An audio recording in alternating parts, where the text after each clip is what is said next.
ইংল্যান্ডের সাথে আমার পাঙ্গা লেগেছিল।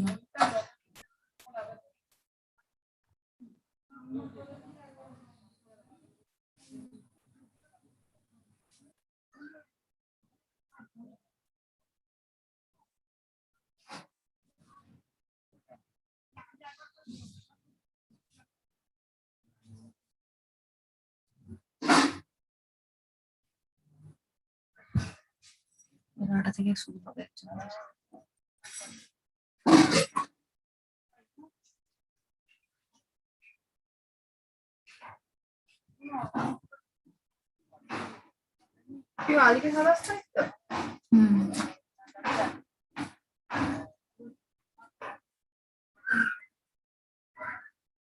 আমাদের ওই বুড়িটিকে আর কোনো বেটা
A very good morning to one and all present here. I, Dr. Amrita Chakraborty, on behalf of NSHM Knowledge Campus, would like to welcome all the eminent delegates, guests, and participants who have gathered again today for the second day of our virtual international conference, eNatCon 2021. The theme of the conference for this year is Research Advancement Resilience in the Pandemic Era, a drive for innovative transformation. It is my pleasure to walk you through the second day of the conference and introduce you to the eminent speakers and panelists, along with the panel moderators who have come from different corners of the world to share their valuable knowledge. I hope this conference will help in enhancing our knowledge through its brainstorming sessions, insightful lectures, and valuable discussions.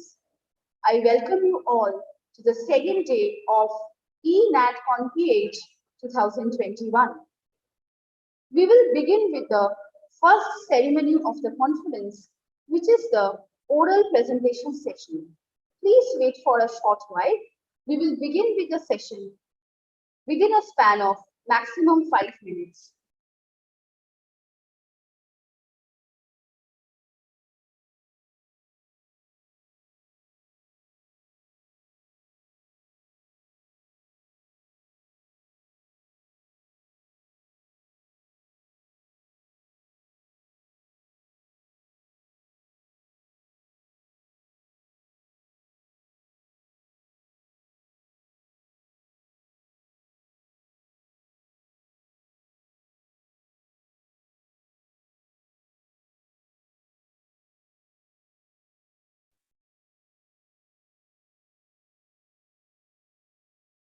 Now, we are going to begin the day with the oral presentation session.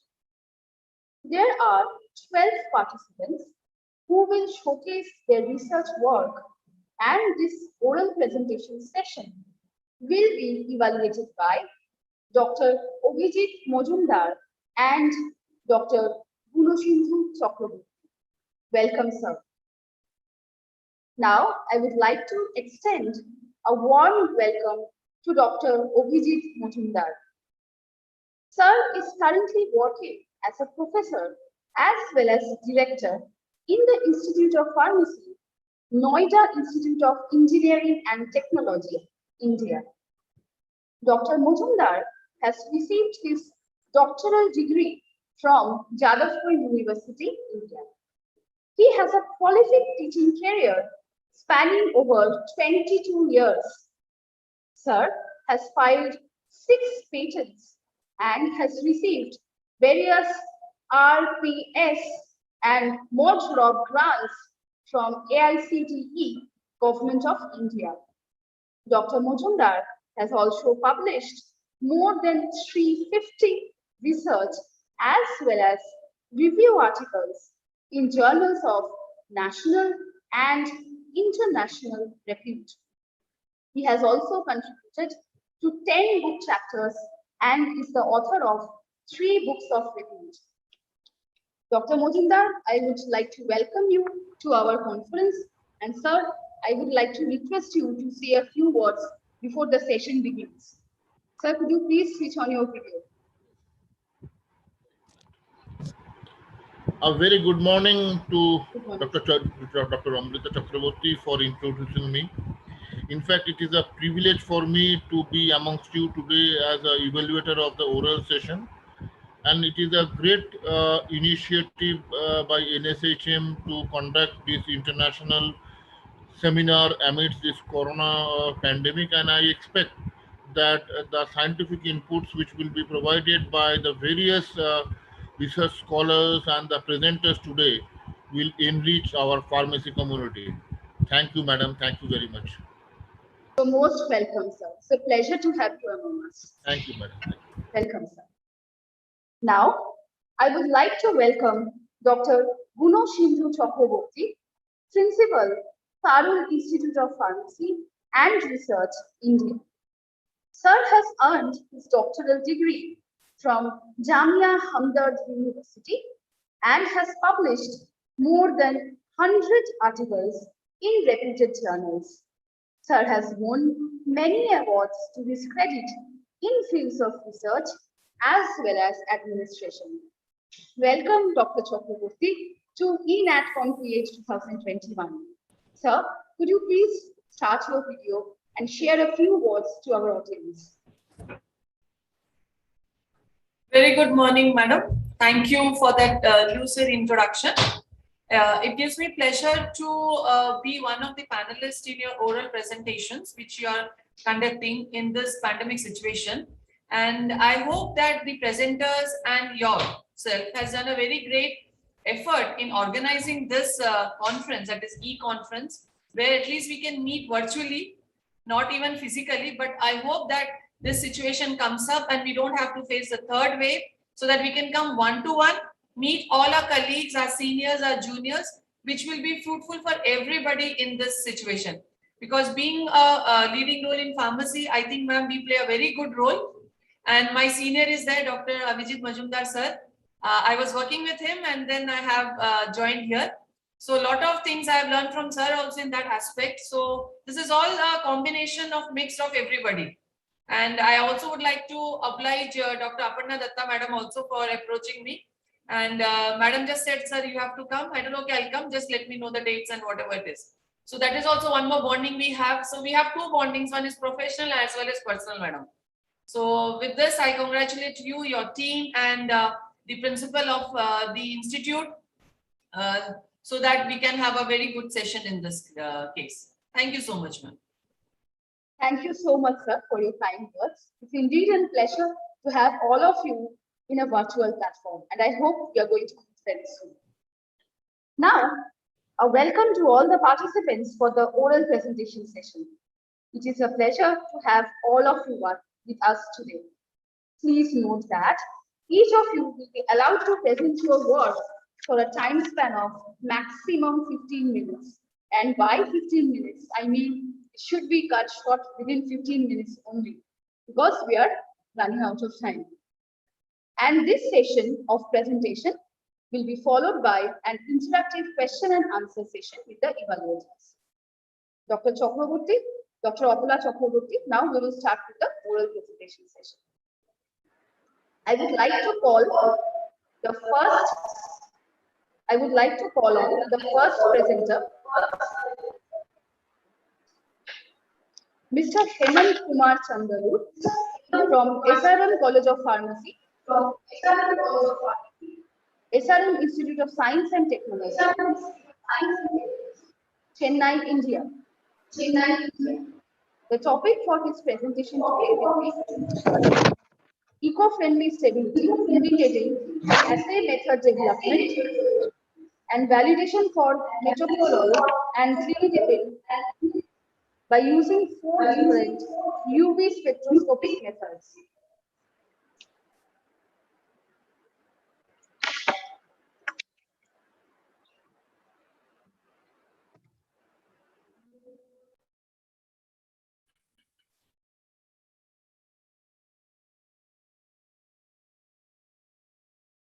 Good morning to all.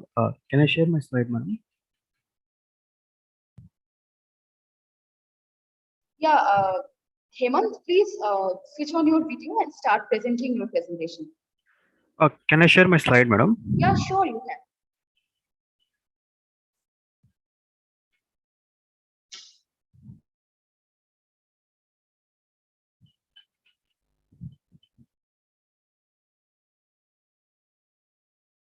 You are visible, Hemant. We can see you. Now start sharing your presentation. Yes, Hemant, you are on. Yeah, just a minute.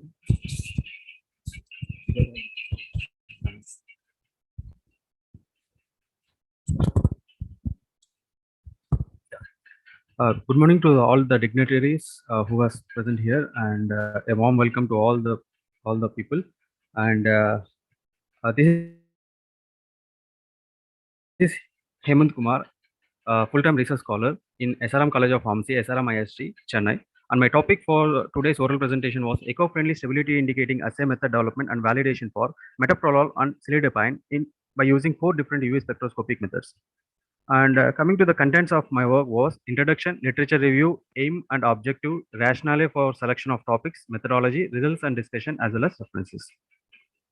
And coming to the introduction, which is general, UV spectroscopic techniques are simple, fast, and cost-effective and analytical technique, which is most probably present in almost all the laboratories as well as academic purposes. And coming to the ratio absorption, first order, second order area under curve technique, which are used for to solve multi-component and additive effects, and were ideally suited for simultaneous assessment if there is a completely overlap of one drug on the other drug's lambda max or absorption range. And the method is based upon the green analytical principles, which is eco-friendly and which is based upon the toll principles of green analytical chemistry.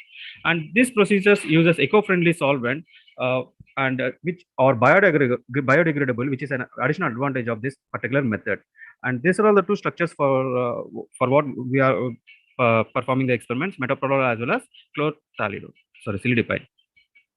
And coming to the reference review of literature, Snehal et al. As well as Hemant Reddy has utilized methanol as a solvent for determining metoprolol, cilidipine, as well as a 3-drug combination of telmisartan, cilidipine, and chlorthalidone for the determination in UV spectroscopy with the different linearity ranges and LOD as well as LOQs. Based upon that, I have recognized that there is no method developed for metoprolol and cilidipine using eco-friendly solvents or eco-friendly methods, which includes the toll principles of green analytical chemistry. So I have incorporated these principles in my method development and validation for this particular 2 drugs. And coming to this one, there are 12 principles of green analytical chemistry. So first principle was sample size and number. It should be very less to to make it a eco-friendly method. And direct sampling has to be used, but it is not possible by using of UV spectroscopy as well as UV spectrophotometry as well as liquid chromatographic methods, as the sample requires some sample preparations. And eco-safety chemicals, which is a very essential thing we need to be considered. Eco-safety chemicals are nothing but eco-friendly solvents, which, for example, ethanol is a biodegradable solvent, which can be called as an eco-safety chemicals. And renewable solvents are nothing but which can be reusable, for example, water. And reduction of generated waste, the waste which was generated after the experiments has to be reduced, or it should be a biodegradable, or it should not be a toxic or aquatic toxic chemicals. And in situ measurements is nothing but direct sampling to the direct analysis of the samples without carrying to one place to other place. So for example, IR blasters is the best example for this one. Miniaturization is nothing but upgradation of the instrument, where HPLC can be upgraded to UPLC, which can be called as a miniaturization techniques. Sophistication is instruments can also be called as a miniaturization techniques. Amalgamation of analytical techniques, that is nothing but combination of two or more instruments. That is nothing but liquid chromatography when combined with mass spectroscopy, it can be called as an amalgamation. So LCMS is an amalgamated technique for an or upgradation technique here. Multi-analytical technique, that's what we are discussing now. So for a single drug combination, if it was combined with 2 or 3 methods, so that also helps to decrease the solvent consumption, which can be used for which can be used multiple methods for a single analysis. And energy consumption was totally depends upon the instrument what we are going to use. UV spectroscopy generally use 0.1 kilowatts per hour sample energy for single sample, whereas UPLC or HPLC will use 1.5 kilowatts per hour sample. And derivatization should be completely avoided if it was following a green analytical chemistry principles. If it was inevitable, then it should be done by using of a green derivatization solvents, chemicals. And analyst safety is last but not the least thing which should be considered for a green chemistry, which should be avoided the occupational hazards.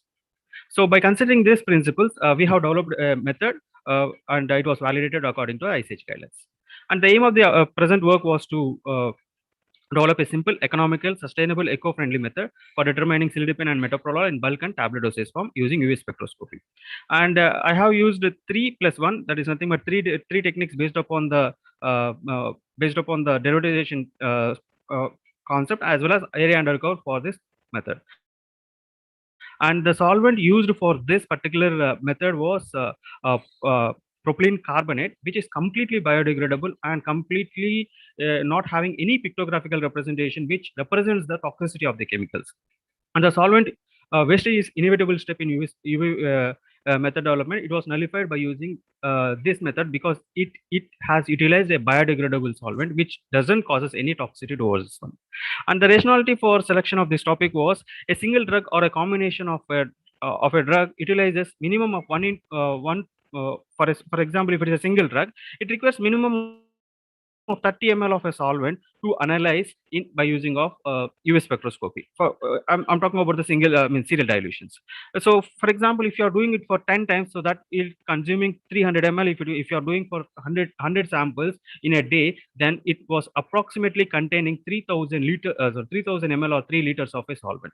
So just imagine that if it is a toxic solvents like methanol, acetonitrile was being consumed, and if it was being not recycled or properly utilized, if it was directly discarded into the drainage, or if it was directly discarded into the environment, it causes a serious hazard towards the environment. So where this make to develop this kind of this make us to develop a method which should be completely eco-friendly. Although if you are discarding few amount of samples towards the environment, that should not cause any effect towards the aquatic life.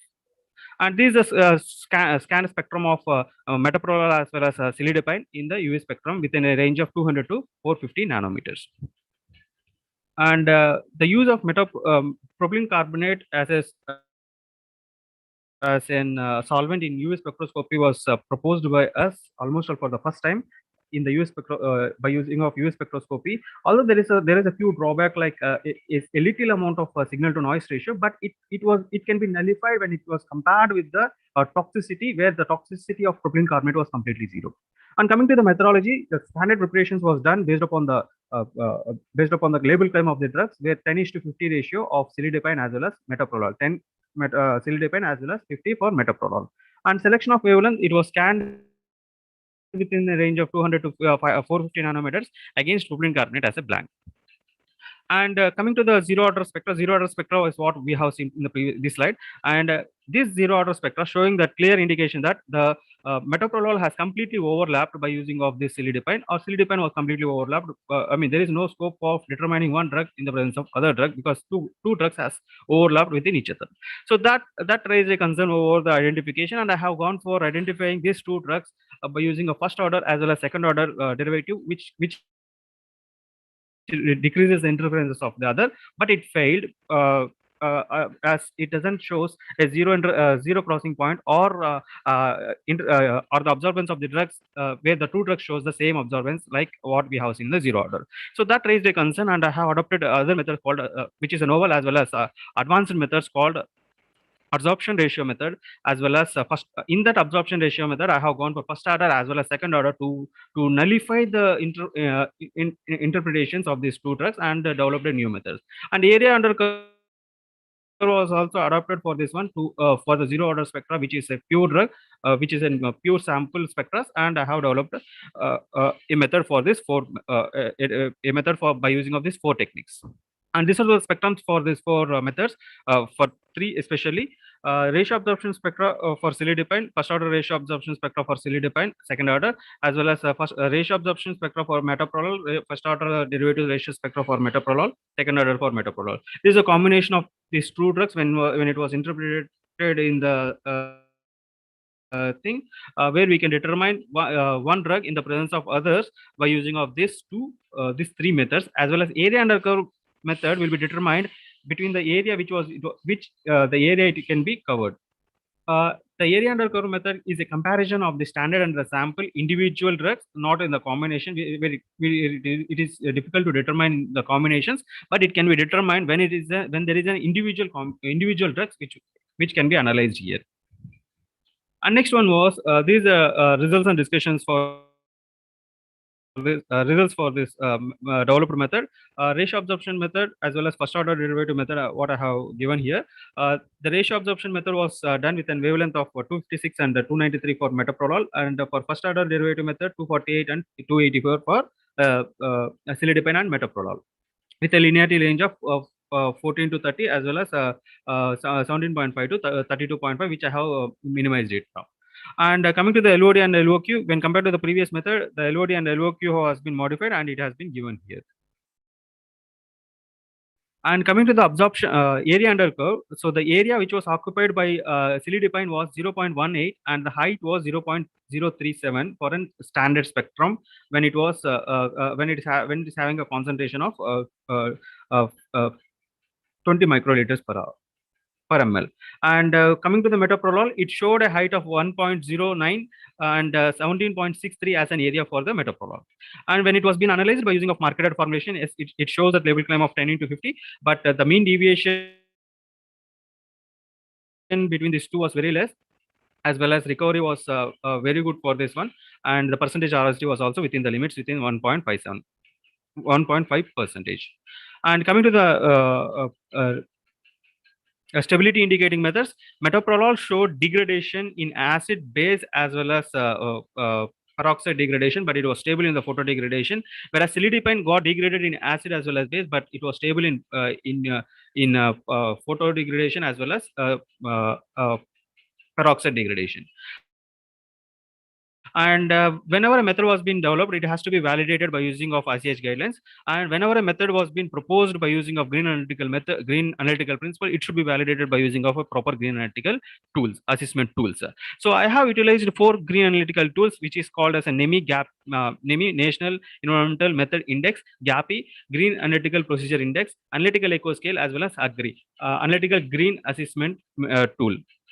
where NEMI is based upon the 4 pictographical representation, which is divided into 4 quadrants. One is PBT, persistent bioaccumulative toxicity, and second one is hazardous, third one is waste, and as well as corrosive. So if the chemicals was listed in the PBT list or hazardous list, these quadrants will be becomes colorless, and if it is if the solvent used was a corrosive, the proposed method utilized a propylene carbonate as a solvent, so the pH was 8.8. So if it was between 2 to 12, then this can be marked as a green. If it was not at all obeying this one, then the quadrants will become colorless. So the most the quadrant, if the quadrants was coded with green, the method indicates green, where this can be called as an qualitative, whereas GAPI is differentiated into 15 pictograms in a single diagram, where the present proposed method utilizes propylene carbonate, which shows a very good assessments.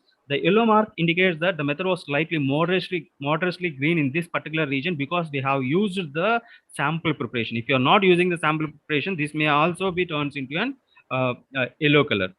Sorry to And we interrupt, need Mr. some sample Hemant. Actually, you preparations. have So 2 more the 2 minutes parts to which becomes explain green. that Right. presentation. Yeah, madam. Yeah. Last slide, madam. And yes, and analytical echo scale is based upon the pictographical representation. As I have already mentioned that there is no pictograms for the proposed solvent, so it was totally taken into consideration. And the present solvent propylene carbonate was 0 pictographical representation, which have no toxical representation here. So the analytical echo scale score was 100 for this one. So the penalty points will be based upon the pictographical representation and energy consumption. So based upon all these criteria, I got analytical echo scale of 100. So 100 indicates the best greenest method. And agrimetrics is divided into 12 parts, which each part is based upon the 12 principles. So it has covered 12 principles of almost all 12 principles of green analytical chemistry, with so that the score for this one was 0.9, which indicates that the method was greenest. So 1 indicates the greenest of methods, so 0.8 nearest to 1 indicates the method was so greener. And the further perspective of this one was by using of the same solvent, we are looking to develop a greener method by using of HPLC or UPLC, and also in the pharmaceutical dosage forms and the biological matrices. And these are all the references what I have used. Thank you. Thank you, Mr. Hemant, for completing your session within time. So I would like to request our evaluators to start the question answer session regarding this presentation. Yes, Hemant, your presentation was very attractive and lucid, and I am very happy to see the way by which you have used your various techniques in the area of green analytical chemistry. Now, I would like to know what is the future application? How do you want to apply this in the long run in industrial scale? Industrial, yes, sir. See, actually, generally, a method requires, in industry, most of the people will be utilizing methanol as a solvent, which is a very toxic at present. At present, EPA has listed the methanol is a toxic. It should be avoided for even the general analysis of in liquid chromatography too. So slowly the solvents has been replacing. So propylene carbonate is at present a game changer to replace this hazardous methanol.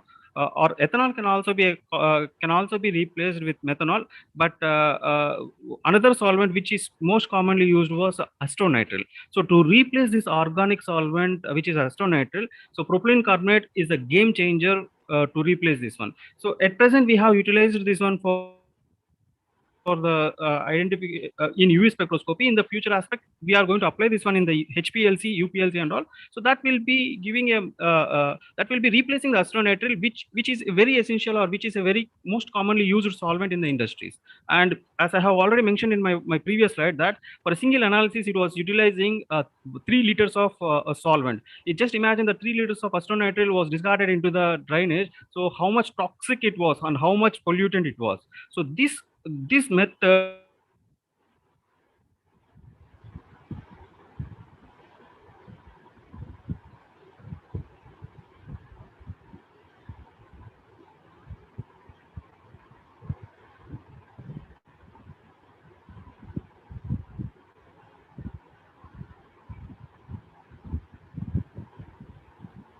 Mr. Hemant?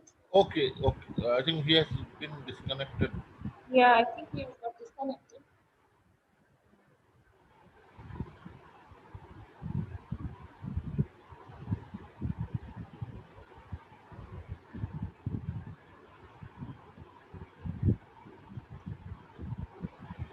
Hemant, please unmute yourself.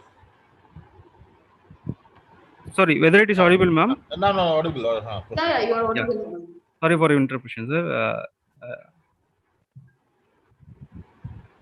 Yes, sir. Yes. Bolo. Yes, sir.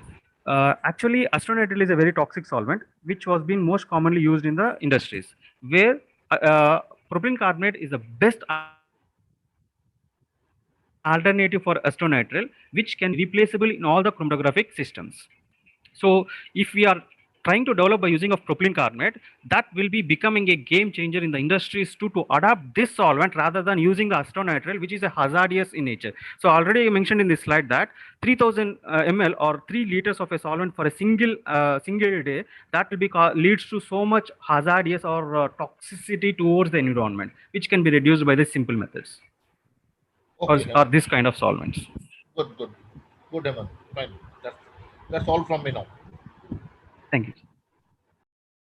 Yes, Hemant, can you just come to your second slide?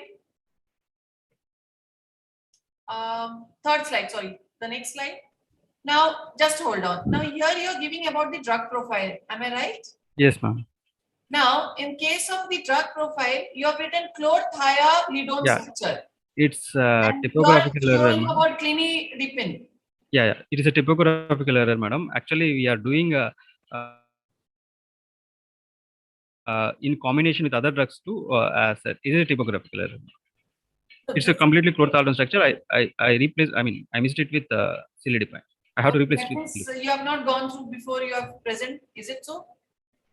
It's not like that. I have prepared for one more thing, so it's just a confusion. No, this doesn't becomes at the point of a research scholar to make a such mistake.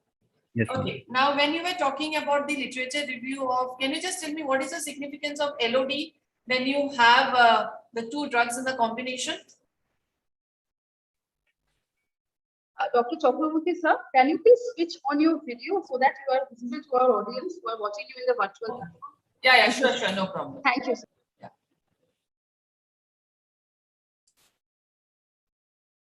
I think, ma'am, he's having some network connections there.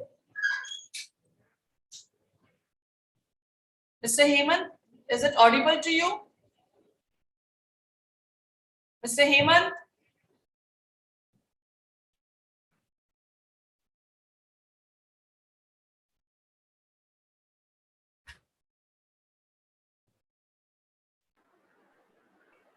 Mr. Hemant, am we audible to you? Yeah. Yes, sir. Yeah, I think, Yes, sir. Yes, sir. You Now can it is focus audible. on your presentation, then that will become easy. So can you just tell me what is the significance of LOD when you have a simultaneous estimation of the drugs? Yeah, yellow detecting the a single molecule. Now, why do we do LOD? Why do we do LOD in UV, whereas in LOD we also do in HPLC? So how can you say that the overlay of UV is much more accurate than HPLC? See, we should not the one thing I need to be very specific whenever I'm talking about UV and HPLC. UV instrument is totally different from HPLC, where HPLC is a sophisticated instrument which is a combination of two things. One is liquid chromatography, and if in case the detector was a UV, then that is a totally different part. When we are concentrating only on UV spectroscopy, I mean, instead of simple zero order spectroscopy, what my aim was, instead of going for a simple zero order spectroscopy, we can go for different kind of techniques which without any interpretations. See, for example, in liquid chromatography, we need to separate it by using of so much I mean, we need stationary phase, we need mobile phase, and we need so many things, or we need so many criteria we need to consider for liquid chromatography. But in UV spectroscopy, by using of these simple methods of derivatization techniques or divisions and simple calculations, we can separate these two drugs without any further liquid chromatographic techniques. See, now this was advanced. The methods like absorption ratio spectroscopy or absorption division spectroscopy, which can reduce the constants or which can eliminate the overlapping of the drugs without any liquid chromatographic techniques. So when we are considering this as a main criteria, yes, it nowadays UV spectroscopy was becoming, I mean, it was showing better results than, not, I can't say, but it was showing a better results for determination of the compounds. Okay, that's for my I'm not side. defending that HPLC is weaker. Yeah, okay. Thank you so much, Mr. Hemant. Ma'am, that's for my side, ma'am. Thank you, sir. Yeah. Thank you, Mr. Hemant, for your presentation. Okay. Thank you. Yeah. You can unshare your screen so that we can call our next participant.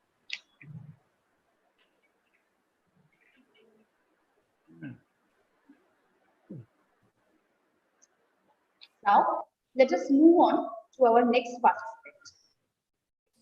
Kanaka Parvati Kanviya from SRM College of Pharmacy, SRM Institute of Science and Technology, Chennai, India.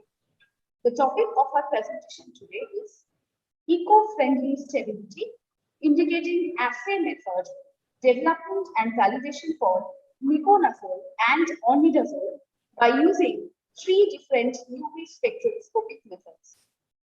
Kanaka Parvati, are you there? Yes, ma'am. Yes, ma'am. I'm sure. Please start your video and share your screen. Okay.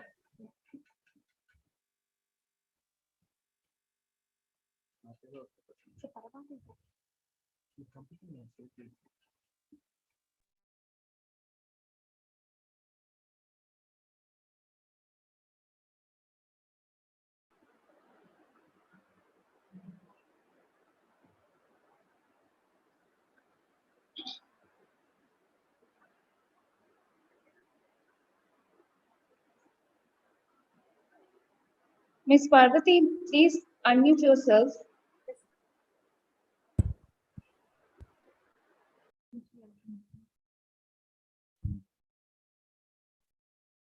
Yes, you are on mute. Please unmute yourself.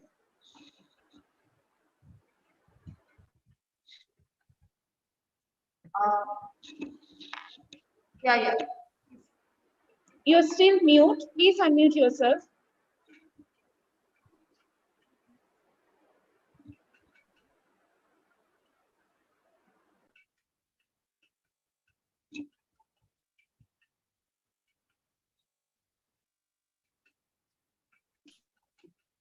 Yeah, your screen is shared, but we cannot hear your voice. Good morning to all dignitaries. This is K. Yeah, it's okay now. Good morning to all. Madam, it is audible? Okay. Yeah, you are. Good morning to audible all. and Good you're morning to all dignitaries. This is K. Kanakaparati, full-time research scholar, SRM College of Pharmacy. Topic selected for my research purpose: eco-friendly stability indicating assay method development. Validation of miconazole and orodazole by using 3 different UV spectrophotometric methods. Ms. Parvati, I think you have 2 devices running simultaneously. That's why there is Yeah, echo background background going on.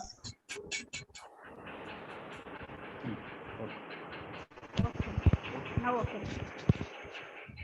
And now just start. Okay. Introduction, literature review, aim and madam, it is audible, ma'am. It's audible and it's fine. Please continue. Okay, ma'am. Thank you, ma'am. Aim and objective, rationale for a selection of the topic, methodology, results and discussion and references. So, introduction, it's a vaginal cream is a combination of medicine that is prescribed as treat of a vaginal infection associated with a vaginal discharge. It further prevents the spread of infection. It is used determination of UV spectroscopy for the first time in the eco-friendly principles. This method will follow the eco-friendly of 12 principles. Okay, difficulties in analysis of cream, simplified the extraction procedure made this method economical. This is structure of miconazole and onidazole, and the spectra. What I got the spectra of miconazole and onidazole. This is the spectra. And next one is literature review. From my literature review of miconazole and onidazole, Meclizole has not, there is no any methods for the there is no any reported methods for the meclizole onorazole for the for your UV spectroscopy by using of green analytical techniques. See here the 12 principles of green analytical techniques. See, I'm sure that 12 principles will not be applicable for all the UV spectroscopy in HPLC. We are trying to satisfy all the 12 principles to get the green analytical method completely. So direct analytical technique. See, direct analytical technique is a very impossible thing to for the green analytical chemistry analyst persons. Why? Because any samples we have to dilute for one dilution or two dilution. We have to multiple dilutions will be there.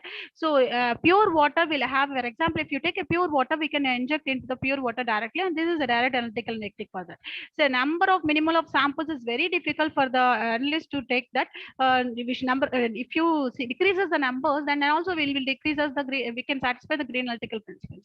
And then automation of miniaturization of techniques. What is miniaturization techniques? Means upgradation of techniques. If you upgrade the techniques with HPLC to UPLC, you can ask the question, it is a UV is not upgradation question technique, but in that UV we can also estimate that we can follow the analytical principles of based on the green analytical principles, we can satisfy that. And derivatization should be avoided. See, derivatization, without derivation of any HPLC system or any anything, it's not possible. So if you're doing derivatization of post column and pre column derivatization, if you use the alternative solvents, that is also will be satisfy the green analytical techniques. And here the generation of analytical waste, very important here. Analytical waste, whatever you're using the analytical waste, whatever you're getting from the sample setting and the solvents, if you're using a recycling the method, then it will be very useful for your analytical technique. So in my research work, I did a ketoconazole cream and it is published in Chemica Nova. I did my ketoconazole cream as example, I'm telling ketoconazole cream just in UV spectroscopy, and I used ethanol as a green solvents in that, and I just I used a recycle with by using of simple distillation and got the spectra as correctly in that. So here also it is same. I take and I take in a meconazole and econazole, and in that I didn't publish this paper. So I got this also in the ethanol as I recycle the ethanol I used in further dilution. That is a very big thing for the analyst to recycle our solvents and doing of another things and all without wasting that. And this use of energy is very important here. Then if you use in the HPLC, it is greater less than or equal to 1.5 kilowatts per hour is useful for the energy. That things also we have to consider here. I think in no method they will not. Analyst is very important. Safety of analyst is very important. If you take any things of principles, the analyst safety is not at all that much of important. Here in that analyst is safety is important. Here occupational hazards we have to see that. Operational hazards we have to see that. Occupational hazards means if you say dust inhalation, the things and all we have to take care of that. By the using of hazardous solvents only, these things and all analyst safety will be have to come across that. So these things and all we have to keep in mind, and we have to take the method as become as a green. Next, coming to the aim and objective. See, my particular and specific aim for getting this research is, see, in extraction of drugs or extraction of creams. I'm not taking drugs, I'm taking creams. Extraction of creams is very difficult. Why? Because in the creams having a triglycerides, all the way fatty acids will be present. So extraction is very difficult. So without extraction, if you're just taking that solution, injecting it to any HPL using any UV system, it will may spoil. If you take in the HPL system, it will spoil and it loses properties of a column.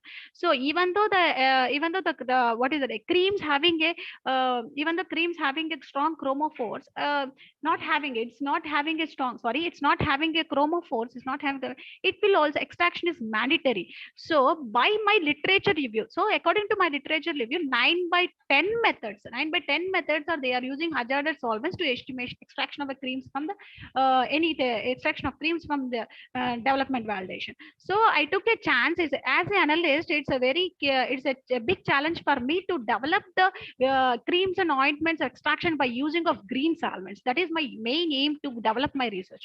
So here the present study focus on developing the eco-friendly method using biodegradable solvents.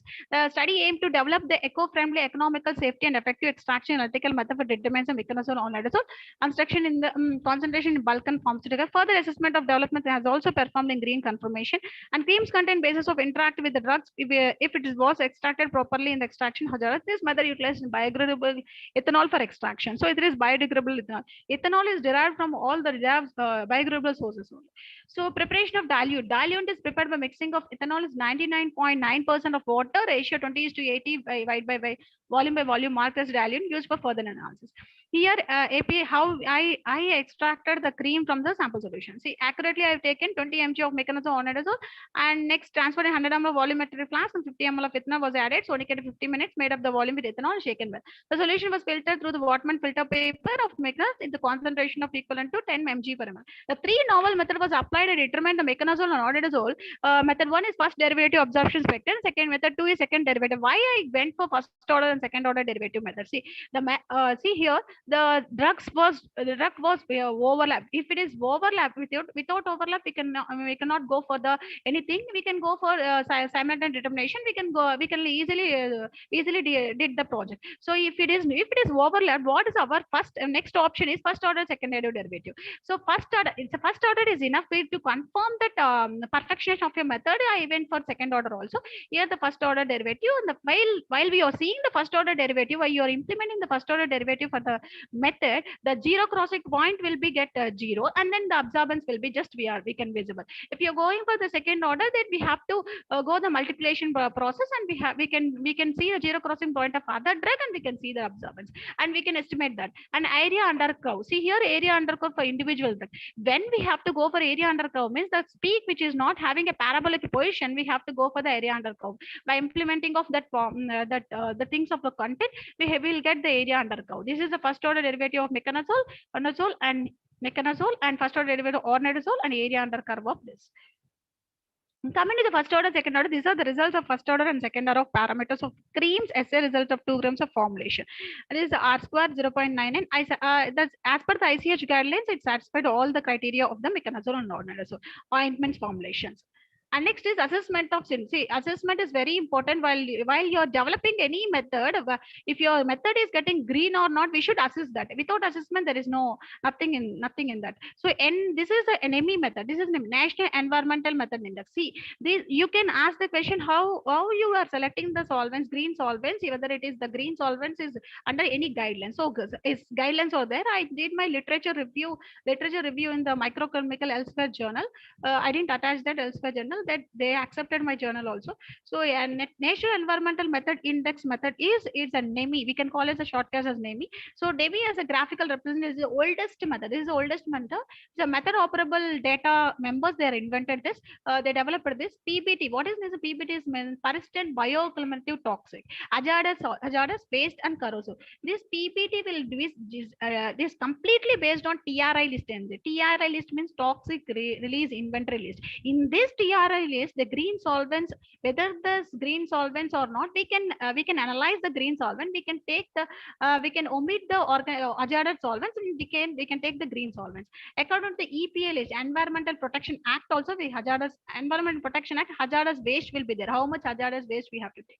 See, according to the green chemistry principle, we are just taking we are just wasting them above greater than 100 ml. That will not become a green. If your wasting your waste is under the below the 100 ml or 100 grams, we can consider as a green color. And next corrosive is 12 to 2 to pH. We have to maintain the 2 to pH. If you are beyond the 2 to pH, it will be just left as a blank. See here it is green color only. My experiment is under the obeys the principle of NEMI, so that I coded the green color. So if it is not satisfy the principle of that, we can code it as a blank here. So here this is a NEMI, and if you're coming from the GAPI, it is a Green Assessment Parameter Index. So here see GAPI, here see GAPI. So it is based. This GAPI will focus on only 3 things. What is that? Sample preparation, chemical reagents, and instrumental thing.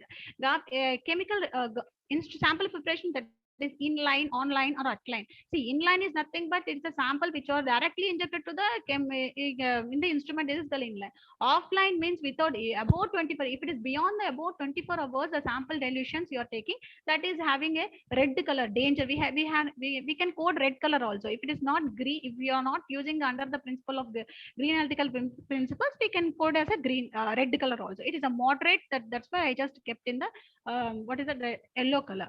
This So this is echo scale. So echo scale is nothing but it is completely depends upon the penalty points. So what is the penalty points? Penalty points is nothing but, and according to your NFPA Act, National Fire Protection Act, penalty points has decided. So if your pictograms or if a pictograms are present, if see ethanol having only two pictograms in it. If you check the amber color bottles of the solvents, if you check, that is having a two pictograms. That's why I taken two pictograms. According to the two pictograms, I calculated the echo scale, and I got the 96 thing. So if you see the propenyl carbonate, it is as no pictograms are present. So we can climb as that also. So first of all, I checked the ethanol, and then I got the some green color, which satisfied the green color, and got the results here. And this is my conclusion. Trios procedure was easy, accurate, and repeatable. And why I took the UV spectroscopy, it is if you take the commercial lab, if it's not possible to take all the techniques, the high UP. If you take UPLC, you can do in UPLC also. But why I taken means all the instruments will not be available in any kind of industries or colleges. So if you see, if you apply green analytical principle in the UV instruments, I tried and I succeed in green analytical chemistry in the presence of creams and ointment extraction. According to ICH guidelines, the three methods were verified within the limitation for reliability, reproducibility. So it is reproducibility, and it is environmentally friendly also. As this method, no adverse effects on the environment. Why? Because I already told there is analyst safety is very important by analyzing any kind of solvents. It is easily adapted for analyzing of mechanism or oral drugs. Also analysis of other drugs, or most drugs are soluble in ethanol, is easily adaptable by QC department for routine research of sustained element. This is about my references. Thank you. Thank you, Ms. Kanaka. Now I would like to request the evaluators for the question answer session. Madam, what was the main reason for your selection of the drug? You are saying that you have selected some antifungal drugs. You just go to slide number 1. Dr. Mojumdar sir, please can you switch on your video so that you are visible to the audience? Yes. Now, what was the reason why you have selected these two drugs specifically? Yes, sir. Why? See, in my full project work of PhD work, I selected only the cream, sir. Why I selected these only drugs means I searched in the library, or all the things IP, USP, Merck Index, Martindale. I searched, or I referred all the books. Whatever that the drugs which are 99% soluble in the green solvents like ethanol. But there are many drugs which are soluble in the green solvents. Apart Yes. from these two, so my Yes, question sir. is why you are specific about these two, miconazole and onidazole. That is what my ask. Sir, I selected so many drugs, sir, but I presenting this thing in the oral presentation. I selected so many drugs for my. What are the other drugs which you have surveyed? Other drugs was ketoconazole I selected, betamethasone I selected, calciprotein I selected. So many drugs I selected, sir. But you can you have done your survey or your experiments only on the various UV spectroscopic method. No, sir. No, sir. I did in HPLC. I'm just going for UPLC, and future I want to go for LCMS also, sir. Just I trying these things and all in by UV spectroscopy. Then I'm going for. I tried in HPLC, sir, and I tried in UPLC also, sir, and I published in elsewhere journals also, sir. What was the name of the journal? Microchemical. Can I share that, sir? Review. Yes. Wait, just wait a minute, sir.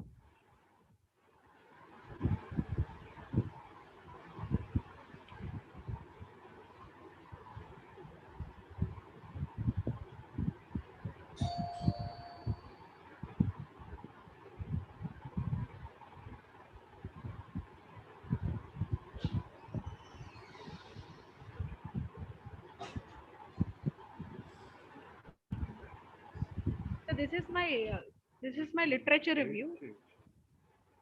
Wait, 2 seconds.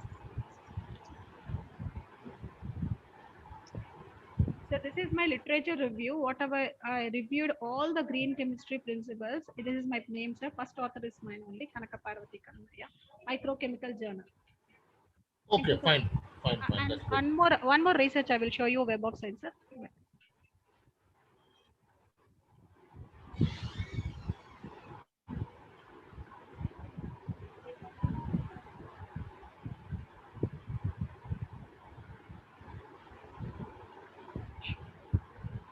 Miss Parvati, you are inaudible.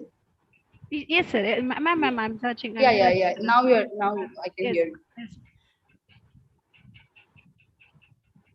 So, see, eco-friendly multivariant green analytical technique for the estimation of ketoconazole by UV spectroscopy in bulk and cream formulation in Cumica nova. Sir. Now I centered my I centered my HPLC system in RSC also. It is under the review, sir. Okay, fine. Good. Okay. Thank you, sir.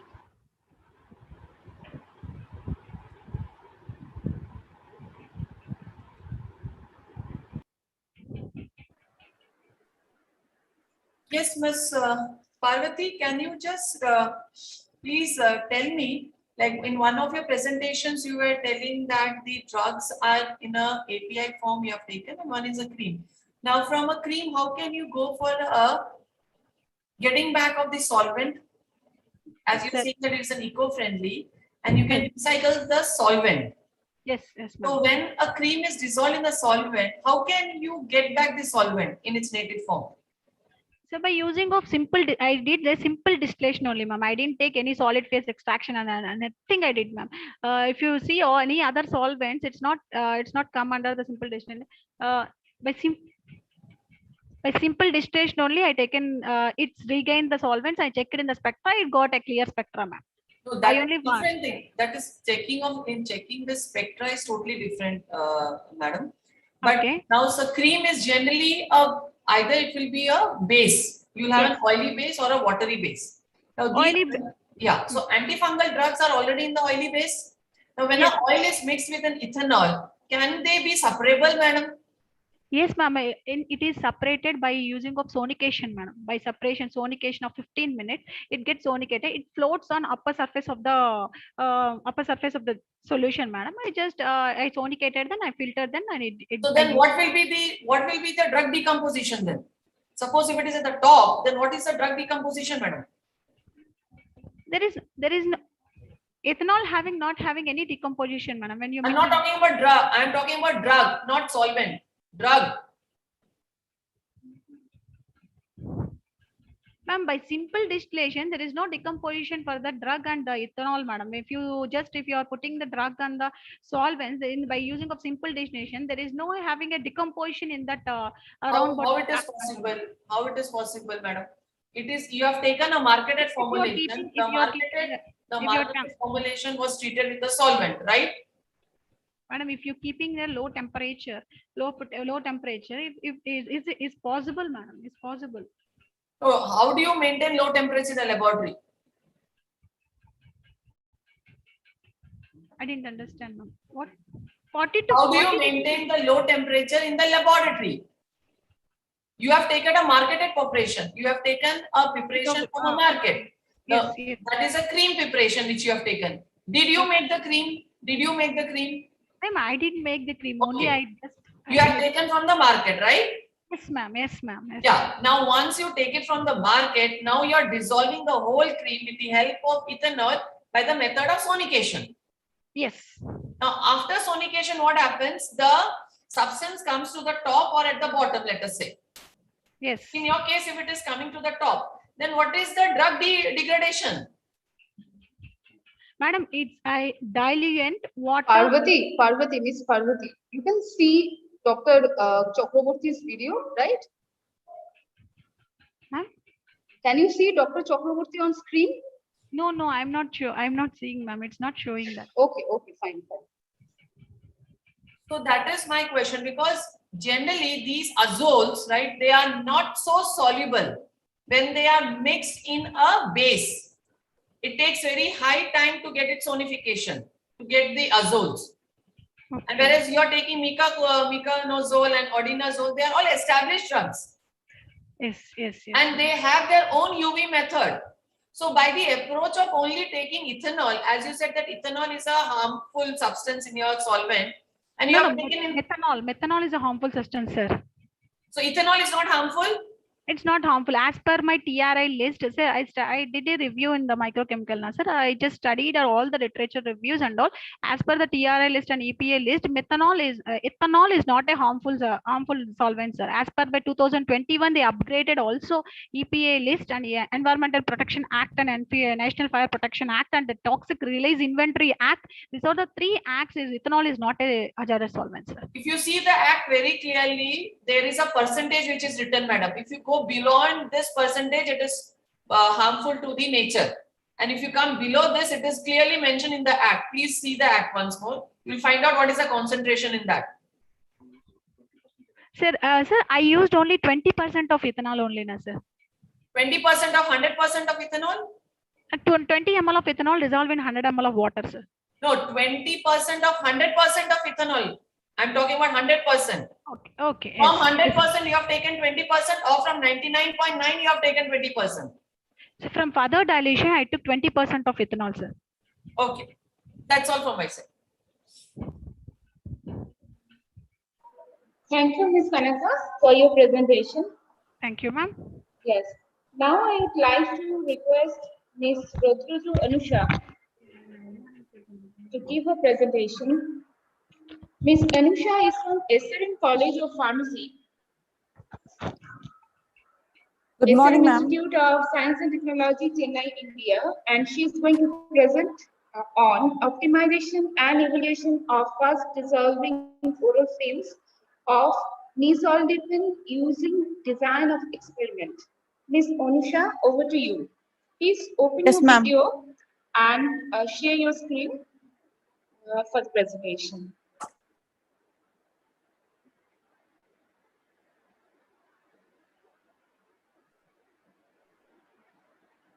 Yeah, you are both audible and visible as well. Please start your presentation. A very good morning to everyone. Today's my topic is for oral presentation is development and evaluation of fast dissolving oral strips of nisoldipine using design of experiments. I am Anusha, a research scholar from SRM College of Pharmacy, SRM IST.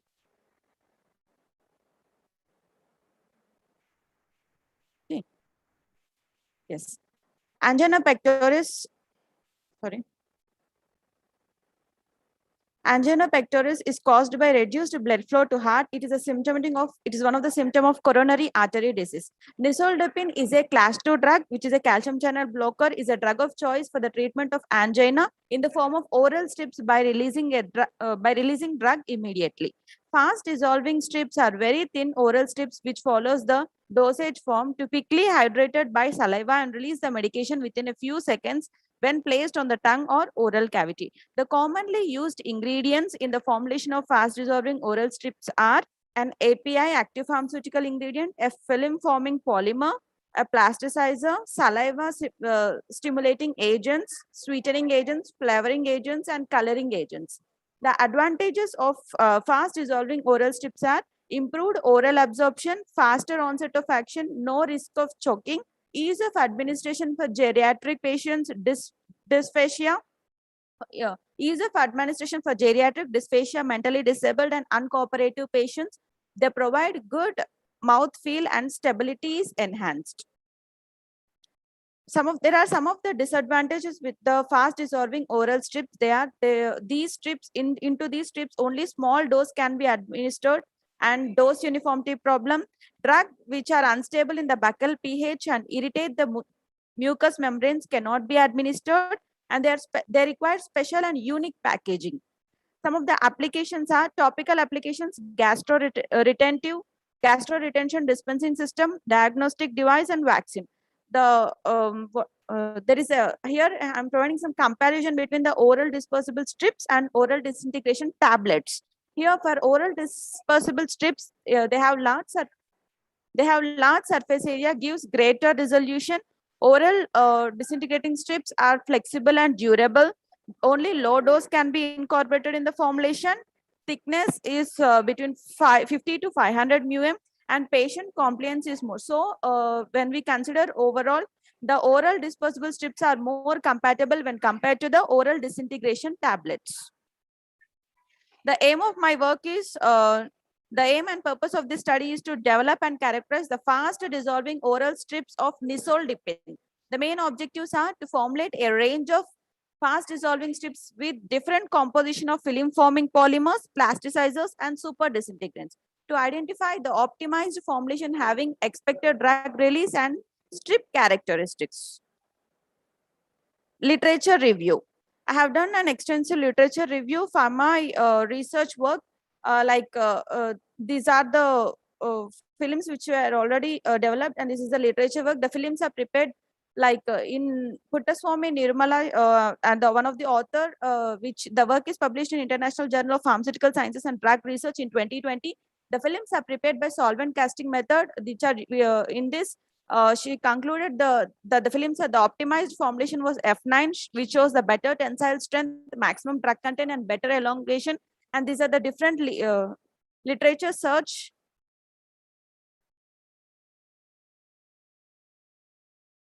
Methodology. The calibration curve of nisoldipine. 10 mg of nisoldipine is dissolved in 10 ml of ethanol, and from that different concentrations are prepared like 10 mg per ml, 15 mg per ml, 20 mg, 25 mg, and 30 mg per ml. And lambda max was determined by using the resultant solutions. They are examined in the range of 200 to 400 nanometers utilizing a UV spectrophotometer, and the pre-formulation studies such as FTIR studies and the attenuated total reflectance ATR has been studied.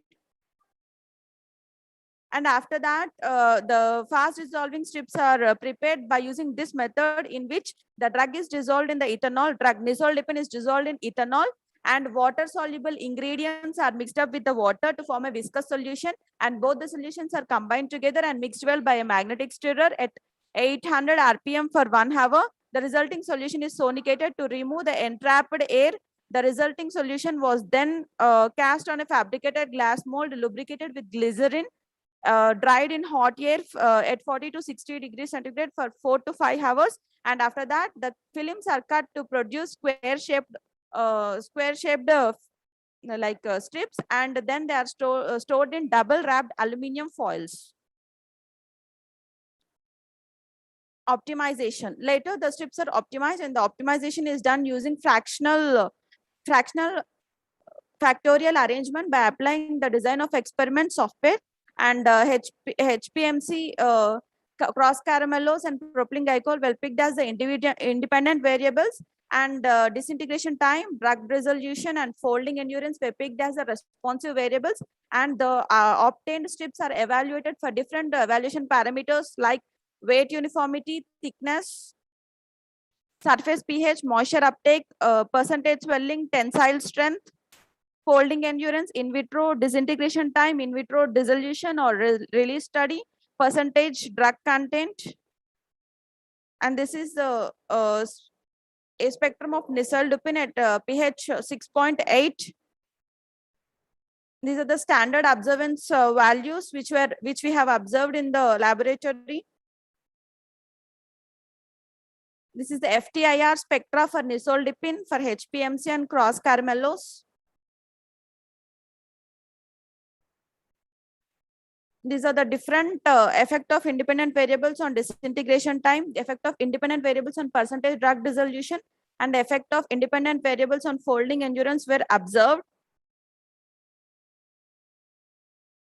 And these are different formulations, and from all these formulations, 12th formulation was found to be an optimized formulation with a uniformity of 140 plus or minus 0.8 and thickness of 0.20 to 0 plus or minus 0.01 mm, and percentage drug content of 97.62%, and folding endurance was found to be 91 on average.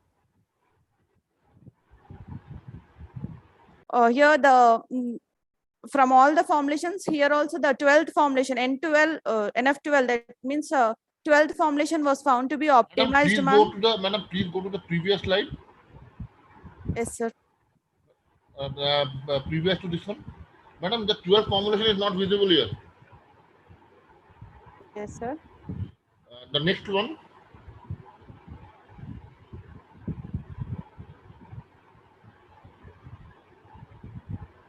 The The slide which you are showing is not having the 12 formulation which you are talking of. The optimized one. Yes, sir. I'm. Miss Anusha, No, no. please start sharing your slide again and go to the slide which the sir is asking to show you. Just before this one. Yeah, go to the slide before this one.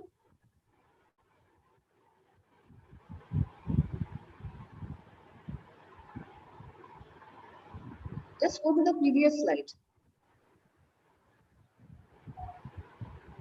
The screen is fixed. I think there is. I think you should go for the full screen mode first and then change the slides. That will be easier.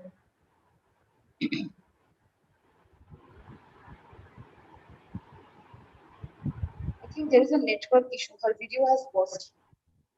Okay, okay. Okay, let us continue. Miss Anusha, are you there?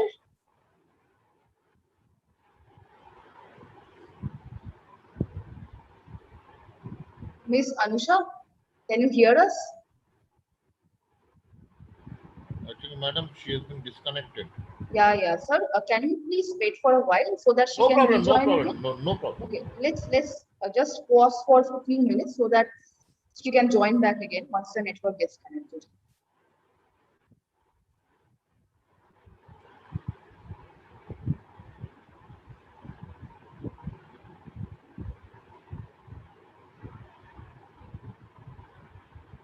Miss Anusha, can you hear us? Are you there?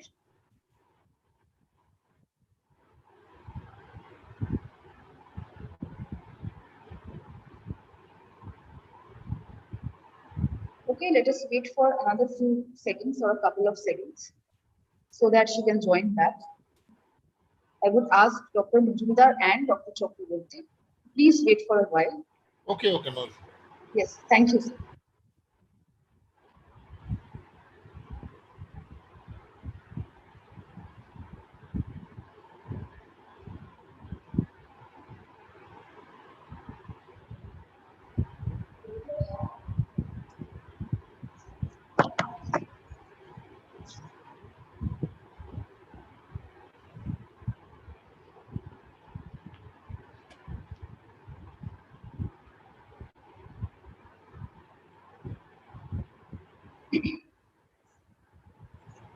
Okay, as Ms. Anusha is not able to responding and we are actually running out of time.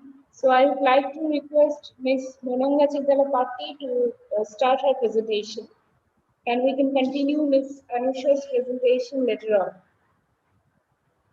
Ms. Manonga Chidalapatti, are you here?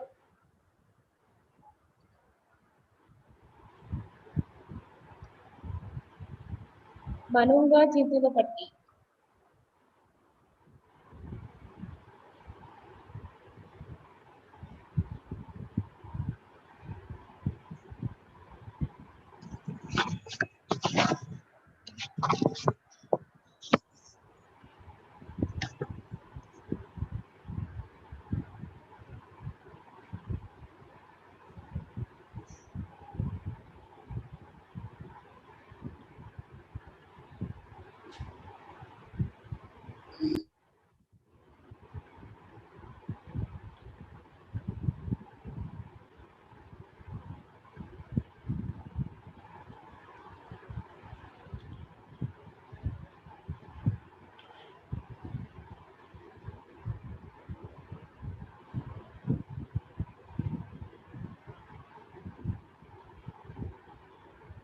I think Ms. Chintalapatti is not being able to join due to some network errors.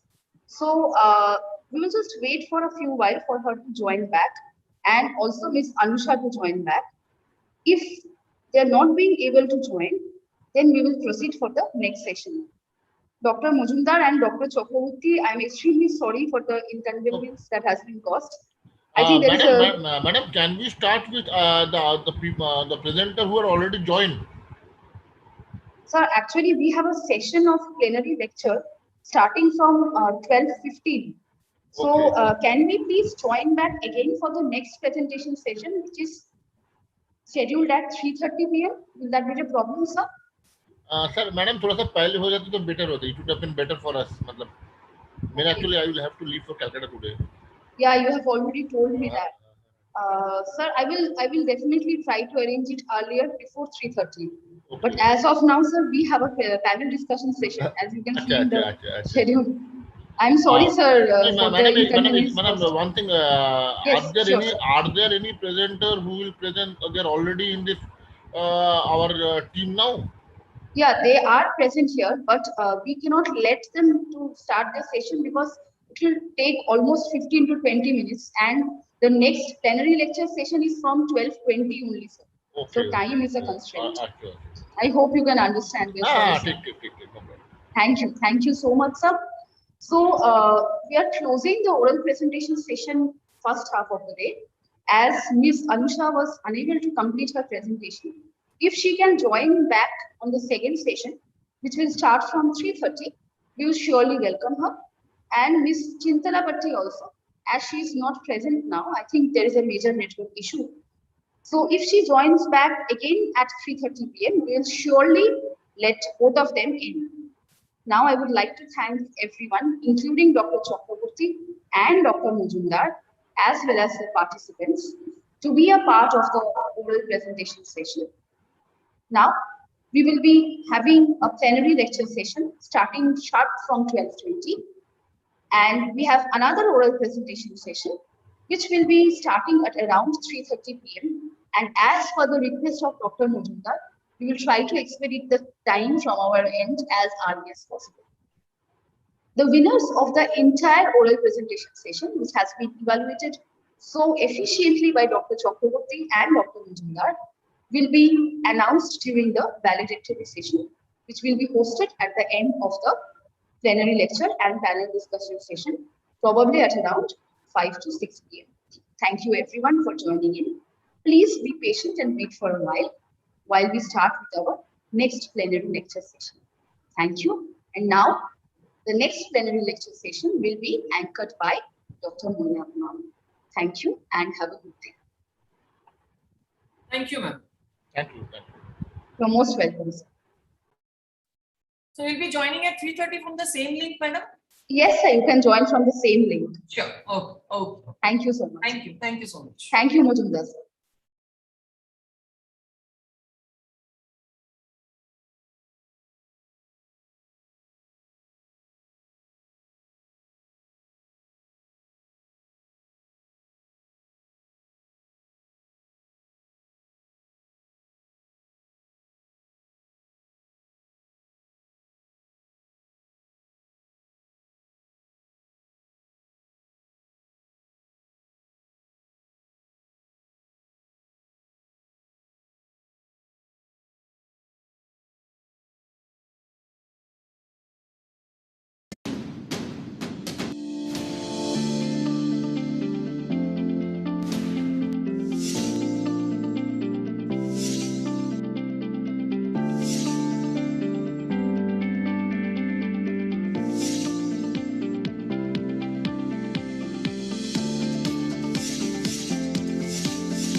Hello everyone, I am Swamideep Sarkar from 2008-12 batch Pharmacy Portal. Right now I am working as an area sales manager in India Medtronic. I take care of the eastern part of our region. My name is Ankita Sarkar and I am an alumni of NSHM College of Pharmaceutical Technology, Kolkata. I have done my B.Pharm from NSHM in the year of 2013 to 2017, working as an assistant professor at Adamas University. My name is Sujay Pathak.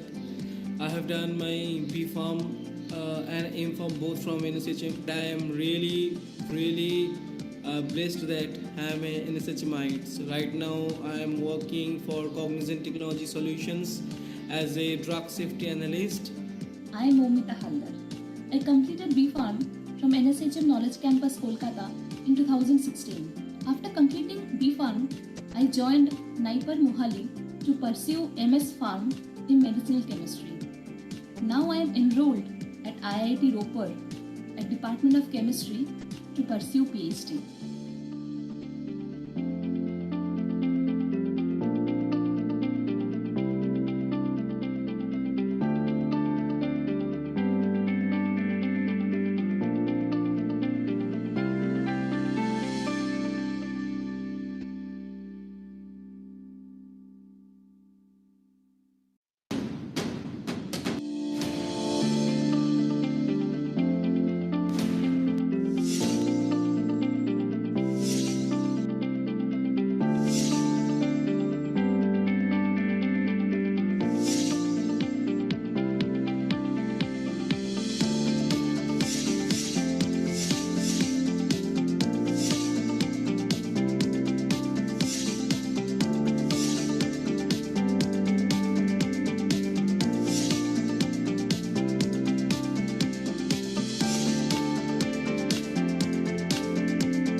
Hello everyone, I am Swamideep Sarkar from 2008-12 batch Pharmacy Portal. Right now I am working as an area sales manager in India Medtronic. I take care of the eastern part of our region. My name is Ankita Sarkar and I am an alumni of NSHM College of Pharmaceutical Technology, Kolkata. I have done my B.Pharm from NSHM in the year of 2013 to 2017, working as an assistant professor at Adamas University. My name is Sujay Pathak. I have done my B.Pharm and M.Pharm both from NSHM. I am really blessed that I am an NSHMite. So right now I am working for Cognizant Technology Solutions as a drug safety analyst. I am Momita Haldar. I completed B.Pharm from NSHM Knowledge Campus, Kolkata in 2016. After completing B.Pharm, I joined Naipar Mohali to pursue MS Pharm in medicinal chemistry. Now I am enrolled at IIT Ropar at Department of Chemistry to pursue PhD.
Hello everyone, I am Somadeep Sarkar from 2008-12 batch Pharmacy Portal.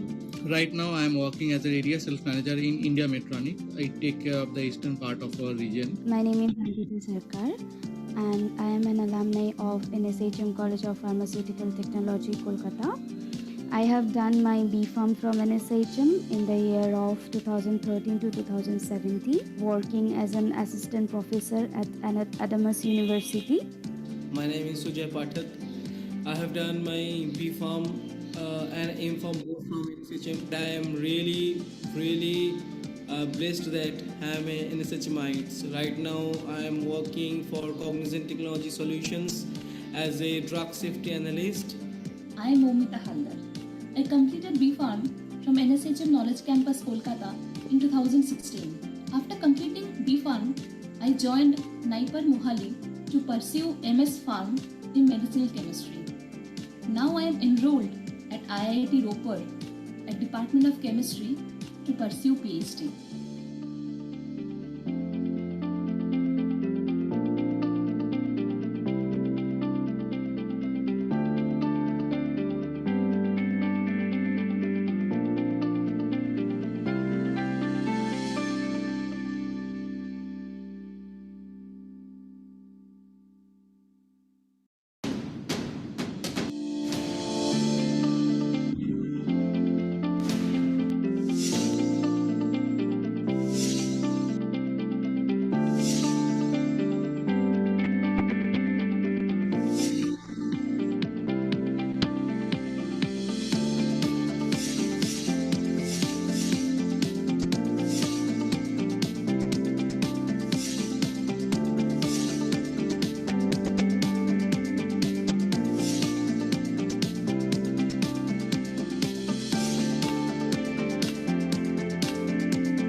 Hello everyone, I am Somadeep Sarkar from 2008-12 batch Pharmacy Portal.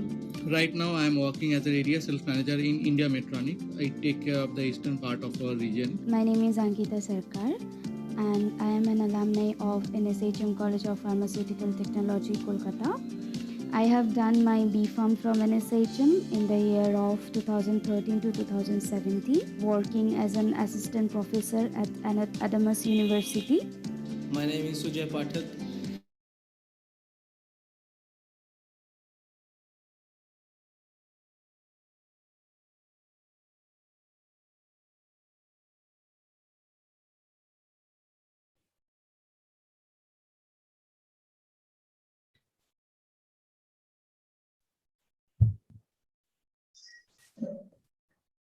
Good afternoon, sir. Good afternoon. Good afternoon, Professor. Good afternoon. Chan. Hi, good afternoon.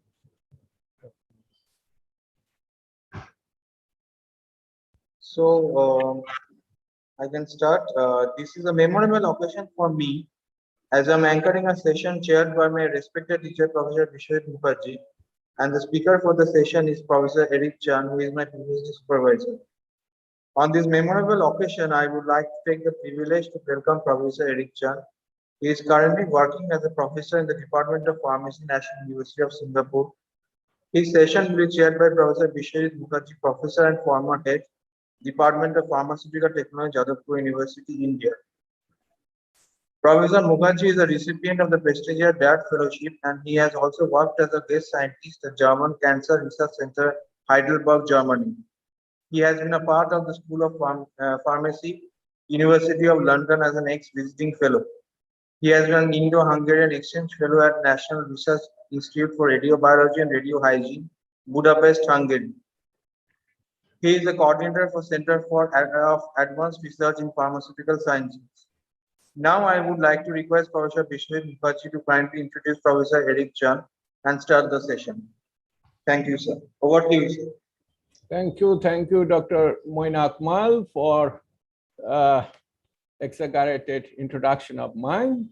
So he is also my student. It's my pleasure that he has introduced me so nicely, and it's my opportunity. It's a golden opportunity for me to introduce Professor Chan.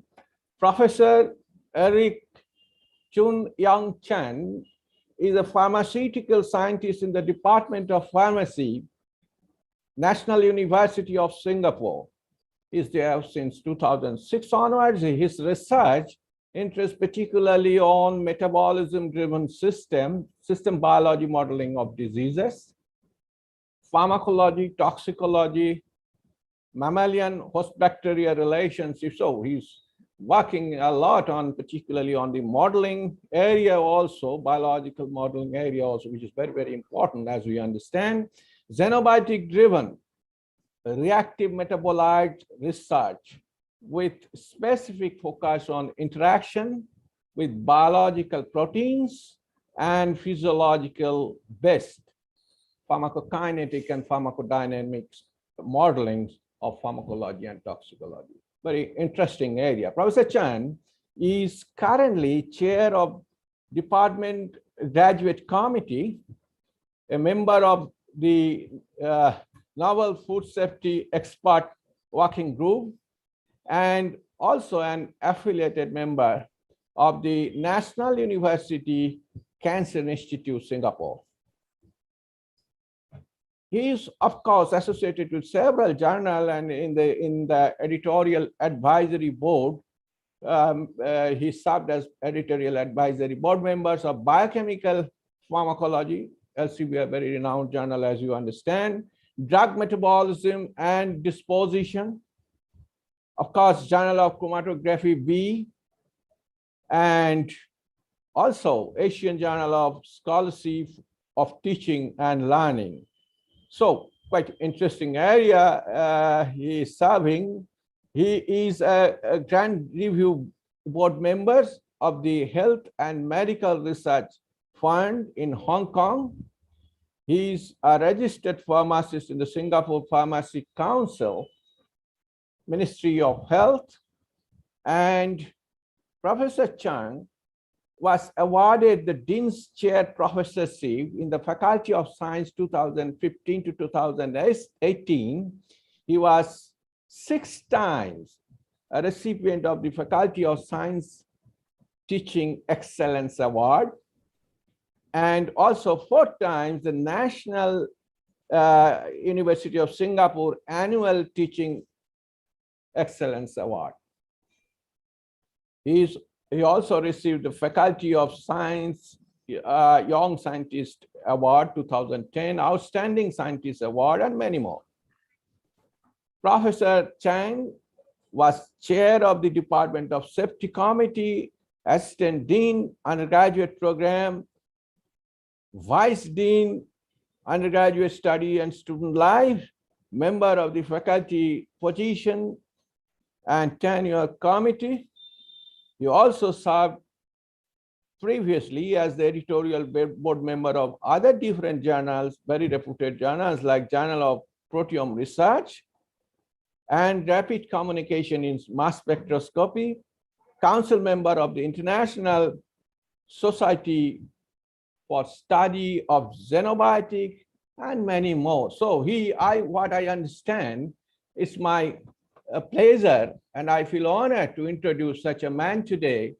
He is going to discuss today mostly on INF, that is, infigratinib. It's an, I think, inhibitor. So it's a reversible inhibitor and mechanism-based inactivator of cytochrome P450 3A4. So very interesting area he's going to discuss. I do not like to waste his valuable time because it's very important to give him opportunity to share his views and thoughts to the participants who are eagerly waiting to listen to him. So thank you, Professor Chan. I request you to proceed to take up this session and to deliver your lecture. Only thing I just want to request before handing over the microphone to you, your session you should try to complete within this 5 minutes before the schedule so that we can keep it open for discussion. Thank you very much. You please take up. Thank you very much for your very kind introduction. And thank you, Muina, for the invitation to this very exciting conference. I also like to thank personally Professor Maiti for inviting me personally to give a talk. And to all the audience, faculty members and students, thank you for joining my seminar this afternoon. I shall now share my slide. And I hope all of you can see it from your computer. Yeah, we can see it, but yeah, it's okay. Okay, thank you for confirming that you can see my slide, and I hope you can hear me clearly as well. So the title of my talk is Infigratinib as a reversible inhibitor and mechanism-based inactivator of cytochrome P450 3A4. In this afternoon talk, I'd like to spend some time to explain to the audience the concept of mechanism-based inactivation. And especially for the undergraduate students listening to me this afternoon, I hope that this is also a session that is educational, where I can illustrate with you examples of how drugs can cause such inactivation of xenobiotic metabolizing enzyme and what are the potential implications. So before I start, let me first introduce the aberrant fibroblast growth factor, or as abbreviated as FGF signaling in cancer.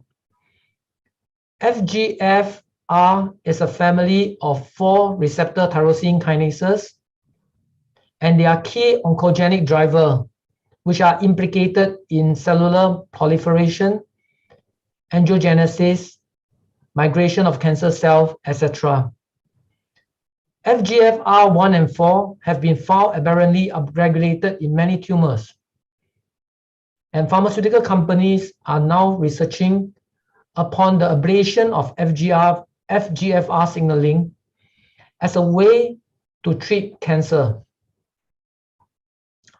Consequently, 3 FGFR inhibitors are currently approved by FDA for the treatment of FGFR-related cancers. They are namely adafitinib, pemigatinib, and of course, ifigratinib, which is the example that I'm presenting to you this afternoon. All the 3 FGFR inhibitors undergo extensive metabolism by hepatic cytochrome P450 3A enzymes. As a quick revision of drug metabolism, we all know that the liver plays an instrumental role in the metabolism of drug. The essential function of drug metabolism is to convert active non-polar drug to inert metabolites that are polar so that they are amenable for excretion either via the bowel or the urine. This audience does not need me to explain what constitutes drug metabolism. But to put everybody on the same page, drug metabolism occurs via 2 phases, where the phase 1 involves the oxidation, reduction, and hydrolysis of drug. In the case of phase 2, further conjugation of either the parent drug or the phase 1 metabolites can happen. And these polar metabolites are subsequently excreted either in the kidney or in the bowel. Looking at phase 1 reactions, we all know that these are primarily catalyzed by the P450 enzymes. And as shown on this slide here, CYP450 enzymes can be further divided into several subfamilies, where CYP3A4 and CYP3A5 represents the most abundant isoform. These CYP3 enzymes are involved in the biotransformation of many endogenous substrates, and of course xenobiotics, including pharmaceutical drugs. In fact, CYP3A4 and 5 contribute to the oxidative metabolism of close to 40 to 60% of all marketed drugs. One feature of CYP3A4 and CYP3A5 is their wide substrate diversity and also the multiplicity of reactions that they can catalyze. It was recently brought to our attention that infigratinib could undergo P450 mediated bioactivation to reactive species as reported in this paper. Nevertheless, this paper was performed using animal-derived liver microsomes, and hence a question arises whether such bioactivation can be observed in the human liver. Let me take one step back and explain to the audience, especially the students, that P450 mediated bioactivation of xenobiotics can happen when an active drug is converted to a reactive metabolite. Unlike inner metabolites, which are excreted in the bowel or the urine, these reactive metabolites can react with endogenous nucleophile in our body and therefore lead to adverse effects. You may be asked, what are some of these adverse effects and what are the mechanisms leading to this effect? As shown in the previous slide, the drug can undergo P450 bioactivation to form reactive metabolites. This metabolite can react with the enzyme itself, but at times they can also be liberated from the active sites. These reactive metabolites are electrophilic in nature, and they can form covalent bonds with proteins that are present in the liver, and such protein adduction may lead to the loss of critical functions of hepatic proteins. Secondly, the reactive metabolites may deplete antioxidants within the liver, such as glutathione, and this may also lead to the generation of reactive oxygen species. And finally, this culminates in oxidative stress that can be created within the liver organ.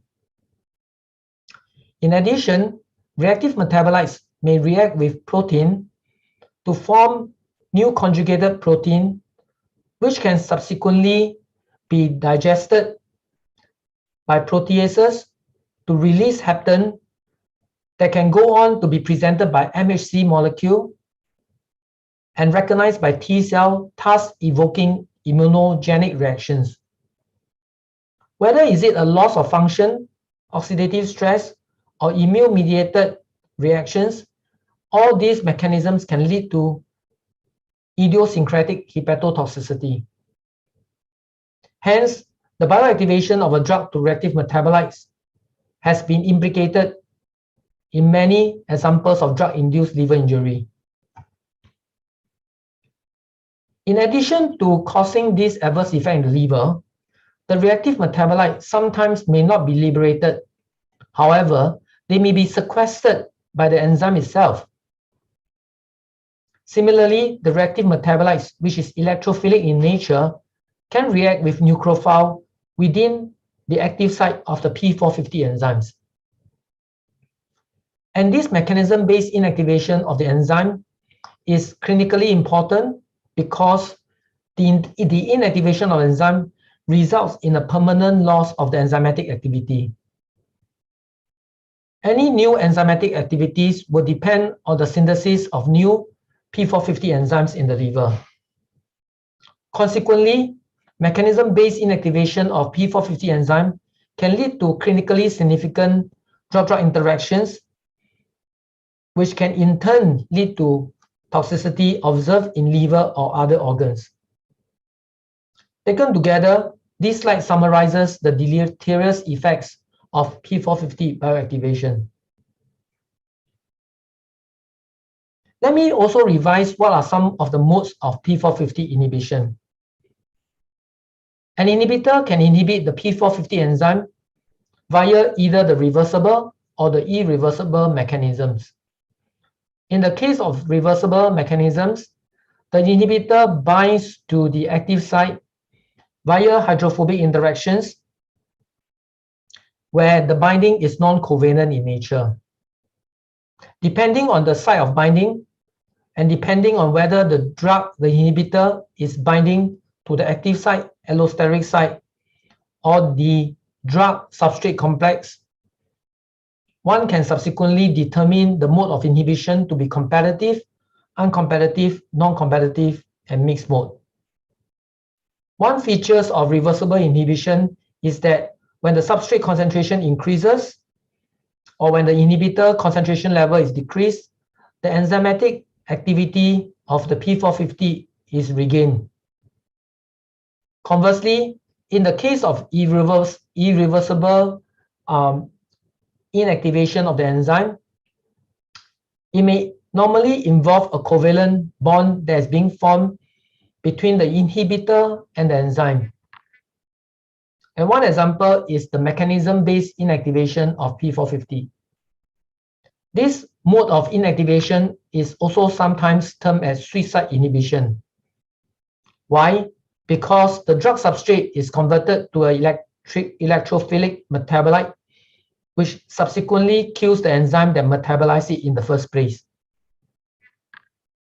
In a typical kinetic experiments, we can perform the experiments judiciously so that we can differentiate whether the drug is inhibiting the enzyme via the reversible or the irreversible mechanism.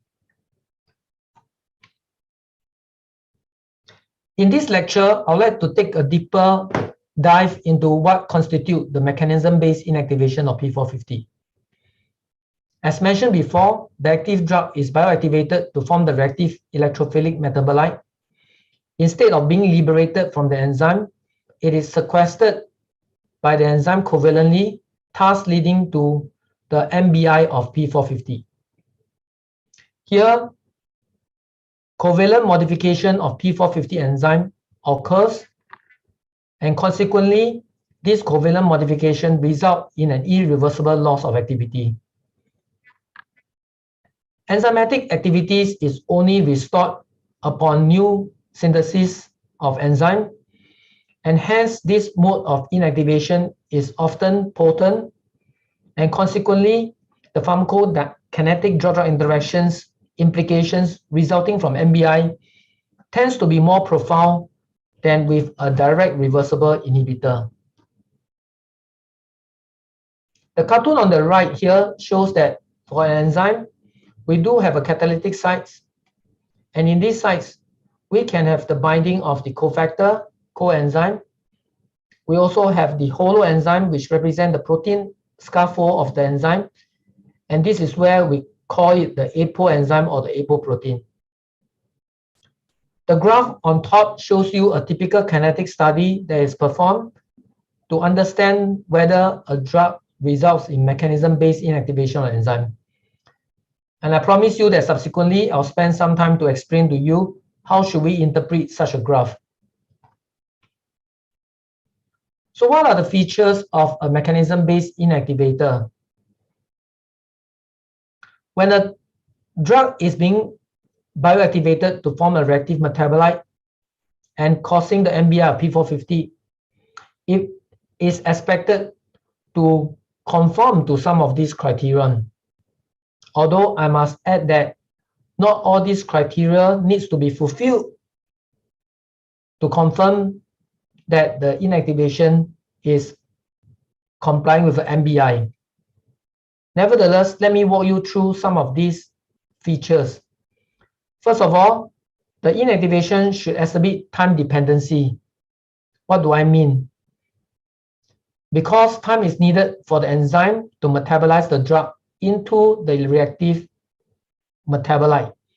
Therefore, the inactivation should demonstrate time dependence.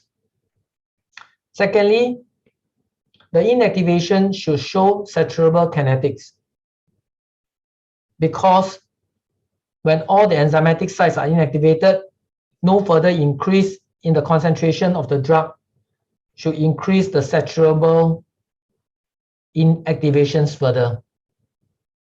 Because the enzyme metabolizes the drug to form the reactive metabolite before MBI takes place, this inactivation should be cofactor dependence.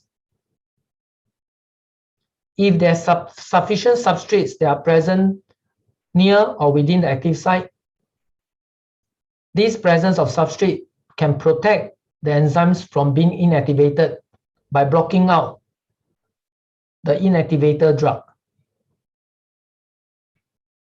Because this inactivation involves a covalent bonds between the reactive metabolites and the enzyme, any presence of nucleophiles or scavengers of ROS may not be able to protect the inactivation.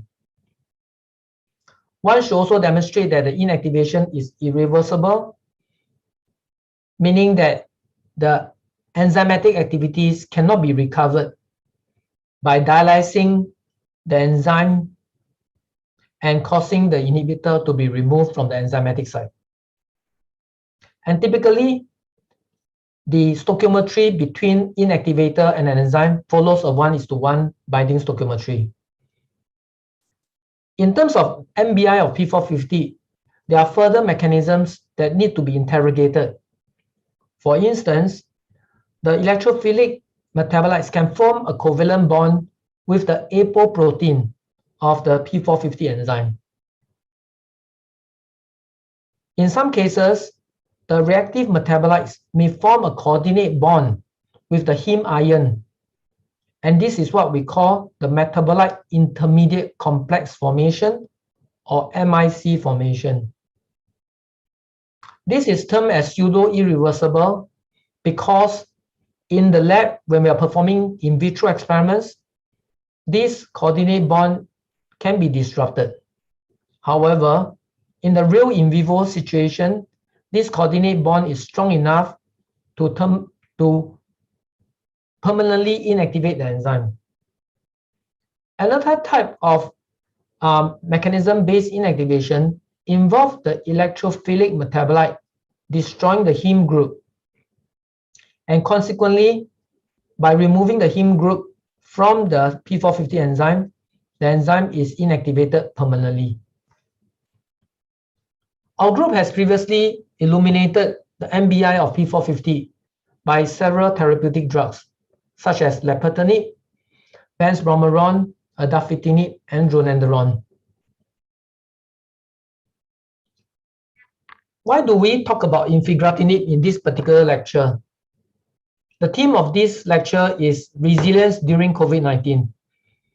And I would like to highlight that the FGFR inhibitors are actually investigated clinical trial and approved in 2019, 2021, and 2020, which are the 3 years where the whole world is facing the pandemic. Despite the pandemic, these 3 drugs were tested and approved by FDA for the treatment of cancer. Hence, I believe that the discovery of these 3 drugs truly represent the resilience of pharmaceutical scientists during the pandemic. Coming back to infigratinib, we can see that infigratinib at the therapeutic dose has been shown to be accumulated in previous phase 1 trial. And at the same time, the area under the curve or the systemic exposure of infigratinib has shown nonlinear PK. Why do I bring this up to the audience?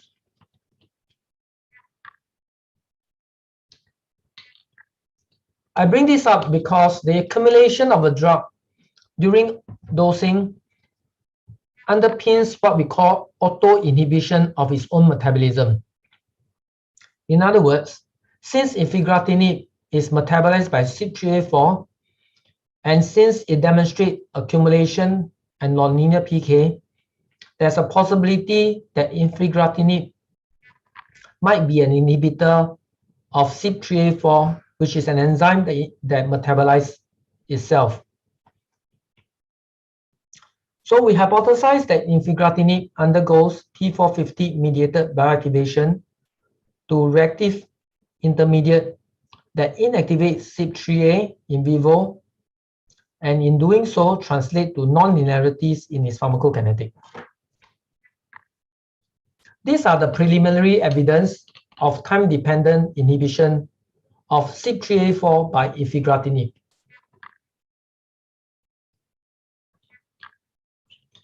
On the top right, on the top left curve, you can see that when we expose infigratinib in human liver microsome, it demonstrated an exponential decline in its concentration. When we plot this same graph now on the log scale along the y-axis, we can see a bi-exponential decline, which is different from the mono-exponential decline expected of a first-order kinetics of elimination. This bi-exponential decline gives us a hint that as time progresses, the enzymatic activity of CYP3A4 is being inhibited within the incubation. This is what we call the preliminary evidence of time-dependent inhibition of 3A4 by infigratinib. Conversely, infigratinib is relatively more stable in CYP3A5, and when we plot it on a semi-log graph, we do not see a bi-exponential decline, suggesting that CYP3A5 may not be mechanism-based inactivated by infigratinib. Now I shall explain to the audience how a typical MBI kinetic assay should be conducted. For the audience who are interested in MBI assay, you must understand that first, we need to incubate the drug with the enzyme in what we call the primary incubation. And at different pre-incubation time point, where the drug now is bioactivated to form the reactive metabolite, we will transfer the primary incubation mixture into the secondary incubation mixture. These secondary incubation mixtures contain the probe substrate of the CYP enzyme. More importantly, the probe substrate are present at a relatively high concentration, which is typically 4 times the km of the substrate. Another thing that's not highlighted in this slide that I'd like to mention is that the volume of the secondary incubation is also 24 higher than the primary incubation. Therefore, having the probe substrate at very high concentration and having that 24 dilutions from primary incubation to secondary incubation will allow us to differentiate between irreversible mechanism-based inactivator versus reversible inhibitor. Because if it is a reversible inhibitor, the high concentration of the substrate and the dilution of primary incubation mixture to secondary incubation mixture would have eradicated the inhibition profile. And subsequently, we can perform the LC-MS quantitation of hydroxylated metabolites of probe substrates such as testosterone, midazolam, and even rivaroxaban. When we look at the data, you can see that when we plot the log of the 3A4 activity remaining against pre-incubation time, one would expect a profile that looks like this. Let me explain. The black line shows us the activity of CYP3A4 in the absence of the inactivator infigratinib. And with the pre-incubation time being increased, there is no decrease in the CYP3A4 activity. However, as we increase the inactivator concentration, you can see that there's a concentration-dependent decrease in the activity of CYP3A4. In addition, each line represents one concentration of the inactivator infigratinib. As the pre-incubation time increases in the primary incubation mixture, we can also see a time dependence increase in the inactivation potency. The reason is because the longer we pre-incubate the infigratinib drug with the enzyme, the more it is bioactivated and the more reactive metabolite is being formed, hence causing a greater extent of inactivation in the secondary mixture. Each line here represents the inactivation rate constant, or what we call as K observed.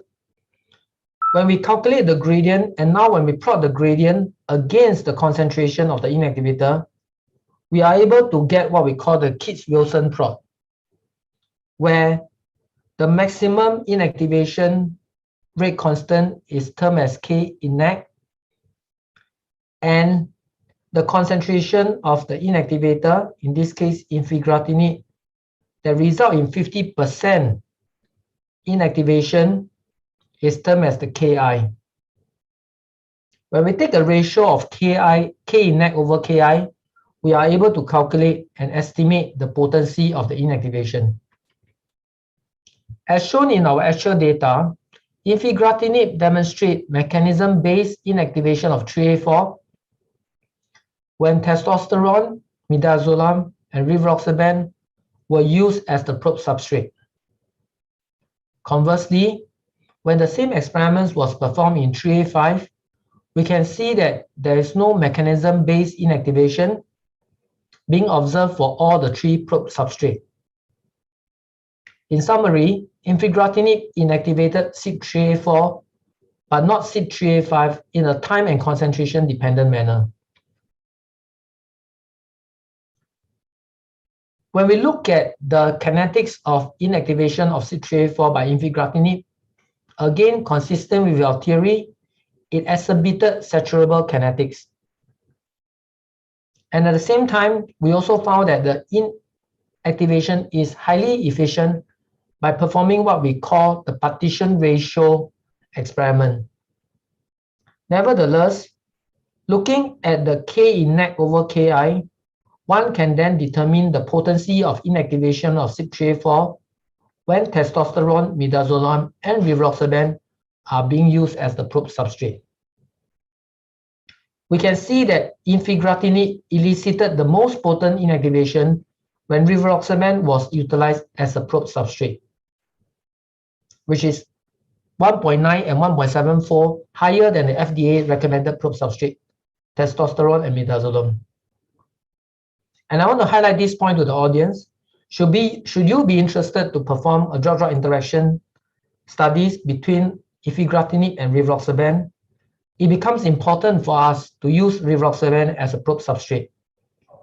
As using the FDA recommended probe substrate, you may have derived a potency of the inactivation to be lower than expected when you are trying to test the actual victim substrate in a clinical study.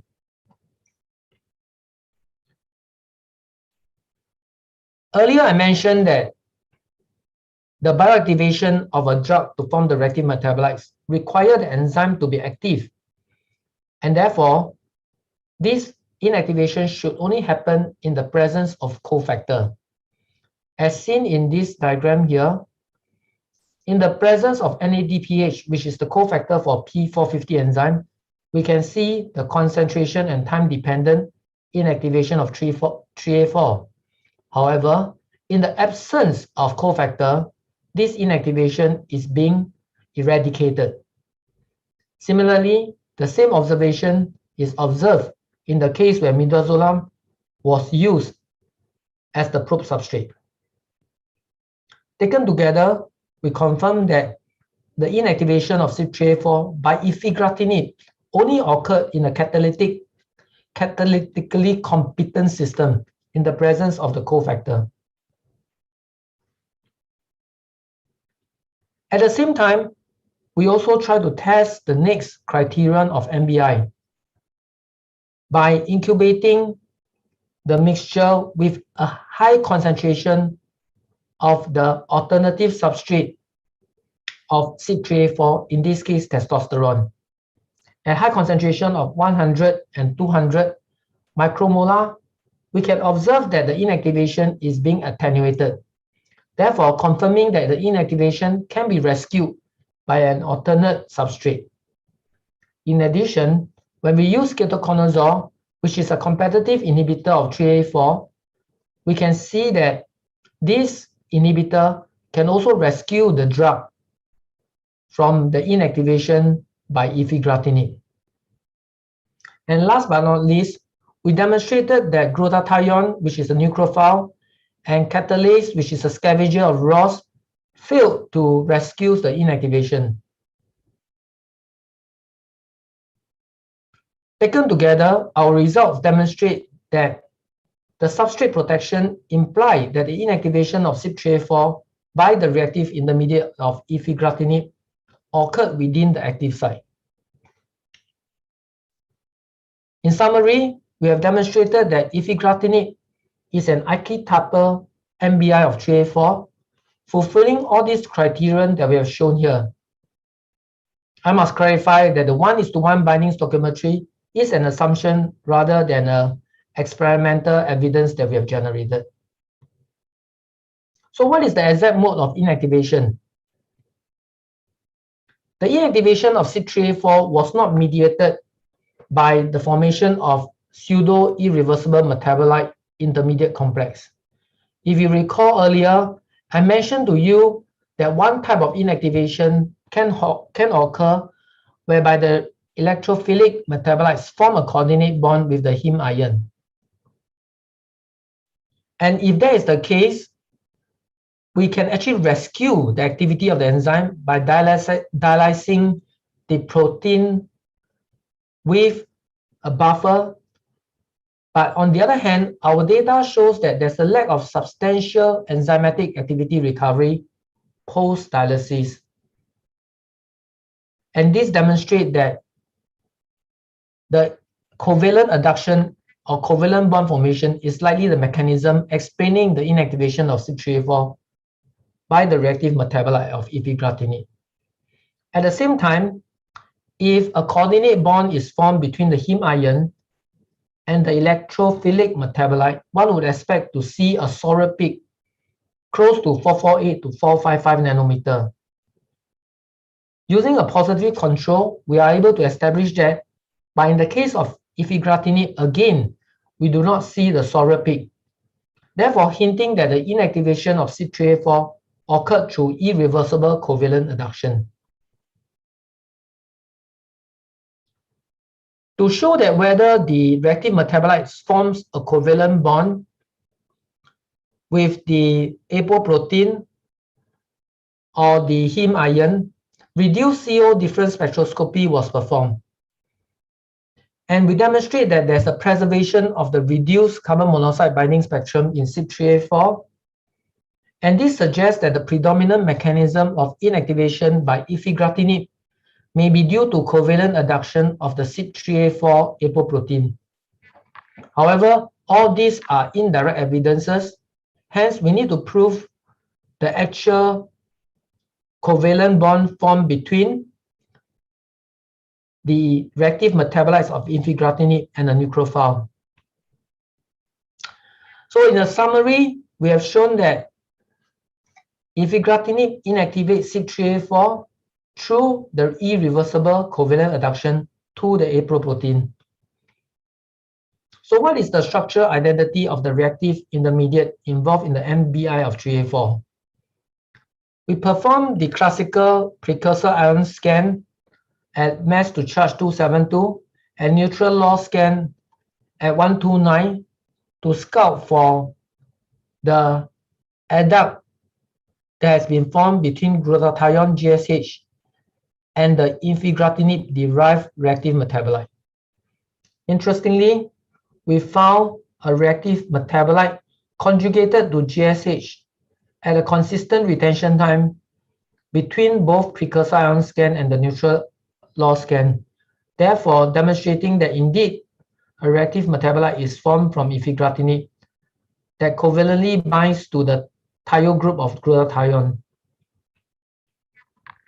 We next perform what we call the enhanced product ion scan on this conjugate, and we are able to see the loss of 129 associated with the glutathione and also product ion peak associated with ifigratinib. And this is consistent with the structure of ifigratinib.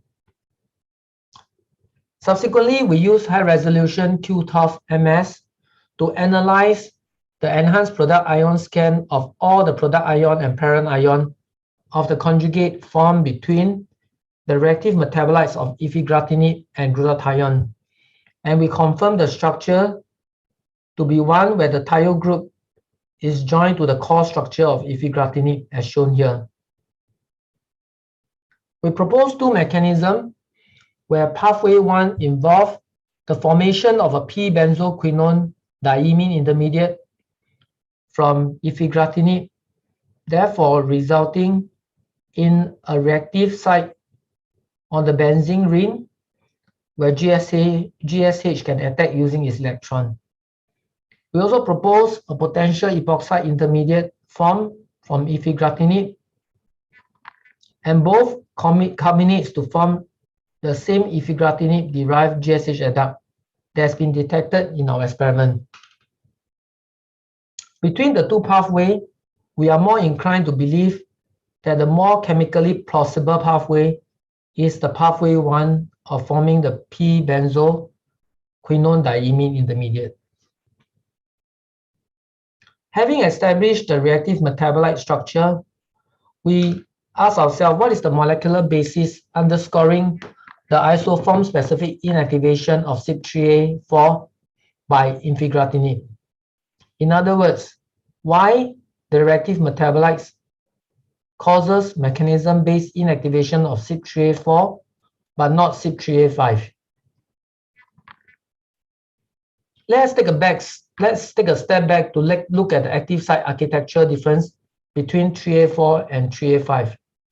We first compare the crystal structures of CYP3A4 and 3A5 and indeed review subtle differences in the active site architecture. And we also identify significant regioselectivity differences in substrate inhibitor binding. Majority of the amino acid differences are found within what we call the FG loop region, which is something that is worth mentioning to the audience. So the FG loop region positioned above the heme cofactor or the allosteric or the orthosteric binding site. In other words, the FG loop acts like a gate, protecting the drug from entering the active site. And the plasticity of CYP3A active site is attributed to a greater length and flexibility of its FG loop region. Hence, any perturbation of this FF prime dynamics is expected to have deleterious effects on substrate binding. What we have found very interestingly is when ifigratinib is covalently docked against this F prime loop conformation in CYP3A4 and 3A5, it gives rise to different results. In the case of CYP3A4, it permanently forms a closed loop, therefore preventing substrate from entering into the active site. In the case of CYP3A5, even when ifigratinib is covalently adducted to the FF prime loop, the conformation obtained involves both a closed conformation and an open conformation. In other words, substrate may still access the orthosteric binding site in the case of CYP3A5. We confirm this by performing site-directed mutation using the in silico approach, and confirm by changing the amino acids implicated in CYP3A5, we are able to generate what is being observed in 3A4, where the binding site is permanently blocked up in the case when infigratinib binds to it. In other words, the increased flexibility of the FF prime loop in CYP3A5 could be attributed to the presence of the substitution that is observed and different from CYP3A4. As a recap, P450 inhibition can be both occurring via a reversible and irreversible mechanism. And I want to highlight to the audience that a drug may function as both a reversible and an irreversible inhibitor of P450 and simultaneously elicit both modes of inhibition.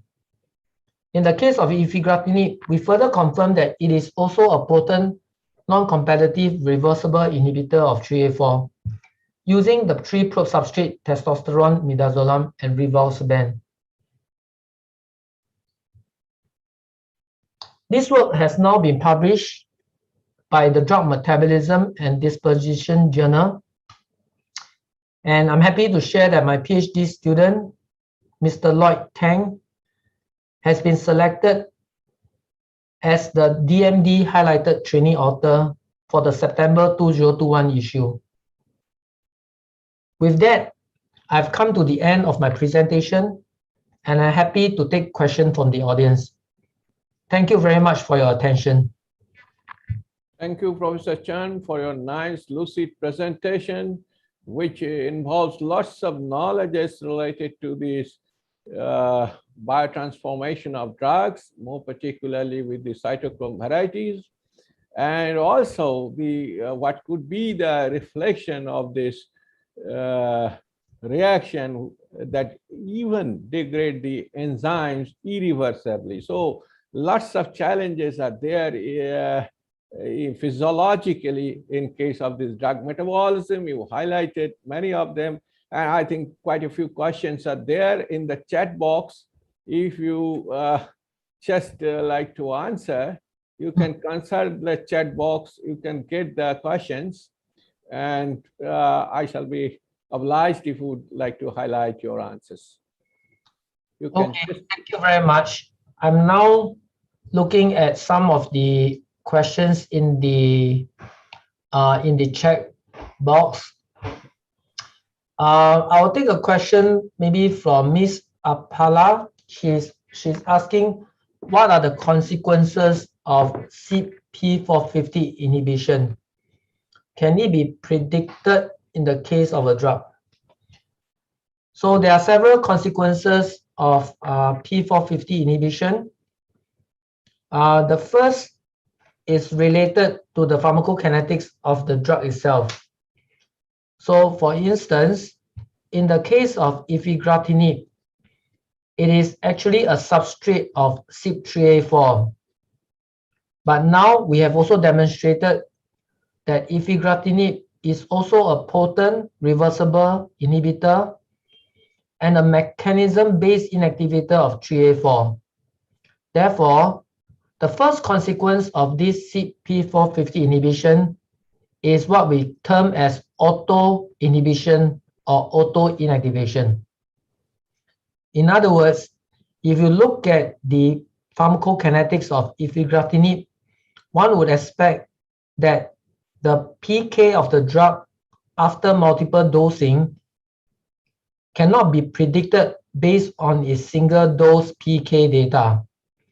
The reason is because as we give the drug chronically to the patient for the treatment of cancer, the drug will start to auto-inhibit its metabolism, leading to the accumulation of the drug.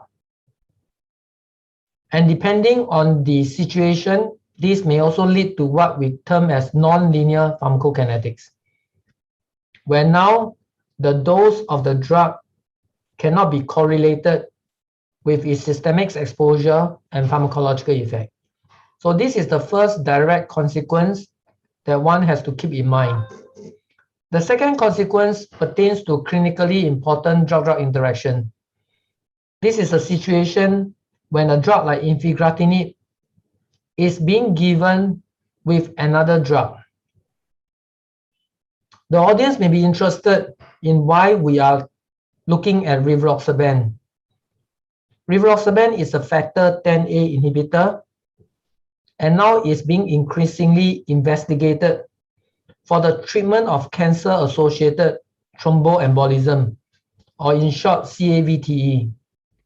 One can imagine now that if rivaroxaban is prescribed along with infigratinib, infigratinib being a potent inhibitor of 3A4 and also a reversible mechanism-based inactivator of 3A4 would definitely affect the pharmacokinetics of rivaroxaban.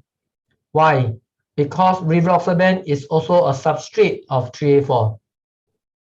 And any of such drug-drug interaction has important clinical consequence because overexposure of rivaroxaban may lead to excessive bleeding, which is an exacerbated effect of its pharmacology.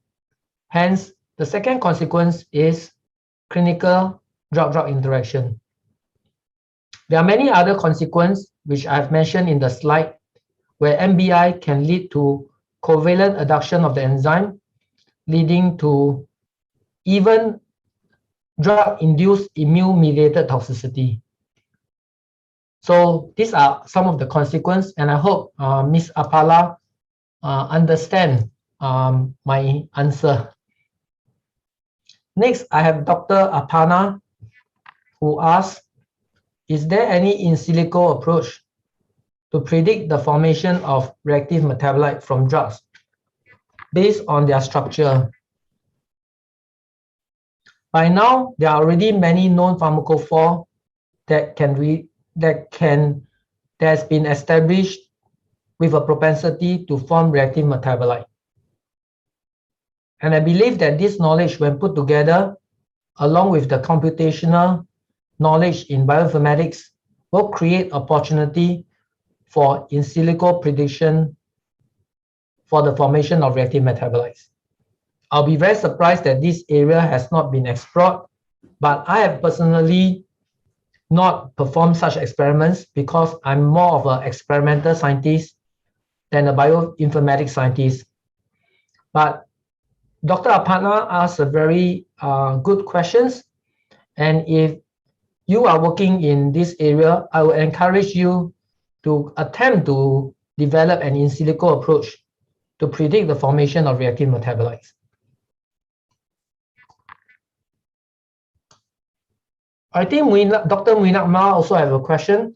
How dependent are in vitro MBI assay as pseudo irreversible binding may be a factor, particularly if dialysis is not carried out? I think here one has to understand that the mechanism-based inactivation of CYP3A4 enzyme, as what I've alluded to in this lecture, can be a result of covalent bond formation between the reactive metabolites and the enzyme, or a coordinate bond formation between the reactive metabolite and the heme ion. And I will say that to answer Muinat's question, I'll say that there are sufficient assays available in the literature that can be performed to distinguish between these two modes of inactivation. I have only cited dialysis as an example, but if you look at my slide carefully enough, there's another approach that uses potassium ferricyanide that can also distinguish these two modes of inactivation. But one has to be very clear that in some instances, some drugs can inactivate the enzyme via both mechanisms. And in fact, in our earlier work on lapatinib, we have found very interesting phenomenon where lapatinib can inactivate the CYP3 enzyme via both covalent bond formation and also coordinate bond formation. So this is really an intriguing topic that one can investigate. Okay, Professor Mukherjee, I believe if there is no more questions, I think just before your completion, I want to put forward some of my queries, more particularly related to the model. If we consider, you see, there are several models of drug metabolism. Is there one such is incorporation of these microsomes, right? Liver microsomes. So question is, in liver microsomes, several other enzymes are there.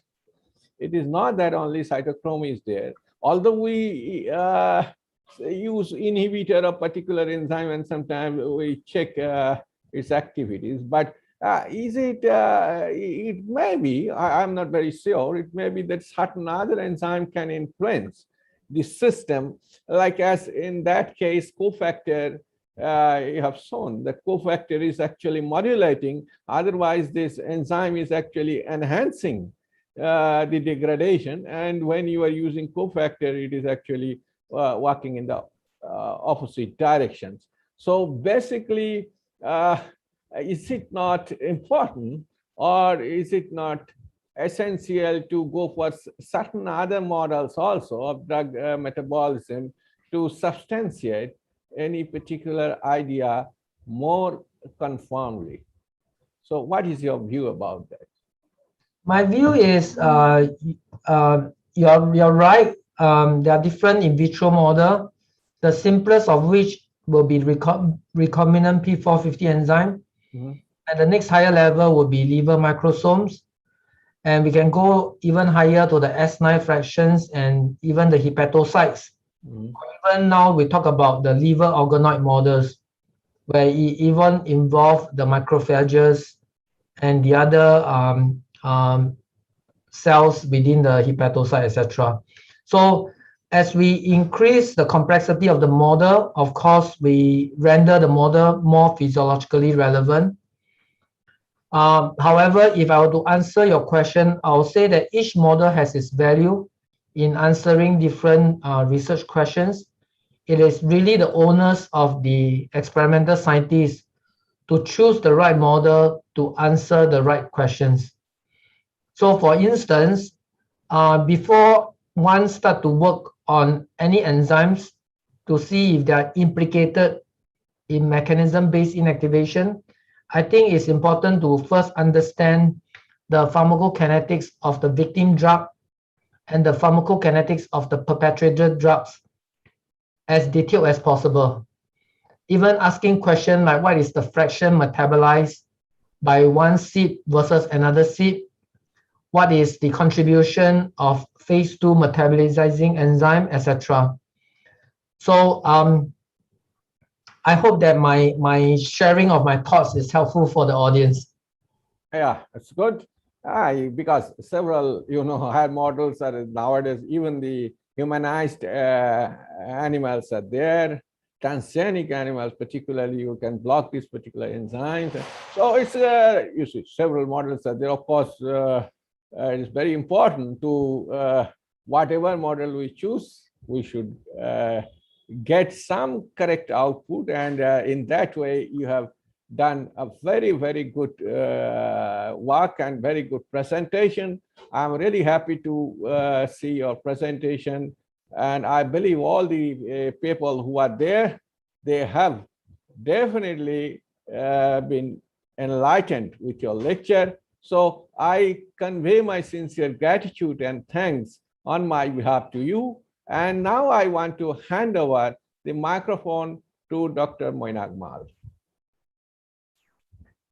Thank you, Prof. Chan, for your insightful lecture and delightful session. Thank you, Professor Bishwet Mukherjee, for chairing the session. With this, we will take a break and resume back around 2:30 p.m. for the second panel discussion of ENAT PH 21. See you again, audience. Thank you. Thank you very much. Thank you. Bye-bye. Bye.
Hello everyone, I am Swamindeep Sarkar from 2008-12 batch Pharmacy Portal.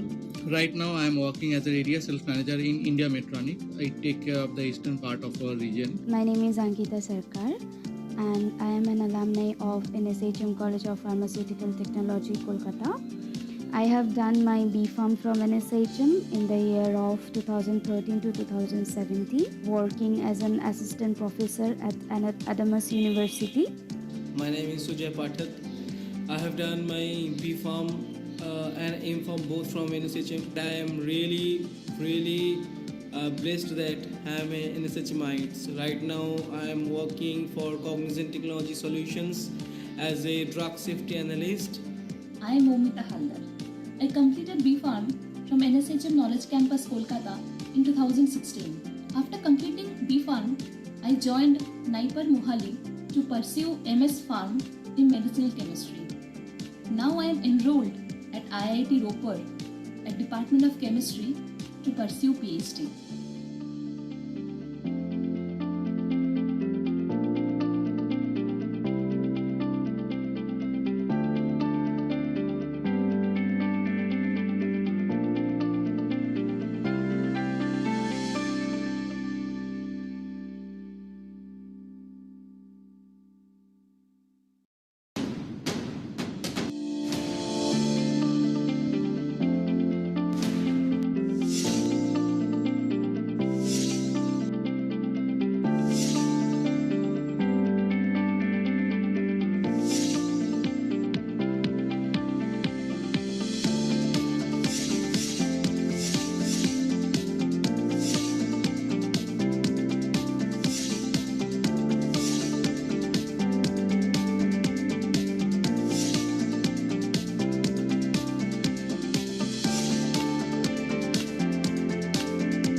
Hello everyone, I am Swamindeep Sarkar from 2008-12 batch Pharmacy Portal.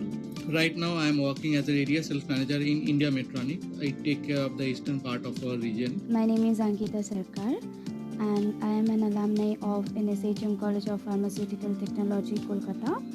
I have done my B.Pharm from NSHM in the year of 2013 to 2017, working as an assistant professor at Adamas University. My name is Sujay Pathak. I have done my B.Pharm and M.Pharm both from NSHM. I am really blessed that I am a NSHMite. Right now I am working for Cognizant Technology Solutions as a drug safety analyst. I am Momita Haldar. I completed B.Pharm from NSHM Knowledge Campus, Kolkata in 2016. After completing B.Pharm, I joined Naipar Mohali to pursue MS Pharm in medicinal chemistry. Now I am enrolled at IIT Ropar at Department of Chemistry to pursue PhD.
Hello everyone, I am Soumyadeep Sarkar from 2008-12 batch Pharmacy Portal. Right now I am working as an area sales manager in India Metronic. I take care of the eastern part of our region. My name is Ankita Sarkar and I am an alumni of NSHM College of Pharmaceutical Technology, Kolkata. I have done my B.Pharm from NSHM in the year of 2013 to 2017, working as an assistant professor at Adamas University. My name is Sujay Pathak. I have done my B.Pharm and M.Pharm both from NSHM. I am really blessed that I am a NSHMite. Right now I am working for Cognizant Technology Solutions as a drug safety analyst. I am Momita Haldar. I completed B.Pharm from NSHM Knowledge Campus, Kolkata in 2016. After completing B.Pharm, I joined Naipar Mohali to pursue MS Pharm in medicinal chemistry. Now I am enrolled at IIT Ropar at Department of Chemistry to pursue PhD.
Hello everyone, I am Soumyadeep Sarkar from 2008-12 batch Pharmacy Portal.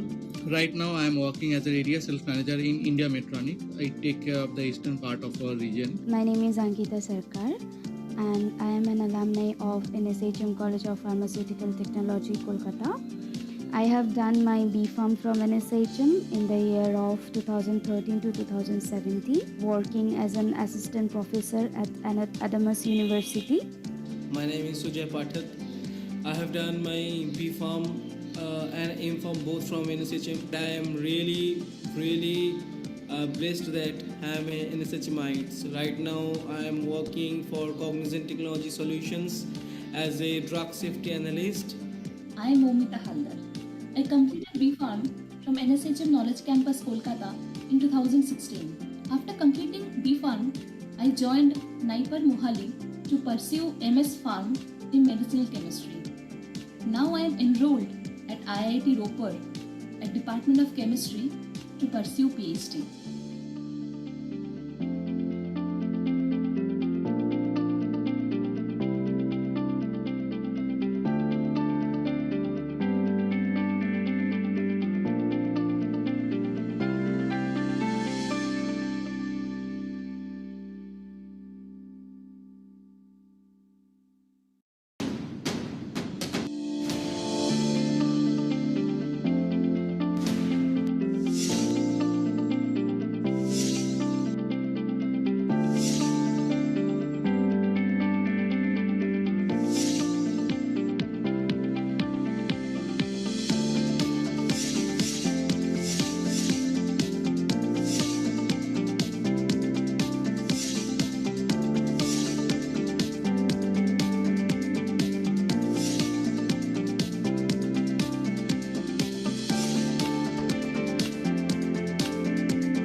everyone, I am Swamindeep Sarkar from 2008-12 batch Pharmacy Portal.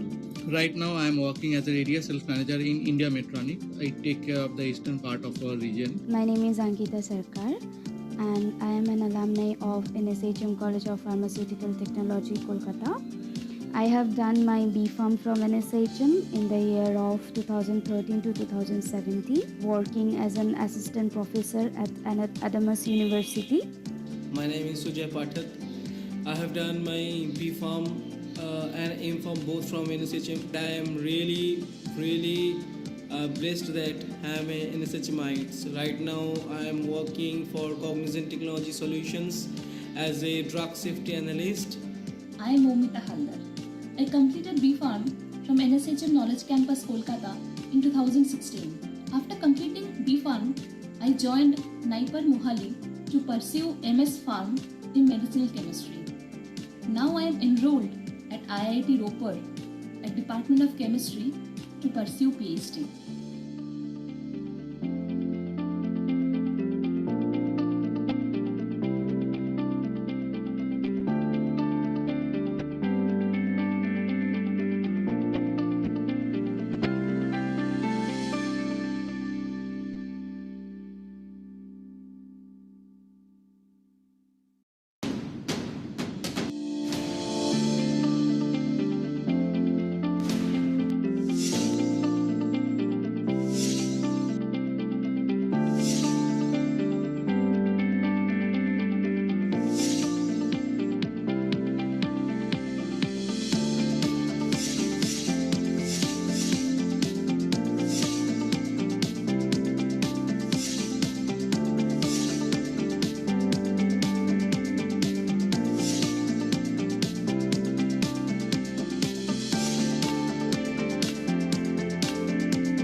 Hello everyone, I am Swamindeep Sarkar from 2008-12 batch Pharmacy Portal.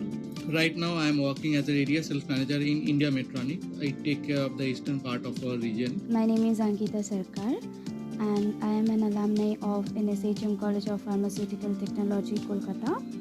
I have done my B.Pharm from NSHM in the year of 2013 to 2017, working as an assistant professor at Adamas University. My name is Sujay Pathak. I have done my B.Pharm and M.Pharm both from NSHM. I am really blessed that I am a NSHMite. Right now I am working for Cognizant Technology Solutions as a drug safety analyst. I am Momita Haldar.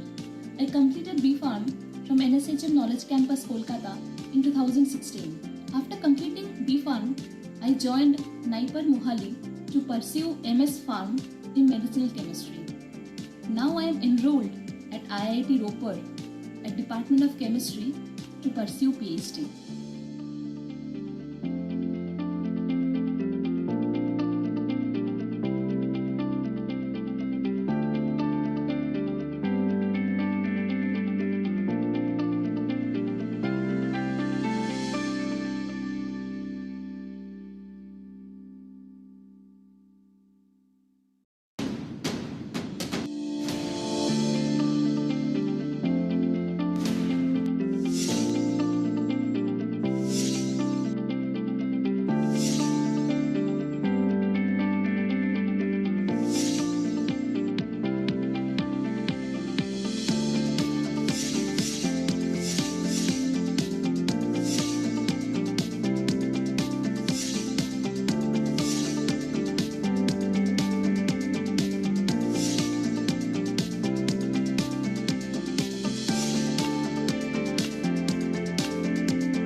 Hello everyone, I am Somadeep Sarkar from 2008-12 batch Pharmacy Portal. Right now I am working as an area sales manager in India Metronic. I take care of the eastern part of our region. My name is Ankita Sarkar and I am an alumni of NSHM College of Pharmaceutical Technology, Kolkata.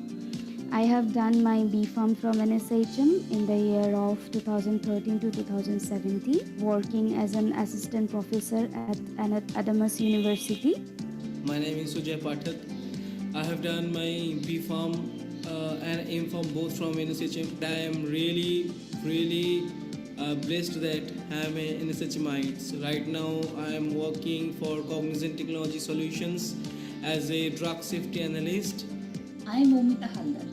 I completed B.Pharm from NSHM Knowledge Campus, Kolkata in 2016. After completing B.Pharm, I joined Naipar Mohali to pursue MS Pharm in medicinal chemistry. Now I am enrolled at IIT Ropar at Department of Chemistry to pursue PhD.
Hello everyone, I am Somadeep Sarkar from 2008-12 batch Pharmacy Portal.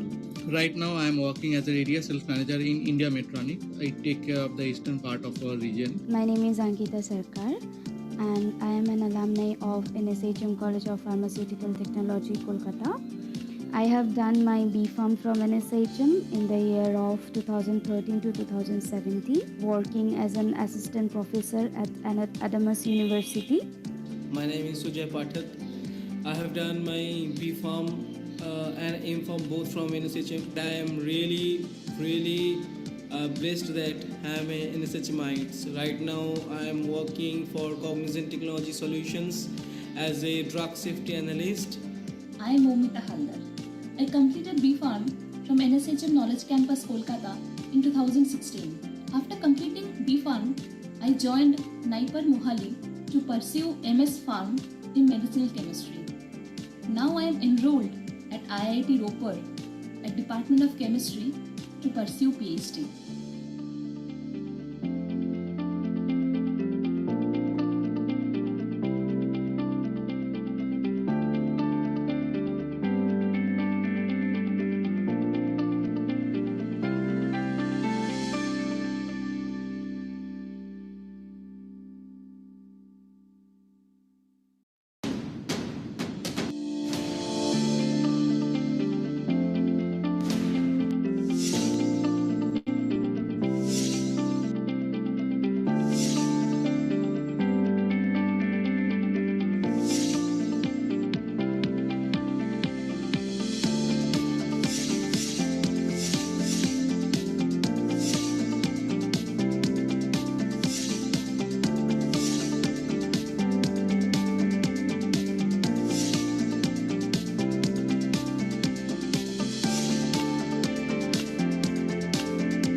everyone, I am Somadeep Sarkar from 2008-12 batch Pharmacy Portal.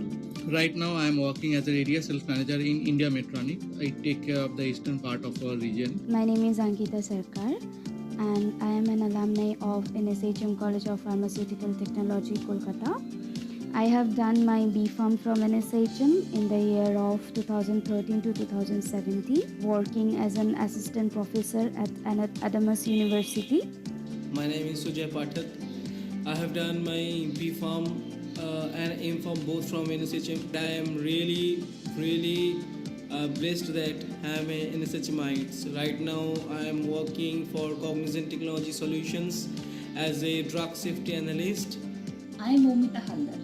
I completed B.Pharm from NSHM Knowledge Campus, Kolkata in 2016. After completing B.Pharm, I joined Naipar Mohali to pursue MS Pharm in medicinal chemistry. Now I am enrolled at IIT Ropar at Department of Chemistry to pursue PhD.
Hello everyone, I am Somadeep Sarkar from 2008-12 batch Pharmacy Portal.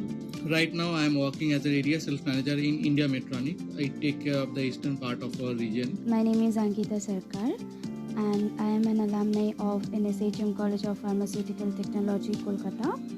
I have done my B.Pharm from NSHM in the year of 2013 to 2017, working as an assistant professor at Adamas University. My name is Sujay Pathak. I have done my B.Pharm and M.Pharm both from NSHM. I am really blessed that I am a NSHMite. Right now I am working for Cognizant Technology Solutions as a drug safety analyst. I am Momita Haldar. I completed B.Pharm from NSHM Knowledge Campus, Kolkata in 2016. After completing B.Pharm, I joined Naipar Mohali to pursue MS Pharm in medicinal chemistry. Now I am enrolled at IIT Ropar at Department of Chemistry to pursue PhD.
Hello everyone, I am Somadeep Sarkar from 2008-12 batch Pharmacy Portal.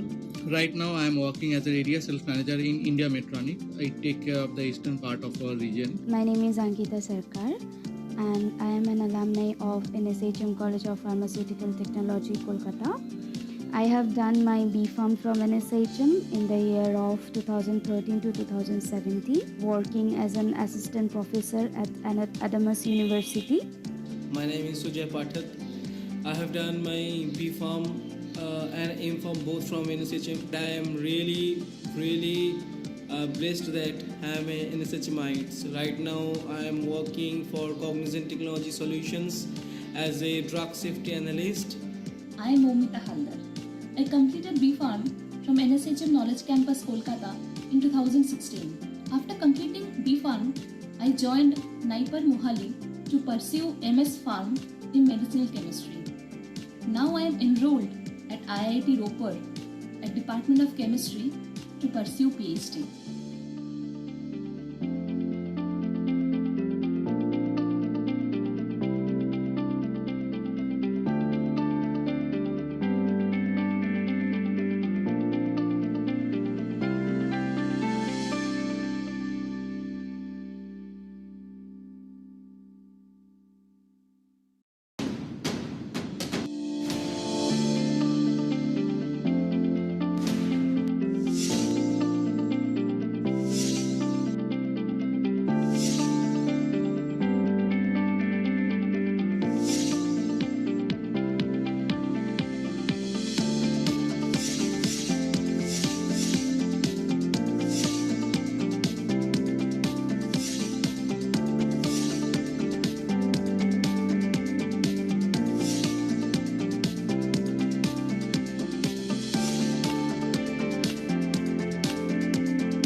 Hello everyone, I am Somadeep Sarkar from 2008-12 batch Pharmacy Portal.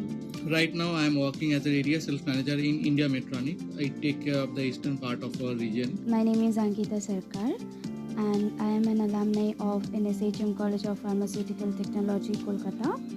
I have done my B.Pharm from NSHM in the year of 2013 to 2017, working as an assistant professor at Adamas University. My name is Sujay Pathak. I have done my B.Pharm and M.Pharm both from NSHM. I am really blessed that I am a NSHMite. Right now I am working for Cognizant Technology Solutions as a drug safety analyst. I am Momita Haldar. I completed B.Pharm from NSHM Knowledge Campus, Kolkata in 2016. After completing B.Pharm, I joined Naipar Mohali to pursue MS Pharm in medicinal chemistry. Now I am enrolled at IIT Ropar at Department of Chemistry to pursue PhD.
Hello everyone, I am Somadeep Sarkar from 2008-12 batch Pharmacy Portal. Right now I am working as a area sales manager in India Medtronic. I take care of the eastern part of our region. My name is Ankita Sarkar and I am an alumni of NSHM College of Pharmaceutical Technology, Kolkata. I have done my B.Pharm from NSHM in the year of 2013 to 2017, working as an assistant professor at Adamas University. My name is Sujay Pathak. I have done my B.Pharm and M.Pharm both from NSHM. I am really blessed that I am a NSHMite. Right now I am working for Cognizant Technology Solutions as a drug safety analyst. I am Momita Haldar. I completed B.Pharm from NSHM Knowledge Campus, Kolkata in 2016. After completing B.Pharm, I joined Naipar Mohali to pursue MS Pharm in medicinal chemistry. Now I am enrolled at IIT Ropar at Department of Chemistry to pursue PhD.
Hello everyone, I am Somadeep Sarkar from 2008-12 batch Pharmacy Portal. Right now I am working as a area sales manager in India Medtronic. I take care of the eastern part of our region. My name is Ankita Sarkar and I am an alumni of NSHM College of Pharmaceutical Technology, Kolkata. I have done my B.Pharm from NSHM in the year of 2013 to 2017, working as an assistant professor at Adamas University. My name is Sujay Pathak. I have done my B.Pharm and M.Pharm both from NSHM. I am really blessed that I am a NSHMite. Right now I am working for Cognizant Technology Solutions as a drug safety analyst. I am Momita Haldar. I completed B.Pharm from NSHM Knowledge Campus, Kolkata in 2016. After completing B.Pharm, I joined Naipar Mohali to pursue MS Pharm in medicinal chemistry. Now I am enrolled at IIT Ropar at Department of Chemistry to pursue PhD.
Hello, I'm audible.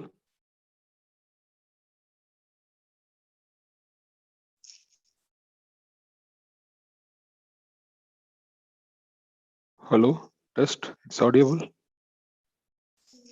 Good afternoon, sir. Good afternoon. It's audible. Yes, sir. Sir, we'll begin the session at 20. So, we're waiting for the rest of the answers.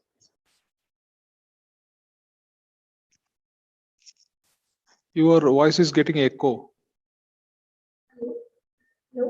My audio is on? Yeah, now it's okay. So, we'll begin at 2:30. Hmm? We will begin at 2:30. I'm not getting you. Hello? I'm not getting you, ma'am. Hello, am I audible? Yes, you are audible. So, we will begin at 2:30. 2:30. Okay, no problem. All right. Thank you. No Please problem. wait. Okay. Okay, no problem.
Hello everyone, I am Somadeep Sarkar from 2008-12 batch Pharmacy Portal. Right now I am working as an area sales manager in India Metronic. I take care of the eastern part of our region. My name is Ankita Sarkar and I am an alumni of NSHM College of Pharmaceutical Technology, Kolkata. I have done my B.Pharm from NSHM in the year of 2013 to 2017, working as an assistant professor at Adamas University. My name is Sujay Pathak. I have done my B.Pharm and M.Pharm both from NSHM. I am really blessed that I am an NSHMite. So right now I am working for Cognizant Technology Solutions as a drug safety analyst. I am Momita Haldar. I completed B.Pharm from NSHM Knowledge Campus, Kolkata in 2016. After completing B.Pharm, I joined Naipar Mohali to pursue MS Pharm in medicinal chemistry. Now I am enrolled at IIT Ropar at Department of Chemistry to pursue PhD.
Hello everyone, I am Somadeep Sarkar from 2008-12 batch Pharmacy Portal.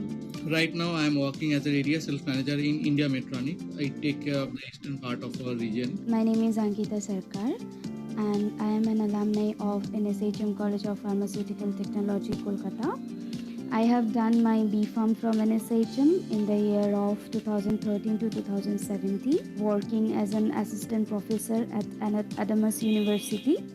My name is Sujay Pathak. I have done my B.Pharm and M.Pharm both from NSHM. I am really blessed that I am a NSHMite. Right now I am working for Cognizant Technology Solutions as a drug safety analyst. I am Momita Haldar. I completed B.Pharm from NSHM Knowledge Campus, Kolkata in 2016. After completing B.Pharm, I joined Naipar Mohali to pursue MS Pharm in medicinal chemistry.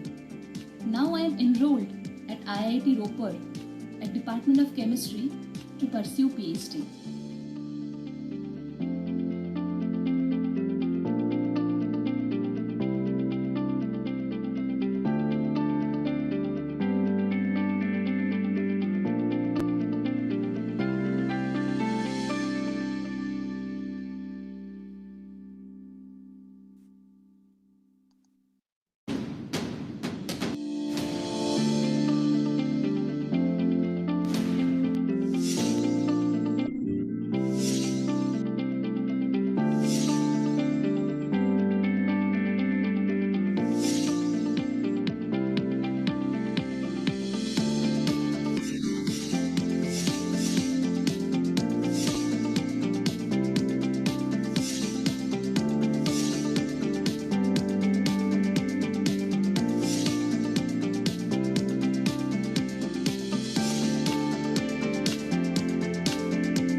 Hello everyone, I am Somadeep Sarkar from 2008-12 batch Pharmacy Portal.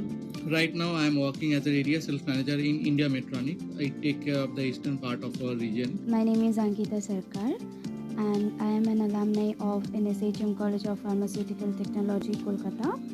I have done my B.Pharm from NSHM in the year of 2013 to 2017, working as an assistant professor at Adamas University. My name is Sujay Pathak.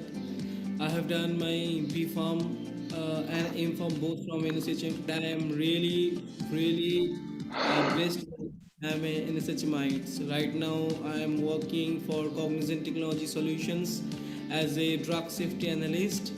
I am Momita Haldar. Schroff. I completed B.Pharm from NSHM Knowledge Campus, Kolkata Schroff. in 2016. After completing B.Pharm, I joined Naipar Mohali to pursue MS Pharm in medicinal chemistry. Now I am enrolled at IIT Ropar at Department of Chemistry to pursue PhD.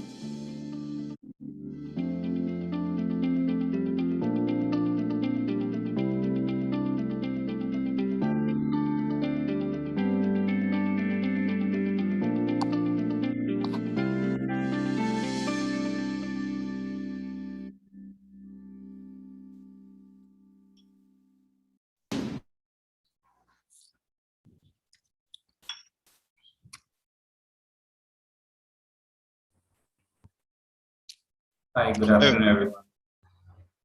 Good afternoon, everyone. Hi, all. Hi, everyone.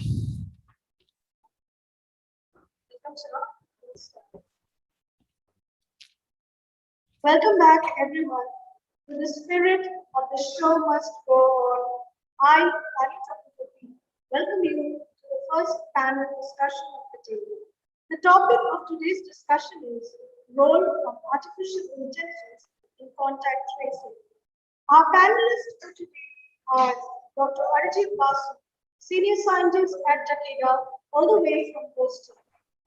Dr. Sameer Jindra, Associate Professor, Department of Pharmacy Practice, Naipur, Ajipur, and Mr. Ashutosh Verma, Lecturer, Mahasa University, Malaysia. Welcome to eNATCON 2021. Now, I take the pleasure of introducing the moderator for this session, Dr. Karmakaran Rodi, Principal and Director, Government Pharmacy College, Sikkim, India. He has received his doctorate from University of Madras and has an amazing academic career spanning for a period of more than 25 years. In this tenure, he has received plenty of prestigious awards and fellowships, including AICT Career Award for Young Teachers. Dr. K.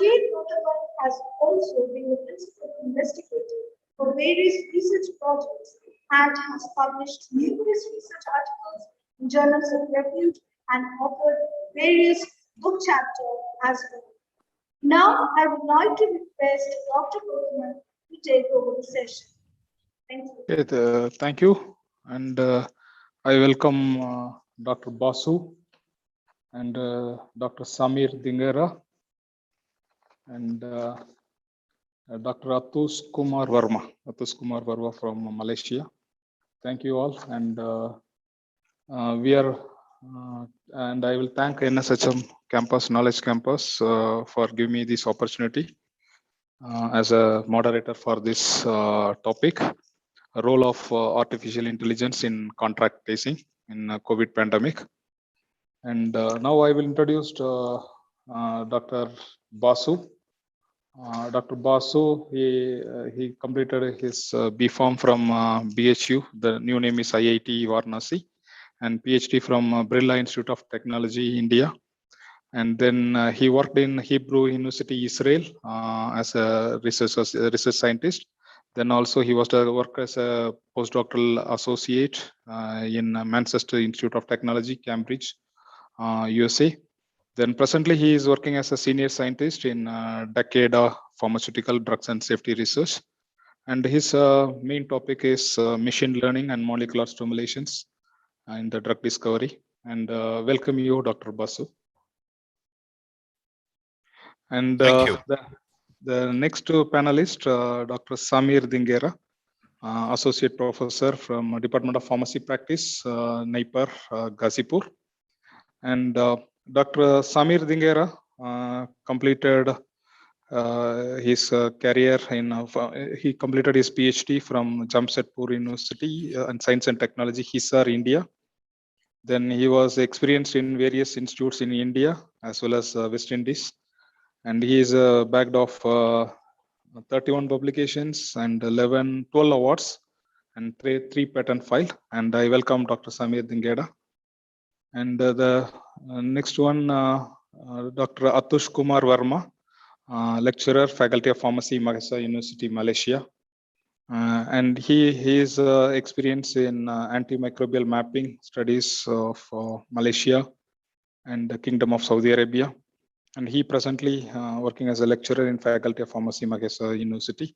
I welcome you, Atush Kumar Verma also. So now I will hand over the session to Dr. Basu. You will start the things, then we will carry on about artificial intelligence, because artificial intelligence in contact tracing in COVID epidemic, it is highly used in most of the countries with limited ethics and unlimited ethics also in some countries. So especially during this pandemic, I was traveled almost 8 countries in 8 different countries with quarantine and non-quarantine in some places. And in especially my experience in Dubai and Saudi Arabia in the contact tracing with artificial intelligence apps, it was excellent because once we get down, the passport also it was tagged with the digital it means chips related stickers, and we have to give a declaration. We should not switch off our Bluetooth of our mobile. Through the mobile apps, the complete contact tracing, and even we cannot come out from that quarantine room also. But it is exactly opposite which is going on in India with the help of Aarogya Setu app.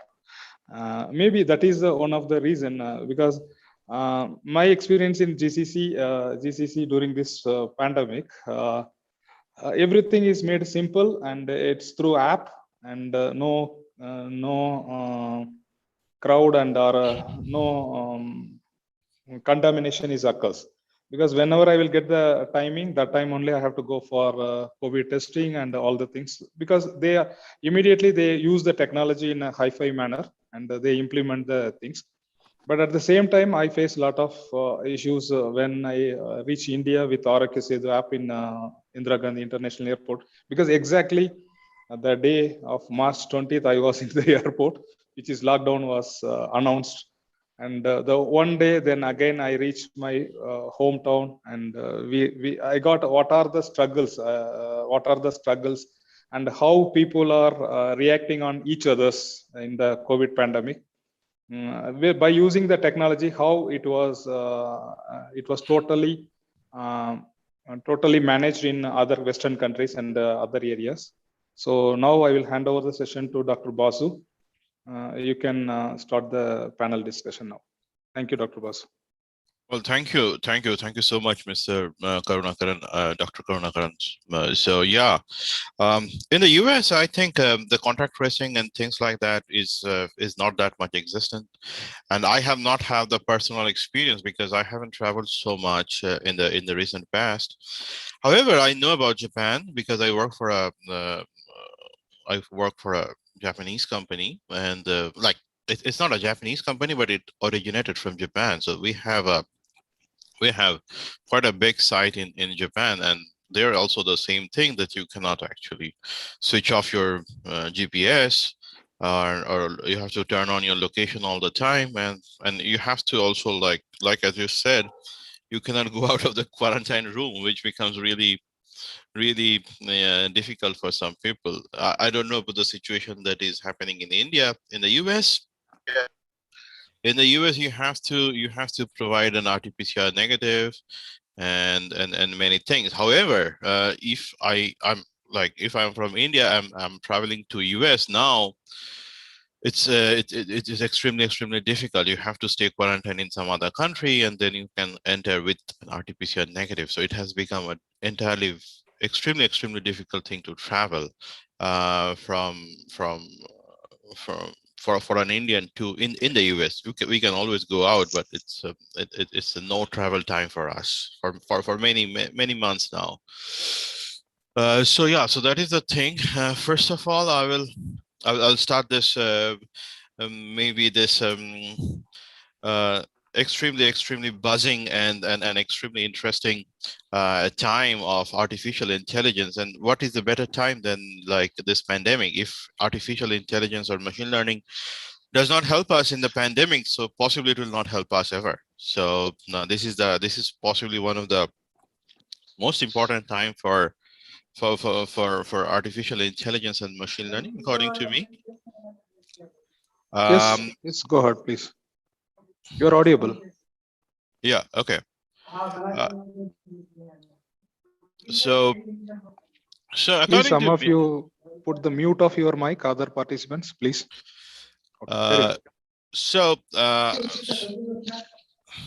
according to me, I mean, artificial intelligence is an extremely data driven aspect. So whatever we put in, if we don't have a historical data, it does not perform that well. So that is according to me. And since I'm like in a pharmaceutical company using kind of machine learning every day, we always find that situation. I mean, everybody will agree with me. So whatever we put in, if we put a garbage inside, it will result in a garbage out.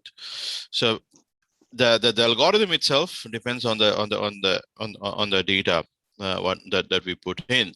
The second part in artificial intelligence, and it's challenging, is the hardware, because artificial intelligence has been there for a long time.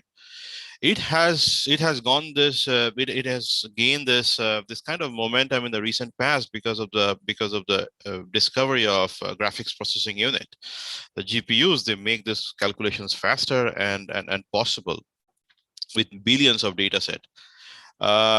So it's exciting time, and I think contact tracing is just one of them. There are many other applications of artificial intelligence in the COVID time. As and whenever the data comes in, people are doing a lot of models. Also in drug discovery, artificial intelligence and machine learning for COVID has played a part. However, with little success. In vaccine discovery, there has been quite a part of molecular simulation, I will say, rather than machine learning for discovery of both Moderna and Pfizer vaccines. So yeah, artificial intelligence, especially the computational techniques in general, if we say, has played an enormous part in this pandemic. So with that, I'll pass on to maybe Ashutosh sir or Samir sir. What are their thoughts? And yeah, you guys take it on from here. I believe Dr. Samir, please, we would like to hear from you. Then I'll go on with there.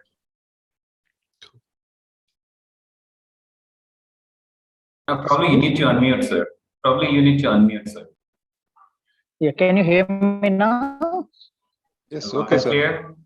Yeah, my voice is clear? Clear.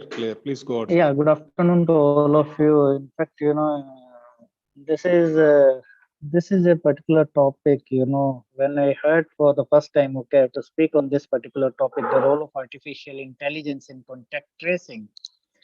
And it is just a coincidence. When I heard this topic at home, my daughter, she was asking me the same question. Nowadays in class 9, she has a whole, curriculum for this particular subject for artificial intelligence.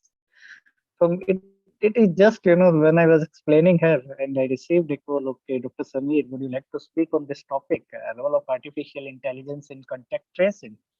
And that was the moment when I was, explaining different applications to my daughter, how artificial intelligence or machine learning is playing a role in different aspects of our life, starting from Alexa at home and many application robots and all those things. Then when this topic came, I have given a thought, when it comes to the contact tracing, the first step I heard that was the Arogya Setu. But that time I was not in India. Last year, same time I was there in, Trinidad and Tobago. I was working with the University of the West Indies. And I heard, okay, that our National Institute, NIC, they have developed, a tracing app by this name Arogya Setu, and I was very much surprised how this app can be helpful in contact tracing the COVID-19 cases.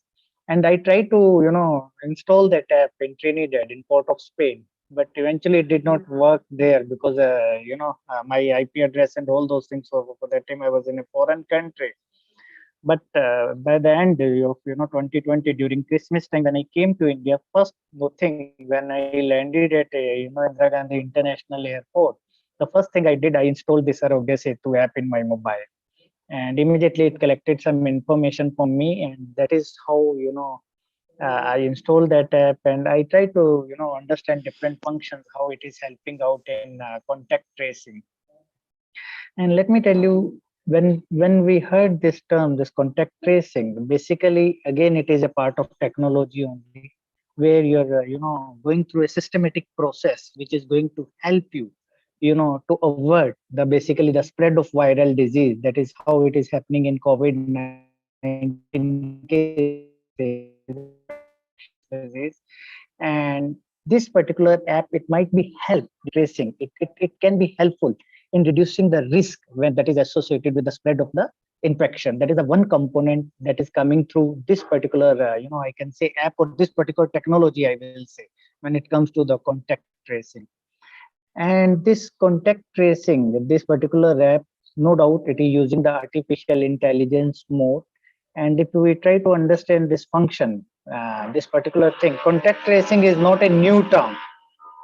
Basically, when it comes to the epidemiology, it is a very old term in epidemiology and public health. But the only thing in the traditional system we used to do in a different manner, where maybe a healthcare professional used to call the patient and he used to check with him, particularly for infectious diseases, where you have visited last 1 week or 2 week time, depending on the disease spectrum, when that infectious disease spectrum, they try to collect the verbal information from the patients. Okay, so I went there, and like that, they used to trace the position from where this particular disease originated.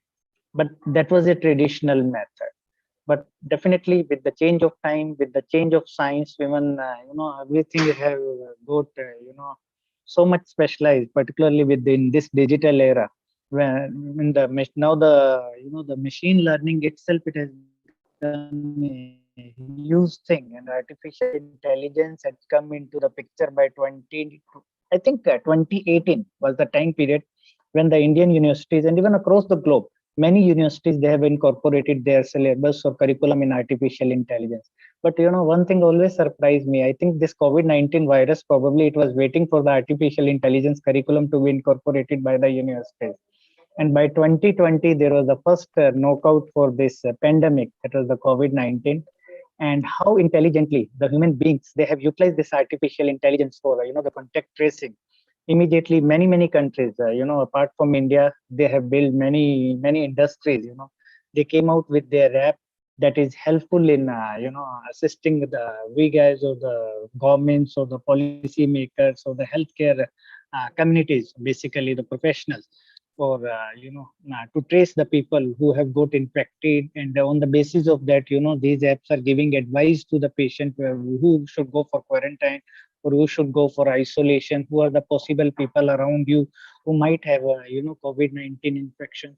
So this is how this app is working for the the people. But definitely contact tracing, it is going to be a big business. It is going to be a multi-billionaire business, multi-billion business. And I don't think so even after COVID-19 these type of apps are going to be stopped. No, COVID-19, definitely these apps are playing role in terms of tracing the people, in terms of their isolation, in terms of even taking their temperature, so all those things at every single step, these artificial intelligence based apps are helping, apart from not only for COVID, not only for contact tracing, but for other things also. So these are my inputs, and I think again I will go back to the moderator, Gautam. If anything else, and if anybody else want to add in this, definitely let Dr. Atush Kumar Verma also will speak. Then we can. All right. Thank you so much, Dr. Karbakar, and thank you so much, my two of the seniors who just shared their view from one from far west and one from not so much west, a little bit west from my motherland. So I'm glad that I heard you all. And probably when we are talking about intelligence, okay, we are sharing our intelligence, that's human intelligence, that's volatile. That's what we say, right? From where it started. Probably it's early 5 a.m. around in States. Am I right, Dr. Basu? Right. So he's there waking up early in the morning because some of my research colleagues are there. So I know it's kind of difficult thing, but intelligence have no replacement. As he put it his point, artificial intelligence, don't know where it's going to help us in the future or not. Other side, Dr. Samir, he very well put that, yes, India, when he was not expecting being working in this field for long, but still he wasn't expecting that India is working well with artificial intelligence. Of course, what are the norms of artificial intelligence? Things are going almost opposite way in India at this point of time, but still, anyway, it's at least going somewhere. Most of the experience that I share, let's go back to the square zero, from where this artificial intelligence and the contact tracing, all these balloons started inflating and forming in December 2019, if I'm not mistaken. Right, the first case was in Wuhan, and from China it's all started. And then after that case, and after that, a company in Canada So I'm not sure about states because really I didn't get much of the update about AI tracing there in states. So I'm agreeing with you, Dr. Kasu. But yes, in Canada, there was a company called Blue Dot. They were one of the pioneers in alerting about this pandemic to Canadian government, about this pandemic was coming in. So yeah, they succeeded a bit in the beginning to give alerts, although by the time it was already spread throughout the globe and people were already fighting, trying to trace it. So yes, few of the prerequisites for any contact tracing is the device. So I believe in India, it's difficult because of the accessibility. I believe so. I think that's why still we are lagging behind in tracing there. Maybe in the States is something like either awareness or second thing, I don't think it's awareness, but maybe it's the choice. Because the major concern we heard from the West was privacy, the concern of data. And of course, it is a concern. Who will want all the profile, all the data to be published in a government net? And at some point in time, I do think that maybe they do not know how much population is still surviving, how many people are in which country and which zone. But with this, they got at least 99% of the data on the name of vaccination or other things. It's good or bad, I don't know. We will discuss on it. This is like a panel, so we will come to a conclusion later. But yes, these all concerns are traveling. What I heard in my experience so far. So we talked about Canada. India is doing Arogya Setu, as Dr. Samir has well put it. Same way, Malaysia, we are having My Sajatra. It's a Malay word, is the local term for, again, health. Sajatra means health. So My Sajatra, my health. They are doing it with the help of this app. And concept is more or less the same. And more or less the same is we epidemiologists, like I'm a pharmacoepidemiologist primarily, working in that field, being into tracing, mapping, studies, and things came up like in AI when we kick-started actually in 2020 when we do not have any other way to move, any other way to trace, because this is a very highly contagious communicable disease. And point is, we can't even shake hands, social distancing, all these terms which were like, we always maybe seen in nightmares, that we can't even touch anyone. We all became untouchable overnight, right? So that time, how to get to it, how to get there without touching someone and screening. We do not want a crowd. We can't take hospital everywhere, right? And definitely any country, I would say, rather than it's phase 3, it's a third wave, fourth wave, first wave, whatever, so many cases happen. Each country so far were equipped for, I think, to serve 10 to 20% of the population in terms of healthcare, I would say. States or Malaysia or any other Asian countries is not equipped more than 10 to 20% at a time. And it was a sudden outbreak. So contact tracing using AI, yes, it was a promising. It is promising. But again, the point is, are we ready with the AI as well, with the outreach? That is my concern as well. Reason, AI in contact tracing doesn't work alone. It needs epidemiology knowledge. If we do not combine epidemiologists with an AI tech, it will not work. That's my understanding so far in reading the literature coming out, whatever data coming out, and it usually ending like thousands of papers published in this time, in this meanwhile. But how it is concluding? It's concluding with like a postscript or note that need further investigation. Why? Because we know there are certain very concerning biases that exist. Those biases, how we can remove, like some of the countries, how they started using AI combining with pharmacoepidemiology for contact tracing. They started as Dr. Karnakaran, he said, the passports were tagged, right? The passports were tagged. Yeah, it's one of the ways that they know your exact location where you are. And some places the thermal scanner. Thermal scanners are there, which measure your temperature. Spittoons are there for saliva testings, etc. So when you are there at that location, they trace you. The person has just passed by, he is positive in that area, how many other contacts? But limitation comes ahead of this tech. Again, we are not ready with even with 4G, we're talking about 5G. It's okay, that's tech field. Right, but even if we are ready with 3G, that's a real question. How many percentage? How much percentage of the world is ready with even 3 plus tech, 3G plus tech? So, temperature scanner data, Bluetooth in data. India, in Sir. India, we have to go with 2G also, not 3G. Don't worry, sir, I'm in same boat. We are not different. Really, It's we are everywhere, suffering sir. in the we are suffering in the COVID care management in Sikkim, especially west and south districts. Even we are some area we are not getting 1G also.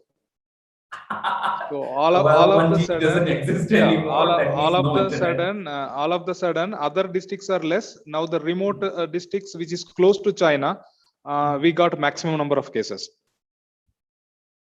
Again, so, Carry on. because it's in community transmission, isn't it, sir?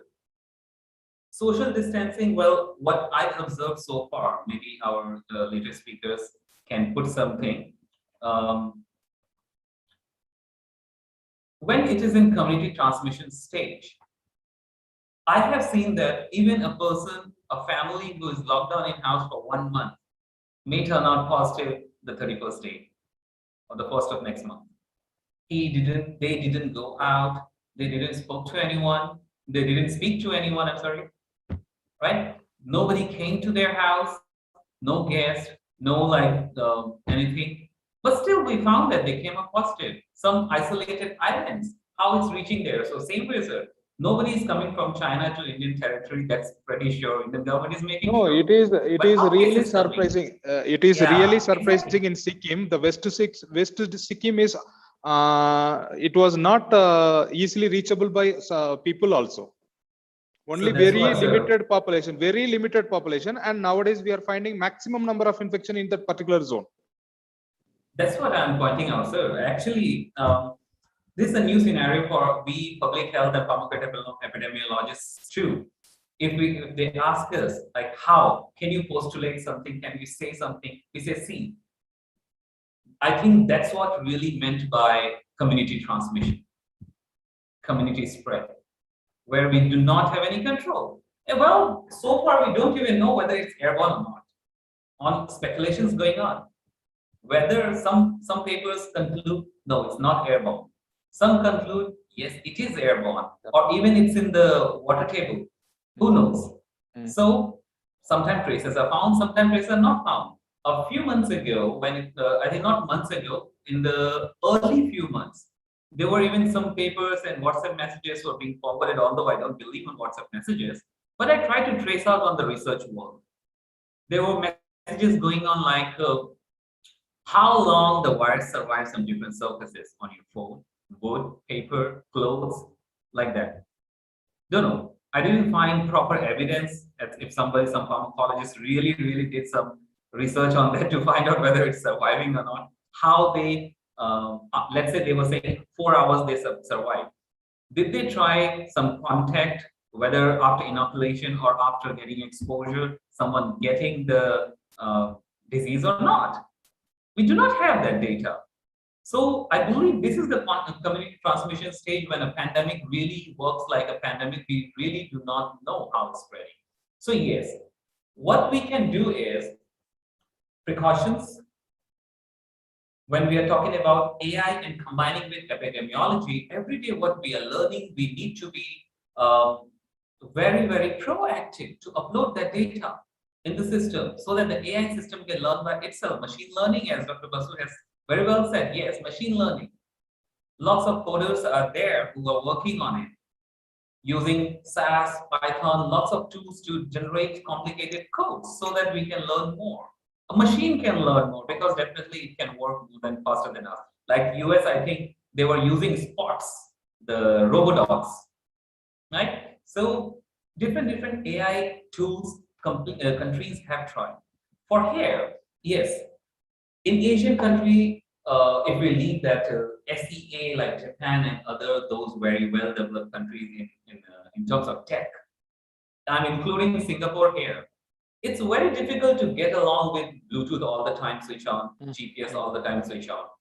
So here, for this part of the world, they implemented some other things, and I think that is helping. Even to enter in my office, this is like a big office, and inside my office is my cabin. At least 5 to 6 places I have to scan. Just like Arogya Setu, we have My Sejatra here. So that My Sejatra app, wherever I have to enter, there's a QR code generated from the central mainframe where the data is being reserved. So any room before entering, I have to scan. It will log at what time I entered this room. Exit, it's all right. At least our footprints are being recorded. So yeah, 100% not efficient. So the same way it goes to even you go to a grocer, even you go to a Subway or McD or even a Pizza Hut or even a local restaurant, even a small hardware shop, or at the level that even if like a roadside hawker, if you are stopping by there, he will ask you to please scan it, because you stop here and we are communicating, right? So trying to implement in this part of the world, yes, internet a bit helping, but sir, India internet is not helping, but it's far cheaper than Malaysia. So it's a costing as well. People can afford or not. Buying power. We can't. OECD has said this word as well. That I have to agree. That I have to agree. Here, the internet is cheap, but it is not available everywhere. It's fine, sir, because it's bias power. They need to plant some towers and everything. The infrastructure development. So yeah, OECD has mentioned some few of the points. OECD is like for the pharmacoeconomics and the economics world things. So they have mentioned this thing, like other part of the world, there are a few things that's affecting. One of these is this, buying power. So tech is lower. So, well, so far my observation is like this. Yeah, different perceptions are there, but Dr. Basu is wanting to say something. He have a lot to say now. I will request Dr. Basu to give the futures of contact tracing and the ethical aspects of contact tracing, and what is the technical validation? What are the technical validation we have to follow in the contract testing apps, especially in the by means of technology way? You can please share your views. Dr. Basu, please. Yeah, so thank you. Well, yeah, so Dr. Ashutosh and Samir, thank you so much. Dr. Basu, just a minute, because we have in India, to follow anyone, there was no specific rules and regulations. Indian IPC regulations, you know, okay. But at the same time, when we are doing contract testing in Western countries or Malaysia or Gulf, there are some limitations of contact tracing. How far ethically we can solve that issue? What is the validation we can go for this type of things? Please explain. Yeah, so thank you so much. So yeah, in the US, individual contact tracing does not exist. At least, I mean, this is because of the ethics and people, you know, not resorting to that. So the community contract tracing still exists. So the government collects data and understands the positivity hotspots, and depending on that, first of all, it helps us a lot with the vaccination efforts, because the communities in the US were not uniformly affected. So that is why that helped doing this vaccination drive to places where vaccination is maximum needed. That is how US actually managed contact tracing quite nicely for the vaccination drive. So that is an excellent example of using community contract tracing and implementing it. So as far as the vaccination drive goes, US has done really nice. As far as the internet in India you are talking about, so in the US the internet is expensive and is almost, there are many pockets where the internet is not there, you know, because US internet is really a problem, and also your phone tower is a real problem in the US. So it's expensive also, but so at least in India, it's not that expensive, but you can actually, yeah. So yeah. So that is one of the success stories, I will say, for contact tracing, that US has used it wonderfully in order to frame their epidemiological strategy for the future.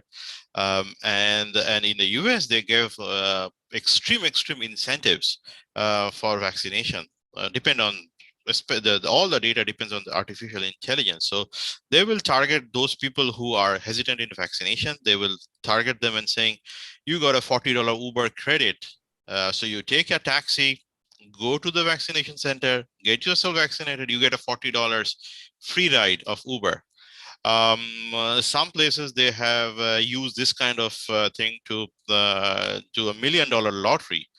In Massachusetts, there are a few pockets where the government has given as many as 6 in one community, $1 million lottery ticket if you get vaccinated. So contact tracing like this, US has used wonderfully.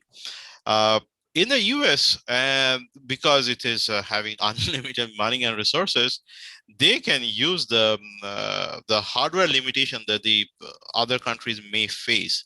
The hardware is actually quite a limiting factor, because the GPU card still today is not cheap.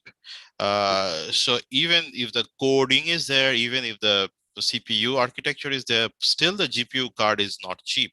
And once we have millions and billions of data, basically for the student participants over here, I must tell, in machine learning, what we have is a matrix. It's like an Excel sheet, right? The data isn't like an Excel sheet. It has rows and columns. And if you have billions of rows, how can a computer handle it? So for that, you need a processing unit that can do tiny calculations very fast.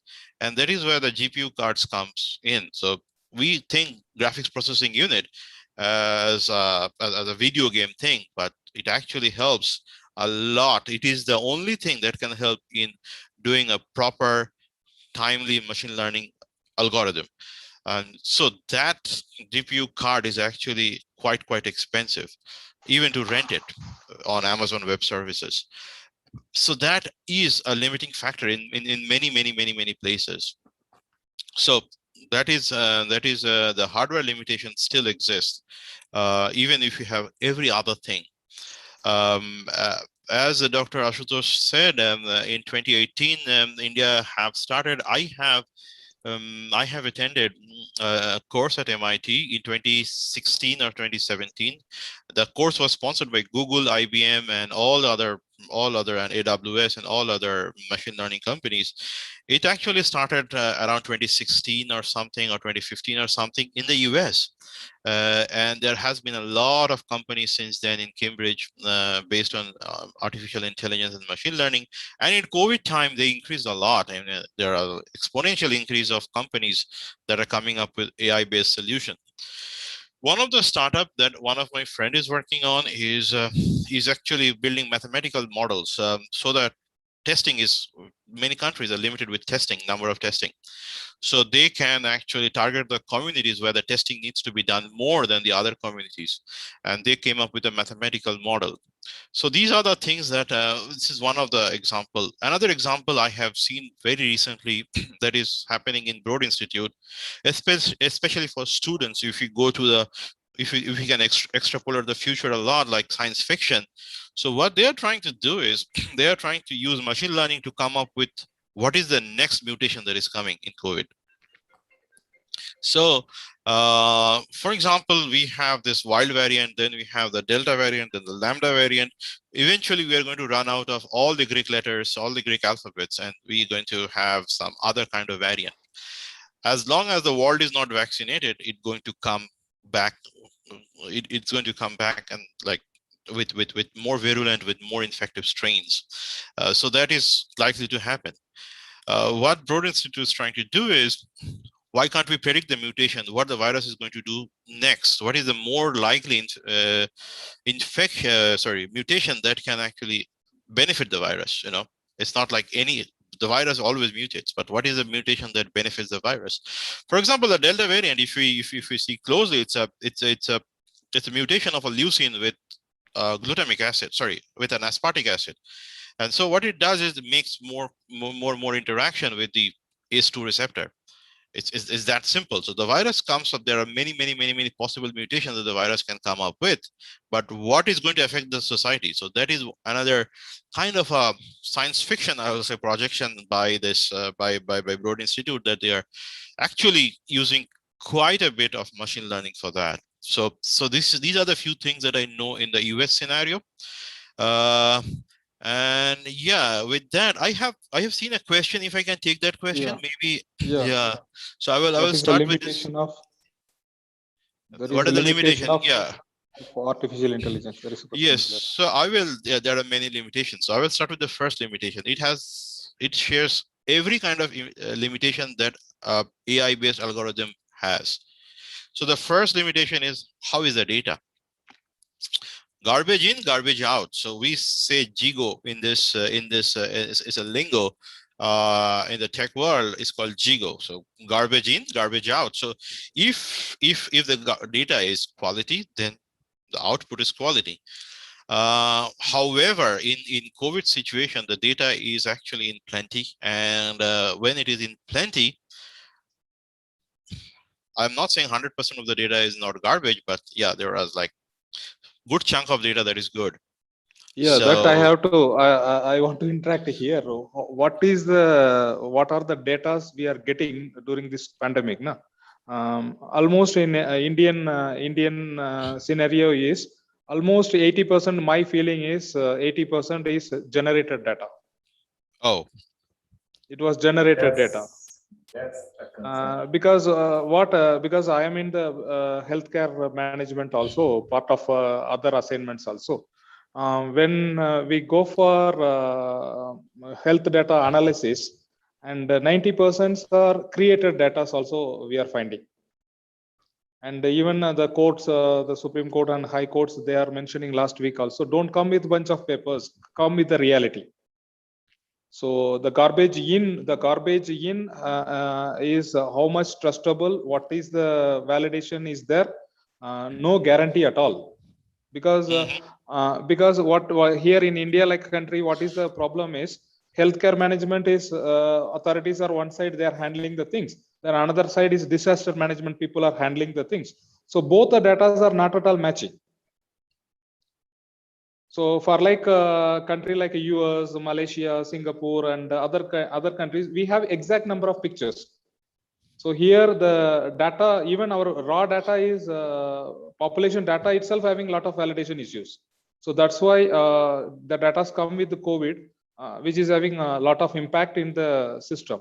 Like for example, last 2 days the pandemic was very less than 45,000, but within overnight it is crossing more than 45,000.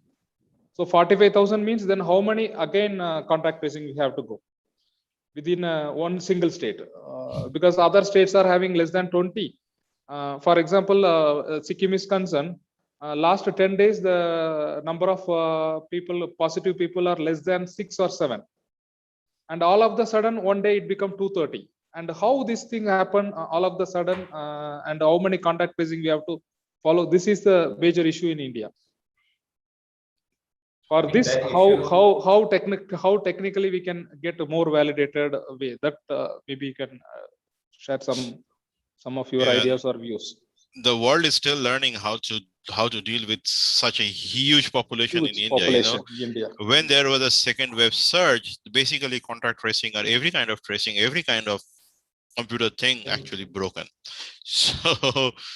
So it's a big challenge for everyone. I don't know entirely blame the system, but the system, I mean, US didn't have to face with such a big population density.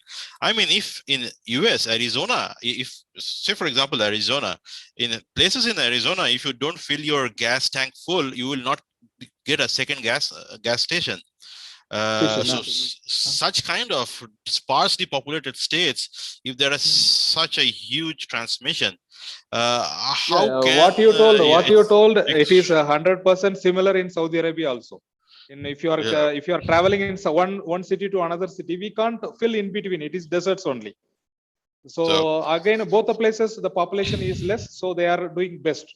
But here with the huge population, how far this contact tracing is, we can go more authenticated way. That is my expectation from you. Yeah, so I mean, now is the time to actually, buckle up and think about what we have done in a mistake in the past. And this is the time when the data has to be put in nicely and correctly. So because the second wave, it went out of our hand, of course, there is no way we can do anything about that. I think one point I would like to add in this. You mentioned one point, sir, Dr. Karnakaran. So you mentioned one point, and that was very valid. When we have so much of an argument, disagreement on actually the population stats itself, how we will be more reliable about that. So I think in most of the countries, specifically like when we talk about States, Canada, or UK, or even like I would consider Malaysia in the same channel, they know their population. The IDs, ID cards and others, the unique IDs, single ID channels are there, which are issued by birth, and for every single facility, that's all is needed. Well, sorry, but a few years ago when Government of India wanted to plant it, they were outroared. My data, government want this and that. Come on, for 10 rupee discount, people just give away their fingerprint data. They will get a 10 rupee discount. So, well, yeah, things are interlinked. AI works on data. Even we have to empower, aware, make population aware. There only things will start. Unless we do not have data, AI couldn't handle. Okay, AI can handle big data. When we talk about big data, how big? This, how big? Actually, there is no size. As Sir said, it's just a checkerboard with lots of cells, and lots goes in millions, billions. That's a huge pile of data. But point is, we have people, but their data, not there. Not there. So, sir, the first step is data. When data there, I think tracing will be easier. That's how states and other countries managed to know it, because they knew their people. Right? So in India, we don't know our people. Yeah, we don't know our people, and major problem is that mobile population. Exactly. Mobile population from one state to another state. Not a concern, sir. I won't agree about that. Migration is history. It's a law of nature. People migrate throughout the world. It's not from today. It's 100,000 years old history. Migration is nowhere an issue. The point is, okay, person migrated to Delhi. It's okay. Just know your person from Delhi. He's now a Delhite. Doesn't matter. He got a contact now. Wherever he is going after that, that's all is his contact. Don't tell him that, oh, you are a Delhi, you are in Kolkata now, so you need to get it from Delhi. No, centralized system. Why we are having it? The core banking services. I usually get an argument with Indian banks sometimes when they say you have to go to branch. Your branch is in Lucknow. Don't come in Delhi. You need to go. I said, why the hell you have core banking services when I have to go to branch again? So yeah, a few of the lacks are there. It's all about data. Do we have our data? So I think I would answer in my way that for India, the first way is everyone come on board first to get a single ID. Yeah. One country, that one is nation, mandatory. one ID. One nation, one ID is a demand. It's a requirement. It's a need, sir. It's not even like a demand anymore. It's a dire need now. It is a demand and need also. Because it cannot be like that. Dr. Samir. Yes, sir. Sir is working on ground zero. Please, sir. Dr. Samir, please, you can share the epidemiological analysis of contact tracing or something. Yeah, sure, sir. In fact, I was listening to all the speakers very carefully. When it comes to, this artificial intelligence, or when it comes to the large data, when it comes to country like India with such a diverse population, so much ethnicity, and so many things, many states, population, then moreover porous borders, all around our neighboring countries are all around open with us, and many have a long history of long relationship with the Indian continent. India is not basically it itself, it is a continent of approximately population size of 1.3 billion to 1.4 billion. With such a huge population, I will say, I will not use the term manipulation, I will say management is very, very difficult. And when it comes to a contagious disease or infectious disease like COVID-19, it is not an easy task for any government or any policy maker. And definitely artificial intelligence, it will play its role. Machine learning would play its role. And in fact, when the Aadhaar card was brought into the picture in Indian setup, that was brought with the same intention, one country, one card, so that everybody should be recognized from the basic card that we have a Aadhaar card. If you have a Aadhaar card, it means you are an Indian citizen, that you are right, whatever facets. So many things later on were attached to Aadhaar card by the government of India from different perspective, so it continued virtually, and Aadhaar card, definitely it is doing well. And but when it comes to the contact tracing, when it comes to the personal information, whatever information we are giving it to the, these our personal information that is available or that is collected through these maybe contact tracing apps or maybe through other apps also, the how much privacy need to be given, I think one should must understand that thing. And it depends on the policy makers also, it depends on the country to country governments also, how much privacy they want to give it to their population. But definitely when it comes to the contact tracing, there are definitely advantages are there, because first thing first, because you have the right information at hand, you have collected the person information through my mobile app, you know where I'm going, you can trace me, you can locate me, where I spent my day, with whom I talked, who are the person whom I came in touch with. Through my credit card, you will come to know I have visited to this market or this place. These are the people whom I came in contact with. Nowadays, other UPI, RuPay, GPay, these are various methods by which you can easily collect the information of the person. Okay. But definitely when it comes to the contact tracing, right information at hand to the public health authority system or to the to the health regulatory authorities, definitely it is going to help them to take necessary measurements to prevent the spread of the disease like COVID-19. That is first advantage. Second thing, when it comes to the contact tracing, definitely it is going to enhance the quality control, and that quality control, definitely it can improve the situation in any given reason to bring down the COVID-19 or any other infectious disease.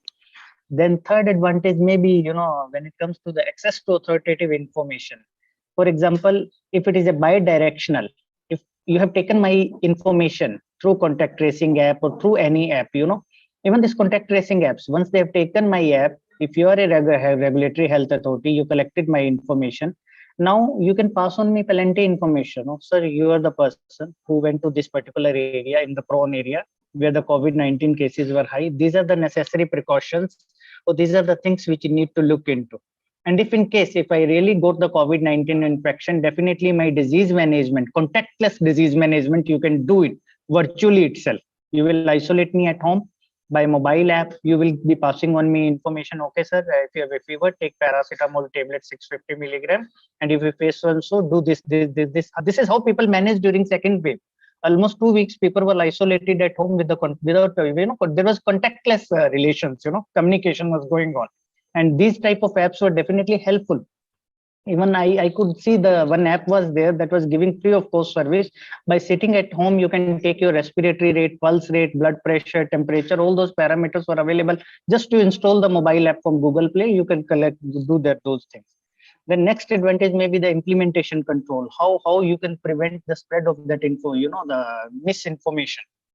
So these apps, definitely they can help to prevent these type of rumors which were, on the social media, on post, Facebook, plenty things were going around.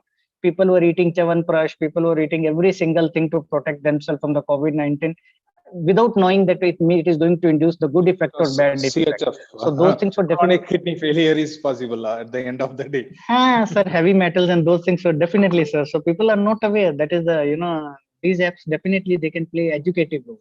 But when it comes to the disadvantages, definitely privacy concern will be there and distrust towards surveillance. Means if I am an educated person, if I know that the whatever information my government is collecting, that information is not going to the healthcare authorities, instead they are taking it for some other purpose, then definitely that will people will lose the faith from their elected government or from their elected system or whatever system is there. Definitely it is human mind. If I am doubtful about my thing, that my privacy is not being kept, my personal information is being shared with the other people, then definitely that mistrust will be there on these apps, because these apps, they're collecting so much information regarding you. Then Yeah, sir, disadvantage is I want to interfere here 1 minute regarding the loss of IT related issues in India. It is very weak. It is very weak. Very weak, sir. But in Western or GCC, when anybody misused our message, within 2 hours, 3 hours, we will get who is misusing. All the legal actions will be there. I cannot use my friend ID card or Acoma or national ID with your phone. Everything should be matched, then only it is able to process. But in India, it is not like that. Once we give our Aadhaar card to one shop, then it will, with the same Aadhaar card, we can get plenty of things. So this type of ethical related issues are major issues in India, particularly in AI based technologies. So please continue. Please continue. And definitely, sir, ethical issues are there. It all depends on the system, how it all depends on the governments, how they can win the trust of their own people. If you're utilizing it for a good purpose, definitely people are there to support the system. But at one stage, if I feel I am ditched, somebody tried to just cheat me by collecting my information and utilizing it for some other purpose, definitely these ethical issues are there. And there are many questions like how we can protect the people's right to privacy. Okay, so that is one thing, how we can protect the privacy, but at the same time addressing our urgent public health needs also. So there we need to make some sort of bridging where if I am a person, if I am suffering from COVID-19, or if you're collecting my information, you have to make sure my personal information, you have to maintain my privacy also. At the same time, your public health concern, I can understand, being a respectable citizen of this country, that okay, you collect my information for your public health needs, but don't misuse it. That ethical concern need to be there, and I think any elected government must have some sort of law in their country, and the courts must be given the power to maintain all those things. If anybody break that rule, definitely punishment and those things must be there. Privacy must be maintained in any given democratic country. Then second thing, when it comes to the privacy, what is the least invasive model to effectively trace contact? Least invasive matlab means, if you're collecting my information, you are making a app, okay, you should know what information exactly you require. It should not happen you're asking me 50 questions. Out of those 50 questions, only 8 questions are functional. 42 questions are irrelevant. How many times I got married, how many children I have, what is my annual income, what is my monthly income, how much tax I am paying. Those 42 questions have nothing to do with contact tracing. Okay, so only 8 relevant questions you ask me what you want to ask. So unnecessarily, you should not collect so much information. That is not going to be utilized in any way. Then second thing, I think I see to it a broader extent when it comes to the contact tracing, because world has become a global village. People are moving from one country to another country. Right now, all of us we are speakers. By heart, we all are Indian. Somebody sitting in US, somebody sitting in Malaysia, somebody was there in Saudi Arabia, somebody was there in Port of Spain in Caribbean island. So we all people are moving on different time and different occasions. Okay, just the time gets changed, but the migration, it is there. Global migration is there from country to country, people to people, religion to different people. So in that case, definitely a coordinated global response is required. And during COVID-19 time period, everybody was looking at, I will not name the global body. They were supposed to play a significant role for that purpose, and probably they missed that. Maybe they were under the influence of some, like WHO. Definitely, they could have come forward. They could have created one global app for tracing. I think, but larger resources were required. I think probably they have their own limitations, financial limitations. Yeah, because the global app, because every country is having privacy, citizen privacy policy is having a different scenario. So that way. And COVID-19 in one way, I think it is a dividing era, post-COVID, pre-COVID. But in post-COVID, during COVID, one thing I think everybody has realized that society has vertically been divided. This COVID-19 has opened so many things for this society, from country to country, from their financial resources, lower middle income countries, still they are struggling for their first vaccination dose. Moreover, the rich countries. I am doing 2 minutes. We will complete. So though these things are definitely there, then another thing I will say, who is going to control the data? If you're taking my data, who is going to control data? How long you're going to keep my data? It is just like, when we do any clinical study, when we fill the ethical, questionnaire to produce it to the ethics committee, human ethics committee, they ask many confidentiality questions from the investigator. How long you are going to keep the information, whether it is for what purpose you are going to do, how you're going to keep it, anonymous. So many things are there. I think these apps must have that thing. Then before incorporating that app, installing that app, the person who is installing that app, he must collect the information in his regional language. We are collecting this information from you. It will be used for this purpose, and we're going to retain this information maybe for 6 months, maybe for 3 months, depending on that thing. I think that must be given. Okay. And how do we define standard like acceptable? That is very, very difficult thing when it comes to the acceptable use across the cultures, across the jurisdictions. So these things, I think someone must look into when it comes to these concerns. And moreover, when we are using these apps in an industry system or in maybe any organization there is a request system, from the Dr. Samir. There is a request from the committee, so we have to complete the session. Sure. So please conclude within 2 minutes. So what I suggest, I think if any, definitely my things are, my conclusion for this particular session is definitely contact tracing is going to help the countries which have a larger population. But before that, we need to put few things into place so that whatever information we are collecting, that must be used for the public health measurements. And when it comes to the ethical concerns, those things, privacy, I think those must be respected for the people, must be protected for the citizens. And but definitely these apps, this is going to be a big business. When it comes to the students community, artificial intelligence, definitely in coming years, it is going to play a very big role. And most of the job opportunities and other opportunities are coming into this field. And students, whether he belongs to a pharmacy profession or any other allied healthcare profession or any other profession, definitely artificial intelligence, it is going to be very significant part of their education system, and future jobs all lies on this. Okay, so that is all from my side, sir. Okay, thank you, Dr. Samir and Dr. Basu and Dr. Atush for sharing very good information about artificial intelligence. And now I conclude the session. In the future, artificial intelligence is one of the upcoming and useful. It is an identification tool for early infection of COVID-19 situations. And also it can it can significantly improve the treatment ideology or consistency in the decision making of either physician or epidemiologist or community pharmacist. And it can be helpful further to design, or artificial intelligence can helpful to further design the exact treatment protocol and vaccination management program in India like large countries.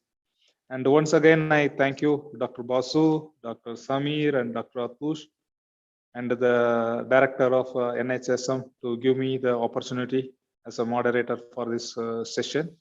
And thank you, ma'am. Please take over the session. Thank you. Thank you. Thank you, Dr. Basu, Dr. Tenga, and Dr. and Mr. Ashutosh Verma for the insightful session filled with passion and knowledge. I would also like to thank Dr. K. Rothman for moderating the session, which made the discussion so enjoyable.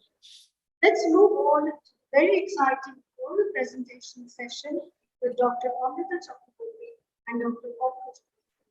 Over to you.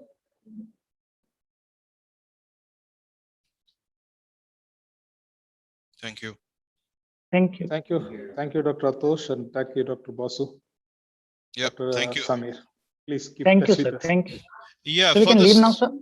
for the students, for the students, if they have any questions, so I have my email with the organizing committee. They can actually write to me. I will definitely get back to them, because today we cannot take any question from the Really further students. questions. Yes. So if you have any questions regarding artificial intelligence, whether like you want to take a career in this or whatever, all those prospects, they can write to me. Now most of the BPharm students are starting a career in computer industry also.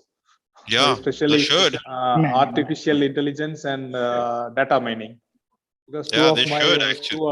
two of my PG students, they join in Wipro in data mining recently. Yeah. Because now it is a huge demand is coming from Wipro and Cognizant. And for students' information, sir, Infosys is also running a big program. Free of cost, many courses are available on their platform with regard to machine learning and artificial intelligence. Okay. Thank you, Dr. Thank Basu. you. Bye-bye. Thank you. Have a good day. Thank you, sir. Thank you. Bye-bye also. Bye. Bye.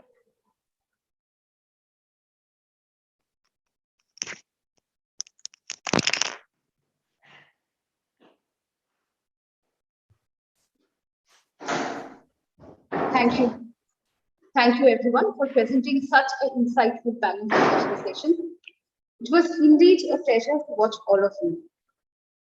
Gautam sir, I would like to request you to please stop sharing your screen. You have let it on. Gautam sir.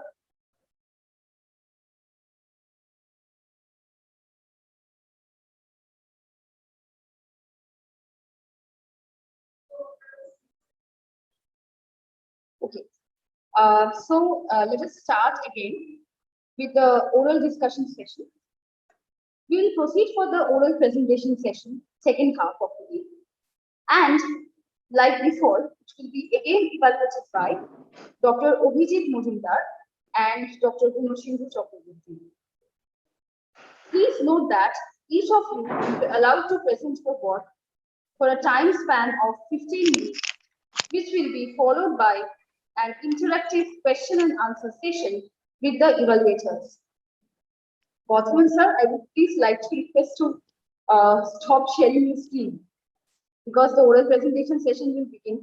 So can you please pause the video, sir? I will pause the video. Yes, sure, sir. Just pause the video. Okay, thank you. Thank you, sir. Thank you so much. Okay. Now, I would like to welcome the evaluators for the oral presentation session, Dr. Abhijit Mojumdar and Dr. Gunoshindu Chakraborty. Please note that we are on a severe time constraint, and due to this reason, we have cut short the presentation session for each participant within a time span of 8 minutes. So please make sure that you try to wrap up your session within a span of 8 minutes. Thank you so much.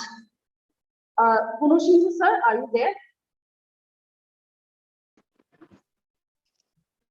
Yes, ma'am. Okay, thank you so much. Mojumdar Yes, sir? ma'am. Actually, parallelly one more meeting is going on, so I'm in this meeting also. Okay, sir, no problem. Yes. Yes, Yes, no problem. sir, That's are you why present?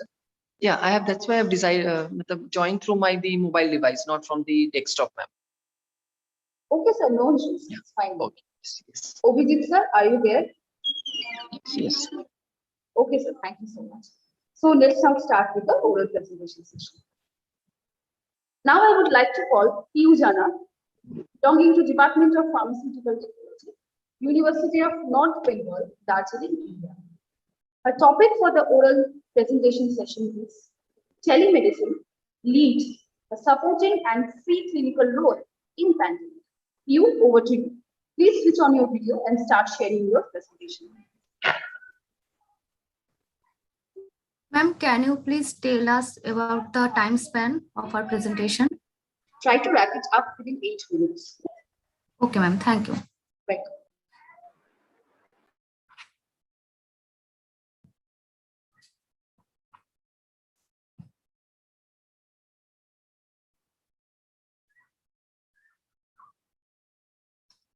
Ma'am, is it visible?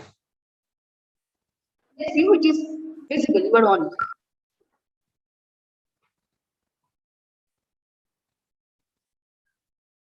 Good Good afternoon to everyone, whoever presenting over here.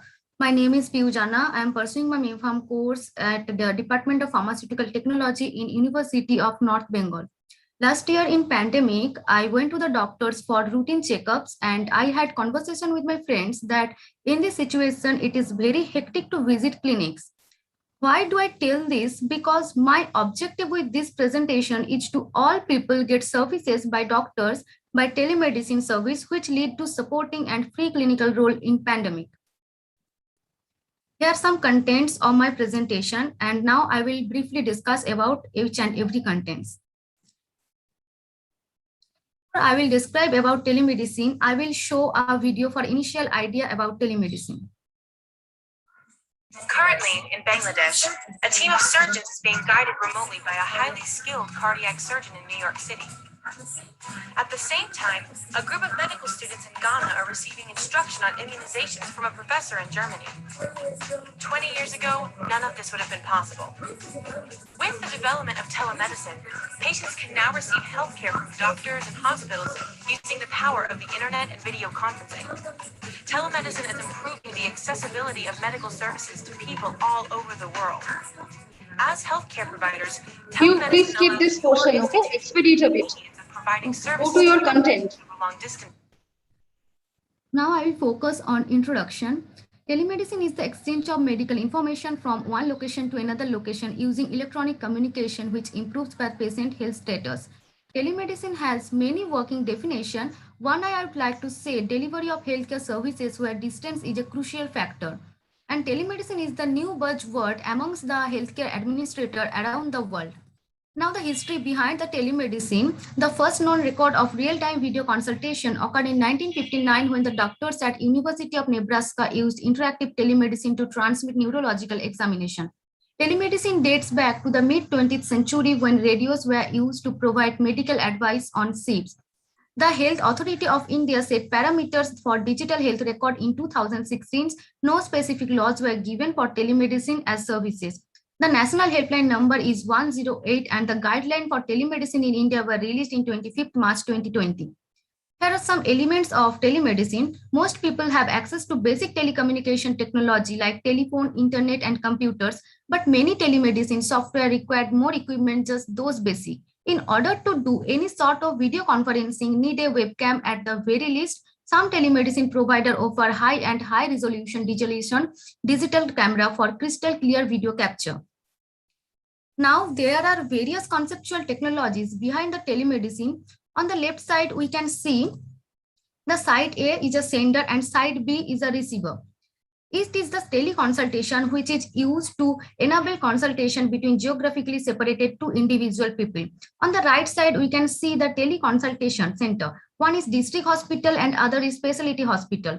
It is the site where the patient is present in the telemedicine consulting center. Now I will focus on the scenario of India. India is a large nation with a population of more than 130 crores. Due to this, there is a huge crisis of doctors to attend the patient. The average patient to doctor ratio in India is 1:1,456, where the WHO norm is 1:1,000. Coronavirus pandemic has surely impacted many aspects of our lifestyle, and it will continue to redefine the way we interact with our surroundings. Now, Indian Space Research Organization made a modest beginning of telemedicine in India with a telemedicine pilot project. In India, there is Apollo Rural Hospital at Aragonda village in the Chittor district of Andhra Pradesh. Initiative taken by ISRO, Department of Information Technology, MOHFW, and state government played a vital role in the development of telemedicine in India. Here is the various types of telemedicine. The first one is the asynchronous and store and forward.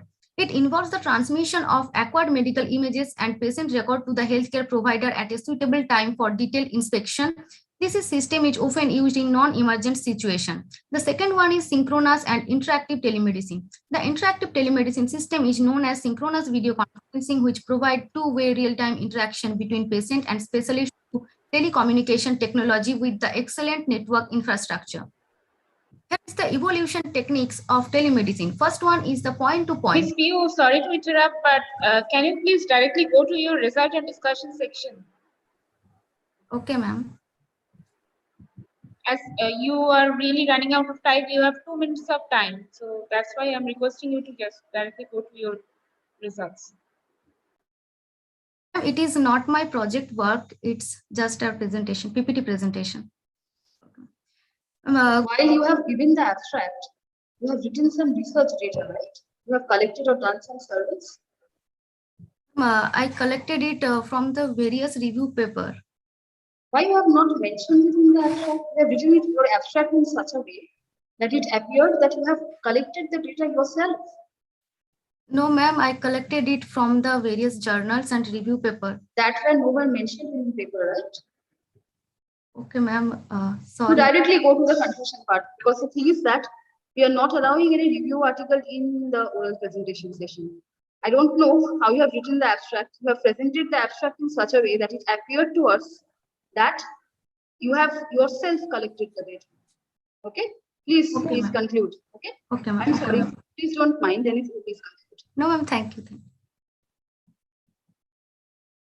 Here are some few benefits of telemedicine, and it is the disadvantages of telemedicine. In COVID-19 pandemic, telemedicine can help in India. In India, telemedicine guideline issued in March 2020, and it is a recent telemedicine guidelines by India government. Ayush Mission, founder of CEO of Tattvadan E-Clinics, he added telemedicine is a sector that bridges the healthcare gap between the rural India and urban India. And in West Bengal, from Kolkata News, various doctor bodies have telemedicine consultation voluntarily to COVID positive patients who are in home isolation. Government of India's telemedicine service. Government of India's telemedicine service e-Sanjeevani has crossed another milestone by completing 3 million consultations. Currently, the national telemedicine service is operational 31 states and union territories, and daily over 35,000 patients across the country are using the innovative digital media e-Sanjeevani. Here are some helpline number of the West Bengal doctors who have helped, supported, or asymptomatic and mild symptomatic people who are in home isolation. Here are some key points on my conclusion. Despite having so much potential, still telemedicine has not attained the boom which it was meant to create. Lack of awareness and acceptance of new technology both by the public and the professional are holding it back. Hopefully, in a few years, telemedicine practice will reach their true potential. My references. Okay, thank you, Ms. Pio, for your presentation. But as we are not accepting any review article in our oral presentation, so we are unable to evaluate your presentation. But thank you very much for being a part of it. And I would like to. Sorry, ma'am, I can't understand about it. Sorry, ma'am. Yeah, that's okay. That's okay. But now we would like to go to our next participant directly. So I would like to request Mr. Schroff Sarkar to present his work. Schroff Sarkar is a student of Department of Pharmaceutical Technology, University of North Bengal, Darjeeling, India. And he is going to present on fabrication of extended release beads of diclofenac sodium based on calcium processing, opera gum and pectin. Schroff, over to you. Kindly open your video and present your work. Share your slides and you can start presentation. And please keep in mind that your time frame is only 8 minutes. So try to complete your presentation within 8 minutes of time. Thank you. Over to you. Ma'am, screen sharing is not visible on my screen. Screen sharing is not visible. Yes, ma'am. You are on Zoom meeting, right? So just look down below below scrolling bar. There's an option for participants. There is the option for chat. In middle of that, there's option for share screen. Ma'am, first one is the participant, then chat, then reactions, then settings, then more. I'm sharing your slide, Mr. Schroff, for. Ma'am, can I rejoin again? Just wait for it. If you have your presentation, you will be sharing it on your behalf.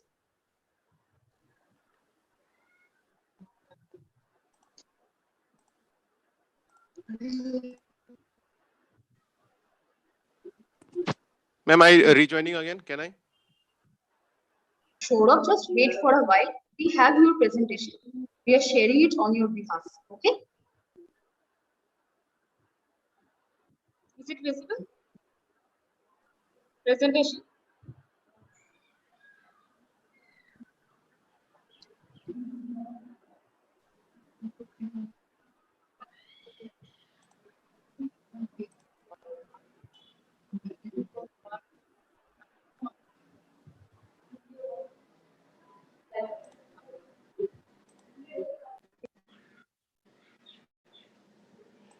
Just wait for 1 or 2 minutes. We are sharing it from our end. Okay.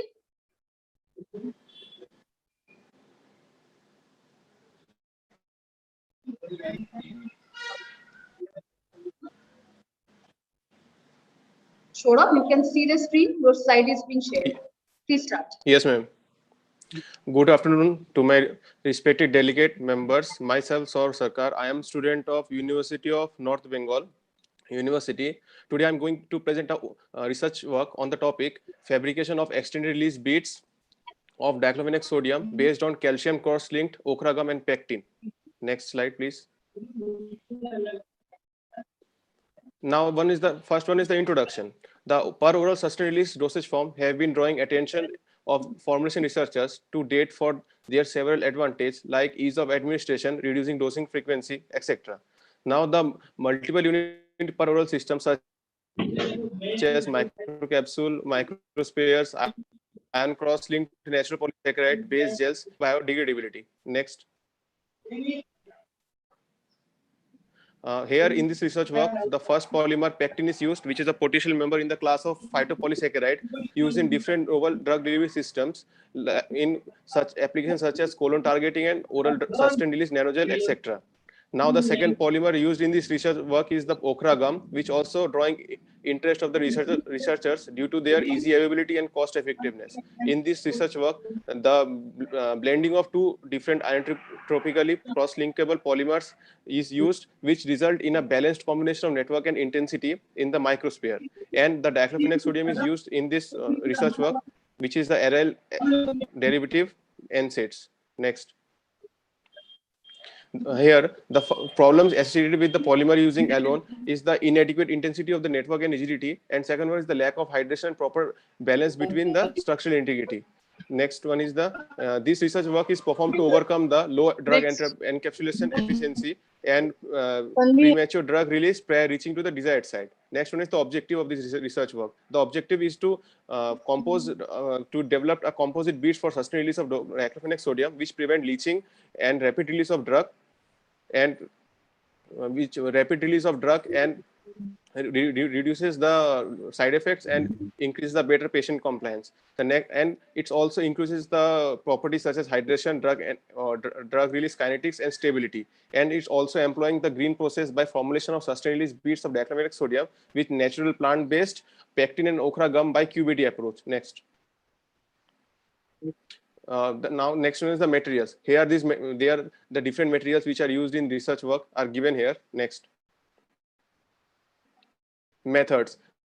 The extraction and purification of the gum is done by the general organic use by the use of the organic solvent. The design which is given in the table 2, it is obtained from the design expert software, and the preparation of beads I will explain in the later slide. Next. The graphical abstract. At first, the okra fruits were purified and extracted and converted into the powder form. After that, these were dispersed with pectin and diclofenac sodium. And then these were dropped into the calcium chloride solution with the help of a syringe. After the curing time of 10 minutes, the beads were obtained and they are subjected to ANOVA study and in vitro release study. Next. Next, characterization. Here the various instruments were used to characterize the raw material. Yes, ma'am. I am interrupting a bit. You're just reading the slides, okay? So please try to explain in a proper fashion rather than just reading your slides, okay? Ma'am, it's they are giving me 8 minutes, ma'am. That's why I'm not explaining. Calm down. Try to explain, okay? Okay, ma'am. In characterization, here are the various instruments which were used to characterize the raw material and the final product. Next.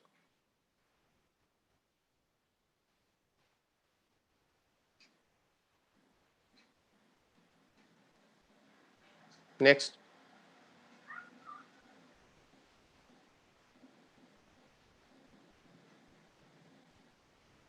Here the table 1 describes the independent formulation factors and their different levels in this research work. Here x1, x2, x3, these are the total polymer concentration, and x2 is the ratio of the pectin and ochra gum, and x3 is the concentration of calcium chloride.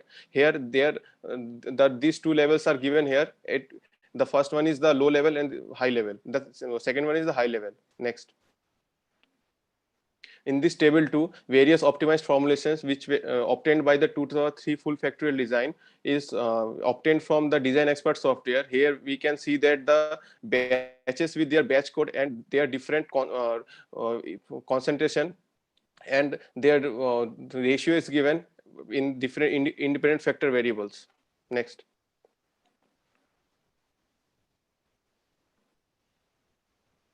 Result discussion. At first, the ochra preparation of extended release beads. At first, the ochra gum, pectin, and diclofenac sodium were mixed with the help of a magnetic stirrer. After that, these were poured in a 21 gauge needle. Next, after that, this solution is dropped into the calcium chloride solution with the help of series of 21 gauge needle.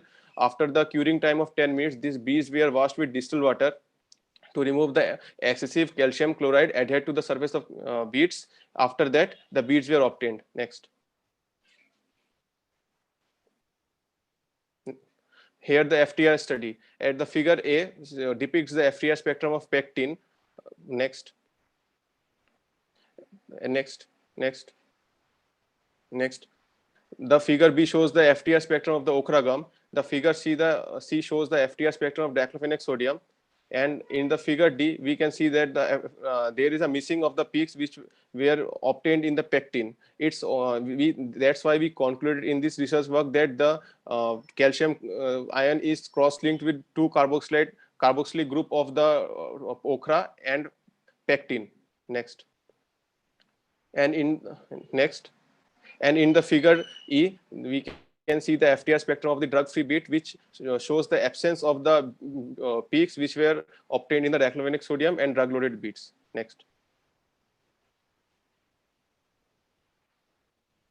Now the DSC study, we can see that there is in the figure A, there is a endothermic peak at 287.13 degrees Celsius, which shows the melting point of the diclofenac sodium. Next. This figure B shows the DSC thermogram of the drug-loaded bead, and the figure C shows the DSC thermogram of the placebo beads. Next.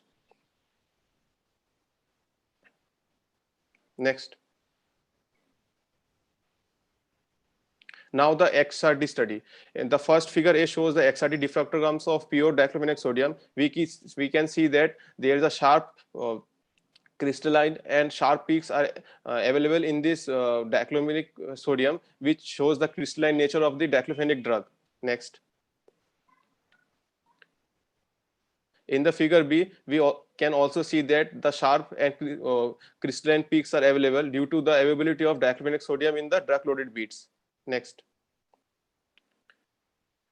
And in the figure C, we can see that there is absence of sharp peaks due to the absence of diclofenac sodium in the placebo beads. Next. Now the same images. As we can see that in the figure A, this picture was taken before the drug release study. We can see that there is no tiny shallow cracks are available on the surface of the beads, and the figure B is the magnifying image of the figure A. And in figure C, this was taken after the 10 release study of the picture. In figure C, we can see that there is some tiny shallow cracks and dents are there, which we can see that the 10 hours study after 10 hours release study, and the figure D is the magnifying image of the figure C. Next.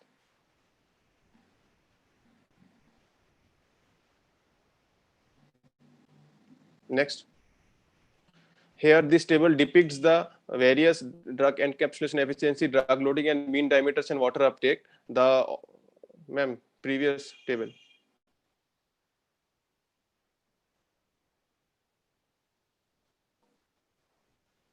Previous table.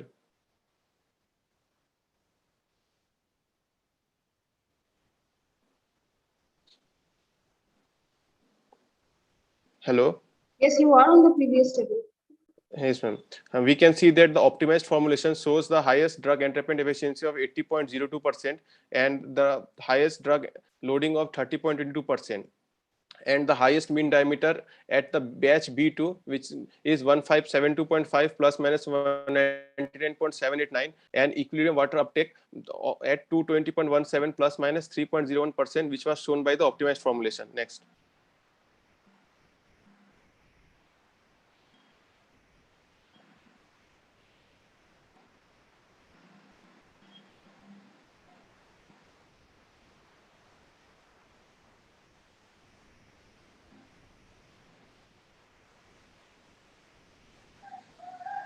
Next.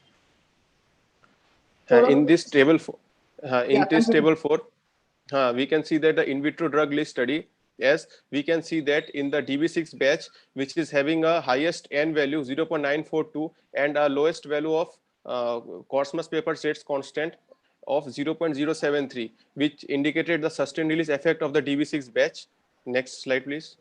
I think we must conclude now because you have already completed 9 minutes, more than 8 minutes. Okay, ma'am. Ma'am, next slide then. Next. Next.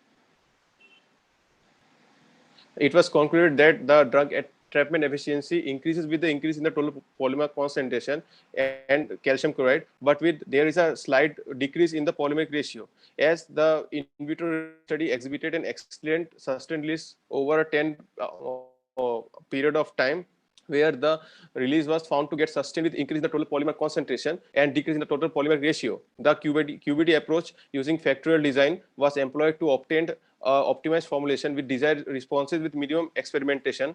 This study describes the utilization of natural edible plant-based polysaccharide in the fabrication of multiple unit sustained release formulation employing a simple and green process. Therefore, this research also utilizing and fabrication of natural edible polysaccharides along with optimization by experimental design in the development of sustained release formulation may arising towards the green manufacturing of robust reproducible drug delivery products. Next. Thank you. Thank you, Schroff. Now please wait for the evaluation session. Dr. Chakraborty, over to you. Chakraborty, sir.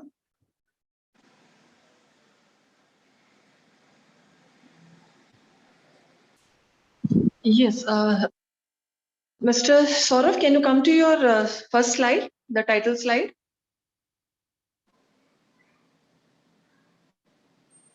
Mr. Saurav? Yes, ma'am. Control is in, ma'am. Sir, we are doing it from his end. Just wait for a while. Okay, ma'am. Okay.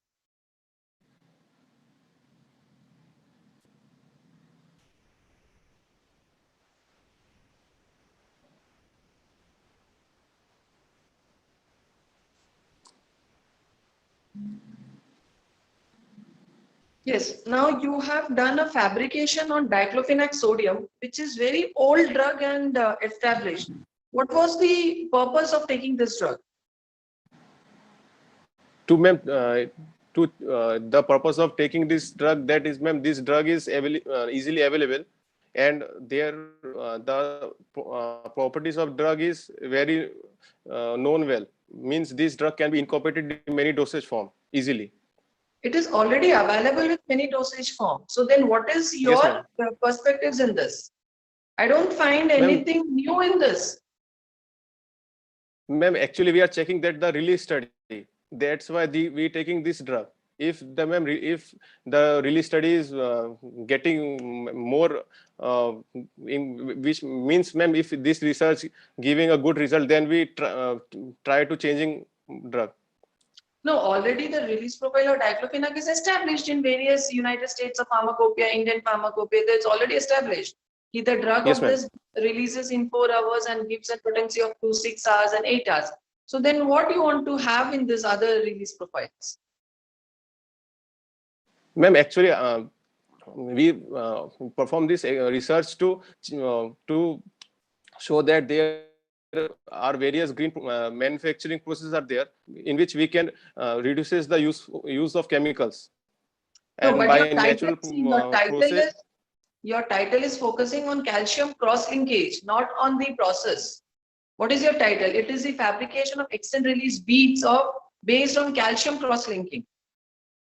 Yes, ma'am. Right, and already this cross-linking has been done Yes, long ma'am. back. If you see the literature, the cross-linking has started in the year 1999, and this is 2021, Yes, ma'am. my dear. So almost Yes, a ma'am. span of 1 decade more than you're using this drug with an older hormonal type. Okay, Ma'am, then actually we are secondly, just the second is that when you were performing XRD study, did you perform the impurity profiling? There are a lot of impurities in your powder drug. yes, sir. So that impurity also you have not removed. Yes, sir. So that is one more, because diclofenac, if you're taking in a powder, which is that graph is already established. Again, I'll come back to the same thing, right? So try to look into some good aspects. I don't think this will solve the purpose, okay? Right? Thank you, sir. Thank you, Yes. Schroff. Yes, Sir, ma'am. class, can we please move on You can to take on the next participant? one, ma'am. Yeah. Thank you. Thank you so much, sir. Over to you, Opala.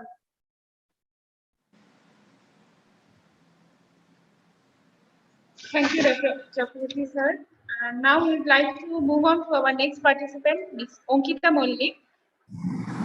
She is a student of Department of Pharmaceutical Technology, University of North Bengal, Darjeeling, India. And she is going to present on preparation and characterization of valacyclovir-loaded polymeric nanoparticles against herpes simplex virus infections. Over to you, Ankita. Thank you. So, good afternoon, everyone.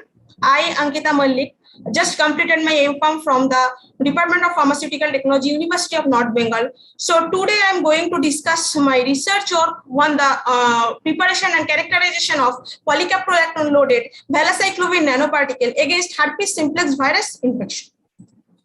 So the polymeric nanoparticle, it is a type of nanoparticle where the size ranges between 10 to 1000 nanometer, and it is mainly two types. Number one, that is nanocapsule, and number two, that is nanosphere. The nanocapsule here, it is a reservoir type of system where the drug is dissolved in an oily core and surrounded by a polymeric shell, which control the release of the drug. On the next part, that is the nanosphere, it is a matrix type of system, and the drug is dissolved in an insoluble matrix. Coming to the herpes simplex virus. So the herpes simplex virus infection is treated by the conventional antiviral therapy like acyclovir, valacyclovir, ganciclovir, etc. So here several disadvantages like short elimination half-life, the high metabolism rate, which is difficult to treat these infections. So I developed a sustained release biodegradable polymer, that is polycaprolactone loaded valacyclovir nanoparticle. Coming to next objective. The first objective in my research work, that is the preparation. To prepare this nanoparticle by a suitable method. The drug, it is a highly water soluble. The solubility of this drug is 174 mg per ml, and the polymer, it is hydrophobic in nature. So to incorporate this drug into this polymer, it is highly challenges to us. Next is the characterization part. So the characterization part, I have done several characterization, that is drug loading, encapsulation efficiency, particle size, etc. And finally, the in vitro drug will start. Now coming to the material, it is the polyvinyl alcohol, which is used as a stabilizer. Next is the polycaprolactone, it is biodegradable polymer, and finally the valacyclovir, which is the modern drug. Now coming to the method of preparation, we have to prepare this nanoparticle by double emulsion solvent evaporation technique. So here, firstly, aqueous phase is taken where 2.5% of polyvinyl alcohol is taken, and the oil phase, here the DCM, dichloromethane, and the polymer PCl is dissolved on it. And then it is coming to a homogenizer, high-speed homogenizer into 15,000 RPM up to 4 minutes, and prepare a water in oil emulsion. After preparing this, second aqueous phase is taken, which is 1.5% of PVA, and then it is also homogenized with water in oil emulsion, and finally prepared water in oil in water emulsion. So now the collection of the nanoparticle. After preparing this nanoparticle, we have to put on a sonicator up to 10 to 15 minutes to break down the larger particle. After this, we have to put on a rotary evaporator to remove the organic solvent, and then this emulsion will be put on a cooling centrifuge. The temperature will be maintained 4 degrees centigrade, and the speed is 3000 rpm and 16,000 rpm. Then it is refrigerated up to overnight, and then it is put on a lyophilizer, and it is lyophilized up to 8 hours. After that, a dry nanoparticle will be collected. Now coming to the characterization part. The first characterization is the FTI, Fourier transform infrared spectroscopy, to determine the drug excipient interaction strategy. Next is the drug loading study. So to the drug loading study, we have to prepare a solvent system, that is DCM dichloromethane and DMSO dimethyl sulfoxide 1:1 ratio. And then the nanoparticle is taken and dissolved on this solution, and it is put on the UV visible spectrophotometer on the lambda max 260 nanometer. Next is the particle size and the zeta potential. We have to perform this in the zeta size of 500, and suspension form of nanoparticle in the milky water is prepared. Then it is put on a machine, and then we get the result.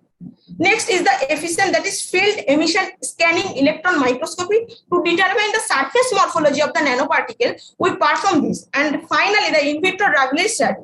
So in this study, a thermostatically controlled magnetic stirrer is taken, and the temperature will be maintained 37 plus minus 0.5 degrees centigrade, and the RPM is 200 RPM.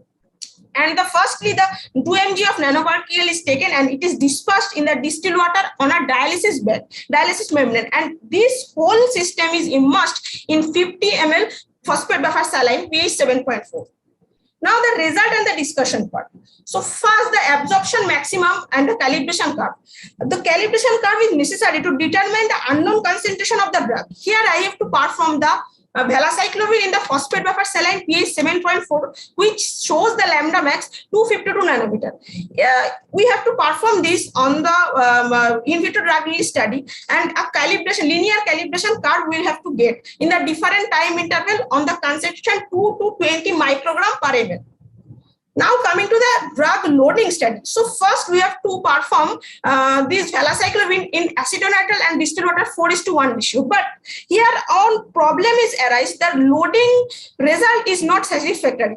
The polymer is not dissolved on the acetonitrile or distilled water solution. So after that, we have to perform the drug partitioning. So for the drug partitioning, we have to measure the absorption maxima of valacyclovir in distilled water. But here also the same problem. The drug is not coming out on the... You have 2 more minutes of time, so try to sum it up. Okay. And finally, we have to perform the DCM DMSO, which is showing the 260 nanometer. It is the calibration curve, their equation and regression coefficient. It is the spectrum, FTR spectrum of valacyclovir polycaprolactone. It is their physical mixture and the valacyclovir loaded polymer. Next, in this table, we have to see in this valacyclovir here, show the peak of 344.24 and the PCL it is 1721.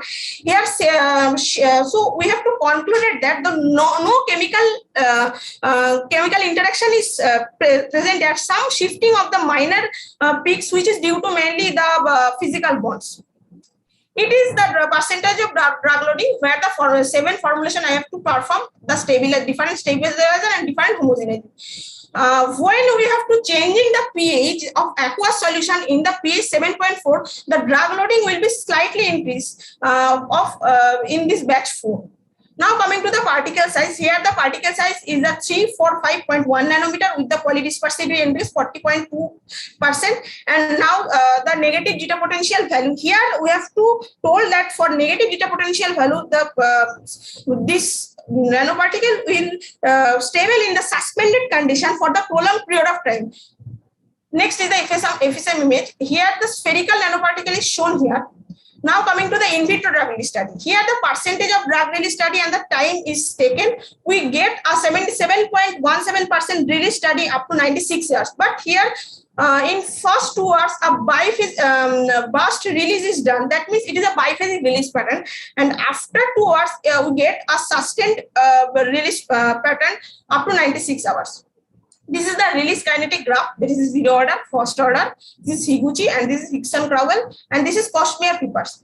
And we have to see the different kinetic model and their equation, and told that the regression coefficient of this Cosmere-Pipers model here the 0.9041 and it is the best fitted model. So according to this model, we have to told that the drug will be released on the diffusion manner. Now coming to the conclusion part, the valacyclovir loaded polymeric nanoparticle is developed successfully with a negative zeta potential satisfactory release profile in according to the Cosmere-Pipers diffusion characteristics, but there was the drug loading is average, so further work is required, and also in vivo pharmacokinetic study will assess the efficacy of the nanoparticle of valacyclovir. Here are some differences. Thank you. Thank you, Ankita. Now it's over to Dr. Chakraborty, sir. Please, no questions. We can go ahead now. Okay. Then thank you, Ankita. Just wait for the final evaluation score. And thank you for your presentation. Now we would like to move on to our next participant, Mr. Ramakrishna Shen. So, Mr. Ramakrishna Shen is a student of Infectious Disease and Immunology Division, CSIR, Indian Institute of Chemical Biology, Kolkata. And he is giving his presentation on epigenin-loaded PLGA DMSA nanoparticles and novel strategy to treat melanoma lung metastasis. Mr. Ramakrishna Shen, it's over to you. Hello, is it visible? Yes, you are visible, and am I audible? Yes, you are audible also. You can continue. This is Ramakrishna Shen from Jadavpur University, and this is my work. Epigenin-loaded PLGA DMSA nanoparticle, a novel strategy to treat melanoma lung metastasis. So, lung cancer is one of the most deadliest cancer with highest mortality rate. During treatment, the problem with lung cancer is synthetic drugs cause unacceptable side effects. So here we used natural occurring compound epigenin for lung cancer treatment, and for more targetability we here used dimer cryptosuccinic acid for targeting of the lung metastasis. Our plan of work is preparation of nanoparticle by nanoprecipitation technique, characterization of nanoparticle, conjugation of ligand and characterization of ligand conjugated nanoparticle, in vitro study in lung cancer cell, development of lung melanoma metastasis model, therapeutic efficacy and tissue distribution, and lung accumulation study using gamma scintigraphy. So before going to the preparation of nanoparticle, we studied FTIR for drug excipient interaction study. Then we go for the preparation nanoparticle for by nanoprecipitation technique. After preparation of nanoprecipitation technique, nanoparticle, then we go for the conjugation of DMSA by EDCA NHS method. This is the schematic representation of the nanoparticle and conjugation of the DMSA with the nanoparticles. Then this is the DMSA surface conjugation.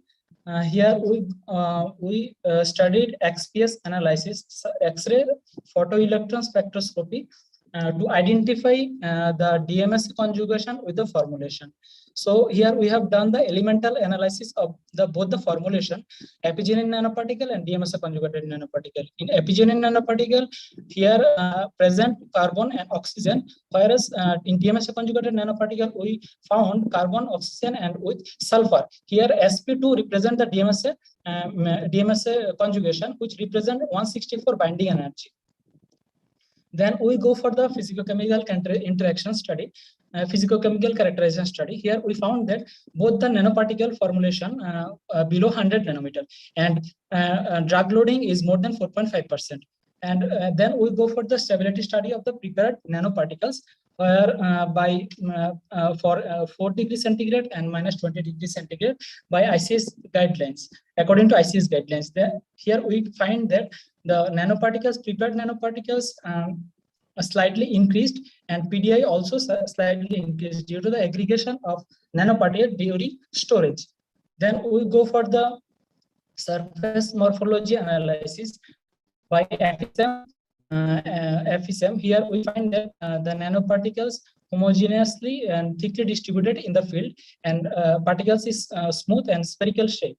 Then we go for the TAME analysis, where we found that the drug containing nanoparticles by TAME analysis. Then we reconfirm the particle size and shape of the nanoparticle by FM, atomic force microscope, where we found that the tomography of the nanoparticles.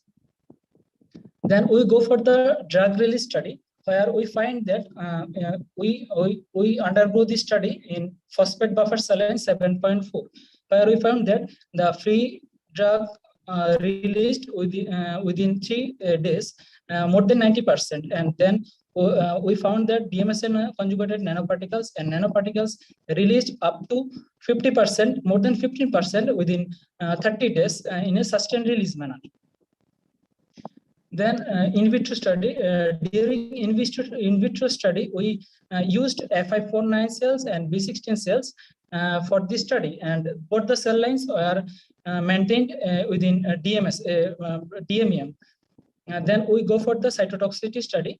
Here we found that the DMSA conjugated nanoparticles is more potent than other formulation in 24-hour and 48-hour time points.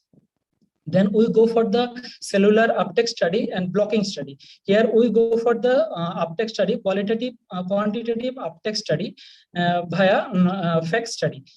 Here we find that the maximum nanoparticle were uptake within 4 hours in case of DMSA conjugated nanoparticle. And then we go for the blocking study due to prove the receptor mediated endocytosis, whether it is responsible for the receptor or not. So here after receptor saturation with DMSA 1 hour, we go for the uptake study, and we found that the DMSA conjugated nanoparticle uptake less after blocking study. So here we prove that the receptor mediated endocytosis. Then we go for the qualitative uptake study by confocal microscopy. Here we found that the nanoparticles are surrounded by around the nucleus, and maximum uptake occurred DMSA conjugated nanoparticle formulation. Then we go for the melanoma tumor spheroid penetration. Here we make 3D tumor spheroid, that means in vitro tumor. Then we treatment with the rhodamine 1, 2, 3 labeling with the formulation. Then here we found that intratumor spheroidal penetration is high in case of DMSA conjugated nanoparticle.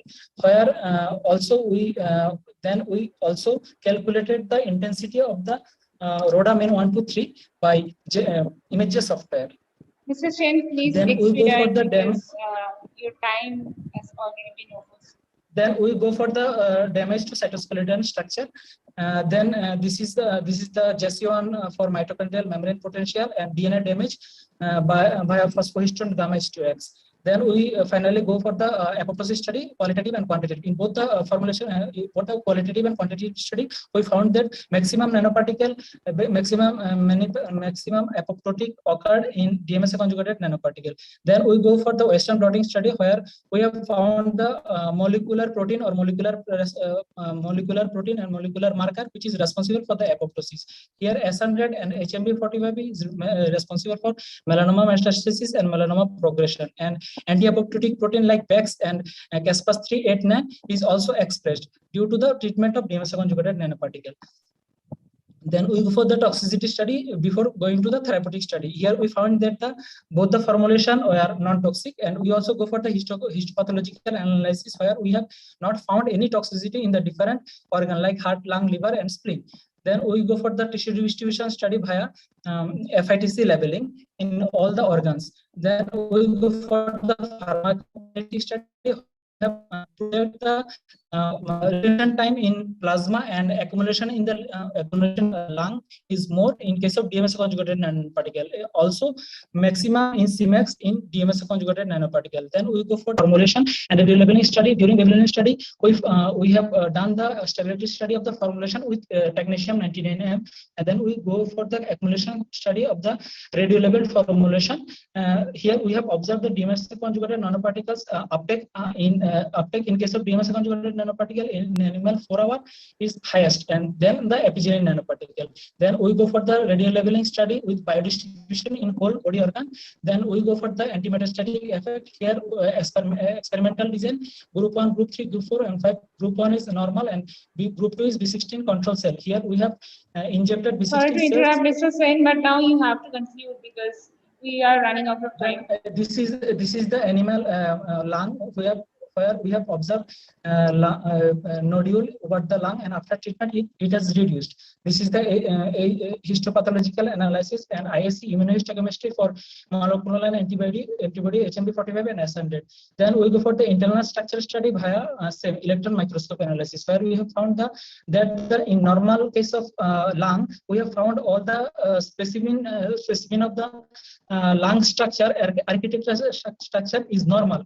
But in case of control group, all the due to tumor, it has masked and make a solid mass area. And after treatment, it has reduced its massy area and tends to normal.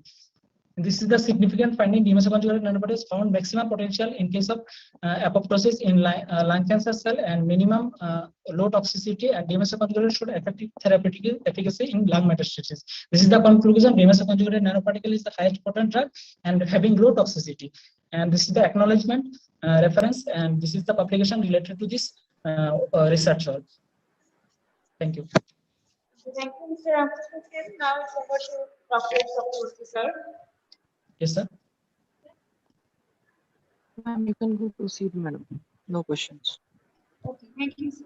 Okay, then next, proceed to our next participant, Ms. Thank you. Oli Schroff. Thank you, madam. Thank you, Mr. Ms. Oli Schroff.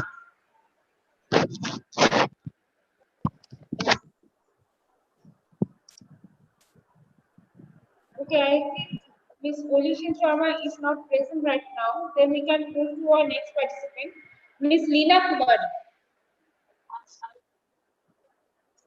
Ms. Leena Kumari.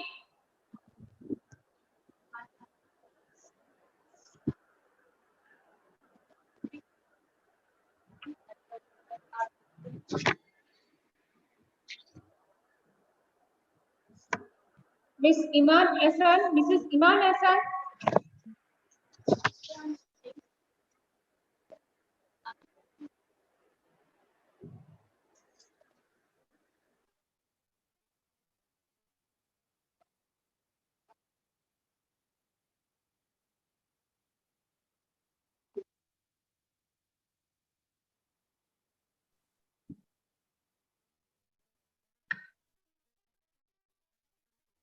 Okay, so we are waiting here for a while and let the other participants join in.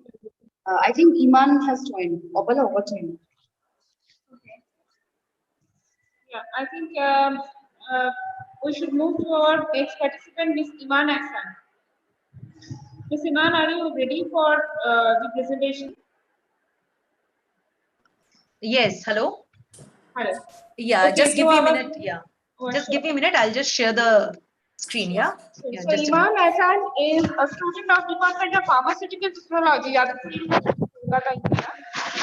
And she is going to present on the topic tumor spheroid-based microtumor models for preclinical evaluation of anti-cancer nanomedicines. So over to you, Ms. Iman Hassan. Yes, just a minute. I'll just share the screen.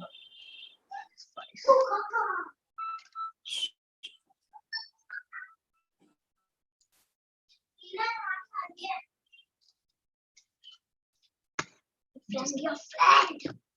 Tina. Hello, Mama. कौन सा study है?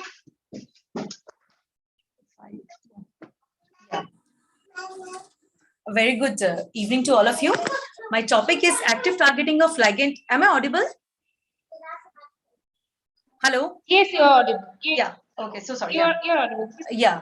So my topic is active targeting of ligand conjugated paclitaxel loaded biodegradable nanoparticles to prostate specific membrane antigen expressing prostate cancer cells. Just a minute.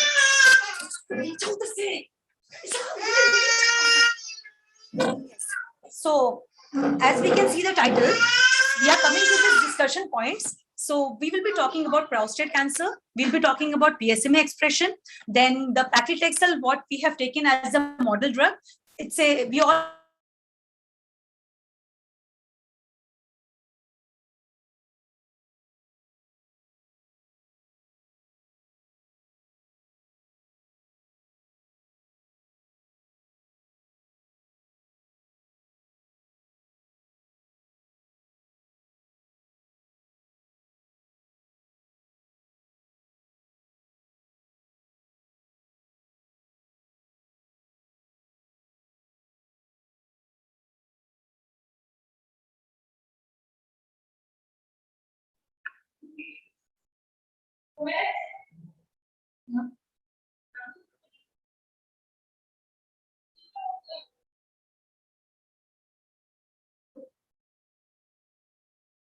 Iman?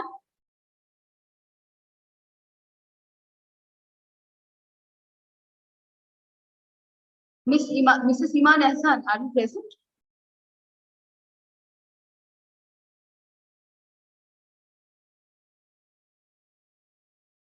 Yeah, Iman, you are on mute. Please unmute yourself. So I should begin from the beginning? Yeah, sure. You begin from the start. Just a minute. Yeah, sure.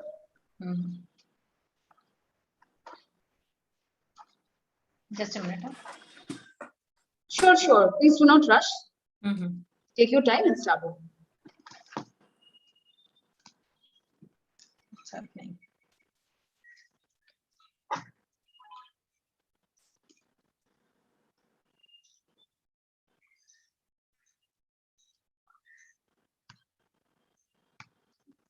My screen has been shared, Amrita Di. Amrita Di, my screen is getting shared. Hello? My screen is getting shared? No, right now we can't see your screen, I think. Just a minute, let me share it once again.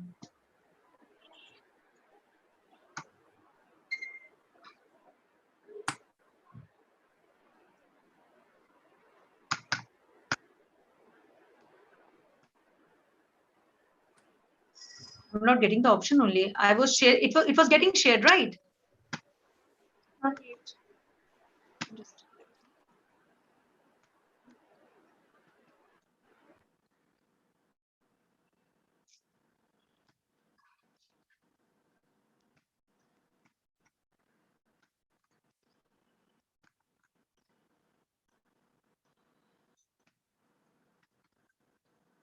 Can I log out and log in again? Your screen is not being shared, Iman? No, it was initially it was getting shared, right? You do one thing. You just calm down. Do one thing. You first minimize the screen of Zoom. Open the PPT on your. Yeah, that's open. That's already open. Now share it. Now again maximize the screen of Zoom and share it. Right. First minimize Zoom. Zoom is minimized only. Now open the PPT in the desktop or laptop. Yeah, it's already open. Okay. Now maximize Zoom. Now start sharing the screen. No, initially they were showing me the option of. Just a minute.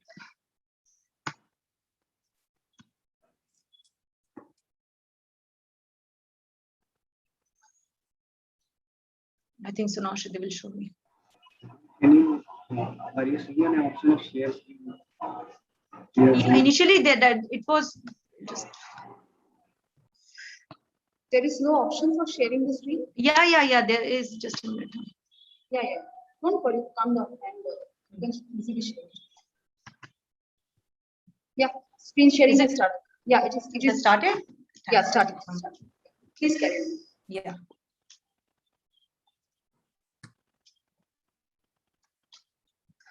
So good evening, all of you once again.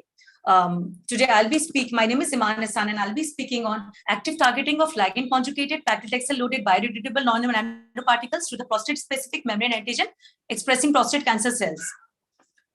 So the points we will be discussing is the prostate cancer, the PSMA expression on the prostate cancer cells, the paclitaxel as a chemotherapeutic drug for the treatment, the formulation development with the surface modified, that is for the advanced or the active targeting with the help of polymeric nanoparticles. And further, we'll be moving to the characterization of the pipette formulation, followed by in vitro study utilizing the prostate cancer cells, and then the future plans. So moving on to the prostate cancer, we are not going to discuss the physiology. We are just going to talk about the prostate cancer. Like, it is the second most frequent cancer and one of the leading cause of cancer in men. The thing is that it leads to mortality because it keeps on recurring. So there are a number of ways to detect it. For example, by digital rectal examination, by examining the PSA level of the blood, like it goes around like, 2.5, like beyond 2.5 ng per ml. That is considered to be like, worrisome. Then after that, we'll be moving to this transrectal ultrasonography biopsy, and the treatments are like, it varies from patients to patients and the degree of the cancer. It begins like, surgery is there, radiation, then the hormone therapy and the chemotherapy. So what is PSMA? PSMA is like a cell surface protein, which is overexpressed on the prostate cancer cells, right? And we will be targeting the PSMA that is expressed on it. So why we will be targeting that? Just because we want the chemotherapeutic agent, the drug what we'll be using, to reach out the cancer cells and further conduct the apoptosis. So we'll be using the ligand, as I've mentioned in the title, we'll be using the ligand J591 antibody, right? So that's an anti-PSMA antibody that recognizes the PSMA that is expressed on the expression of prostate cancer. We have procured that from this Cornell Medicine University, USA. Further, paclitaxel, we all know that's an established drug of taxanes, like, paclitaxel, docetaxel, and there are formulations like, for example, abraxane, but that is a protein-bound drug, right? So nanoparticles are not new, but the thing is that we just want to, like, see it further, like, what best we can do with that due to the availability of the paclitaxel, as well as for the, like, the easy method of nanoparticles and all. So the formulation development, what we have done, I'm moving on to that. So we have made these nanoparticles. Now we all are well aware of this, the nanoparticles, right? Why we have made this paclitaxel, why we have incorporated that in the nanoparticles is just because of that, because paclitaxel, that is a water insoluble drug, right? So nanoparticles, like the PLJ nanoparticles, gives us a way, like, to incorporate that in the nanoparticles so that we can make the best use of the drug. So it is used as a drug carrier. The high stability is there due to nanoparticles. It increases the carrier capacity, the feasibility of the incorporation of the drugs, and it allows the drug to release in a sustained manner, right? And at the same time, it improves the drug bioavailability and reduction of dosing frequency, as well as the toxicity. So this is the general method of the preparation of nanoparticles. We have made the nanoparticles by multiple emulsion solvent evaporation method. So this was the way. I'm moving further. So I was talking about this characterization, right? So this is the characterization. We started with the zeta potential. So this is a zeta potential. We made this paclitaxel loaded nanoparticle, as well as we conjugated it with the antibody J591, which I have spoken about it earlier. So this is a comparison study. Basically, what I have done, the nanoparticle as well as the antibody nanoparticle. So this was a zeta potential. We found that the zeta potential was negative. So the charge was negative, and then further moving, and it did not change anything after conjugation, but it became slightly more, like, less negative. So this was a composition. We had to make different formulations, and this was a composition, the drug loading. We got this drug loading as 7.96, which was fairly good. So this was the characterization. This is the particle size as A, we can see. This was the particle size, what we did, A and B, of the nanoparticles, as well as the antibody nanoparticles, right? And then further we did the SEM. The SEM images are there, followed by the TEM images, as well as the AFM images. What we saw that conjugating with antibody, it did not make a major difference in it. The slight difference was there, but that could be considered as negligible, right? So after that, we followed this in vitro release. So as in figure 2A, we can see we have taken antibody conjugated nanoparticles, the unconjugated nanoparticles, as well as the free suspension and the commercial formulation, which was present in the market. We procured it, and then we have seen the release in PBS buffer with the addition of 2 in 80, 1% 2 in 80. So we found that it was in a sustained release manner. And then again, we tried to see that in different type of buffers like acetate buffer, bicarbonate buffer, citrate buffer, just to see the stability. And what we can notice it out here, like in the acetate buffer, it was a rapid release. So the thing is that the acetate buffer, when an organ is when it is infected with cancer, it becomes cancerous. The pH becomes approximately 5 or something, approximately 5. So we can see if the drug releases, our drug goes to the cancer cells, there will be a rapid release, what we can see in pH 5. Further, in C and D, we can see the MTT studies, right? So I would like to mention, I took 2 cell lines. One was the PSMA positive, PSMA expressing cell line, that is LN-CAP, and the second one was PC3, that was as a control, and that is a PCMA negative cell line. So what we could see, the MTT, I have given that further in the table. So further moving to that, in G, in figure G, what we can see, the antibodies. Iman, I would like to tell you, please expedite a video. We are running out of time. Okay. So we have just seen the conjugation in figures G, as well as E. We can just see the cell line that expresses the PSMA. We have just confirmed this without this study. So the IC50 values are there. We can see in LN-CAP, that's a major cell line. The IC50 value for ABPTX-NP, that is an antibody conjugated, that is 7.8, and that was considered to be the minimum. So further, this was the cellular uptake study that was done in both the cell lines in previous time points. We can see the quantitative as well as the qualitative cell study was being done on LN-CAP A and B. A and B are LN-CAP, and C and D are for PC3. So of course, when there was a greater cellular uptake in LN-CAP cell line, which further led to this apoptosis. The apoptosis can be seen in figure 5. That is a mitochondrial membrane depolarization, apoptosis, and nuclear morphology can be seen in this image. The upper part is the LN-CAP PC3, the comparison with the help of JC1, and the further we did with this annexin V, B is with annexin V FITC, and the further we just saw, just to see the morphology, that was by morphological state by DAPI staining, right? So up till this study was done. We are further we are proceeding on this in vivo study. I would like to end it out here. So till now it has shown this potential to accumulate and deliver the paclitaxel cell, in this prostate cancer cells, the desired with PSMA expression. So we wish to further extend this in vivo study. Yeah, thank you. Thank you, Iman. That was indeed a very interesting presentation. Thank you. I would like to ask our evaluator, sir, Dr. Chakraborty, sir. Sir, would you please like to do any introduction with Iman?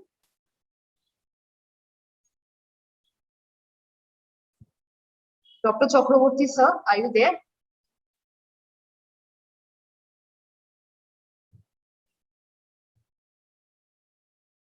Dr. Chakraborty, sir, can you hear me?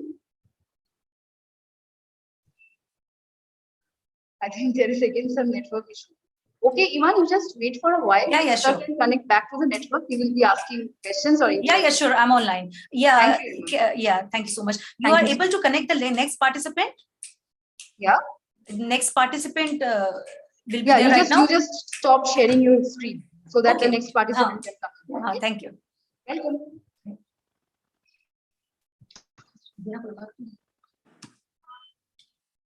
Iman, just mute yourself and stop your video.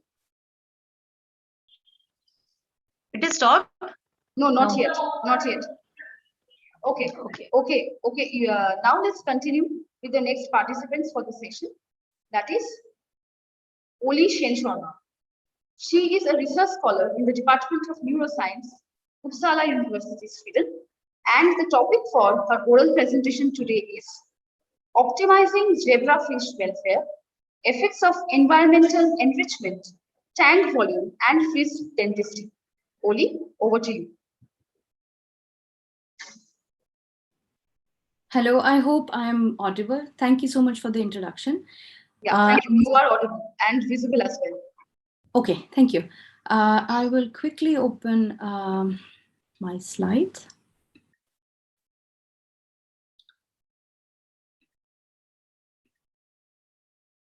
Okay. I hope you can see my slides right now. I will start. So, yes, please. Thank you. Yes. Thank you so much. So hello and welcome to my presentation. My name is Oli Shin Sharma, and I am a PhD student at Uppsala University, Sweden, at the Department of Neuroscience. And my supervisor and co-supervisors are Professor Svante Winberg and Professor Erika Roman. I'm sorry, somebody has to mute their microphone. I can't talk. Thank you. Okay, so today I will be presenting my PhD project. So to say, a very overall project I would like to present in front of you.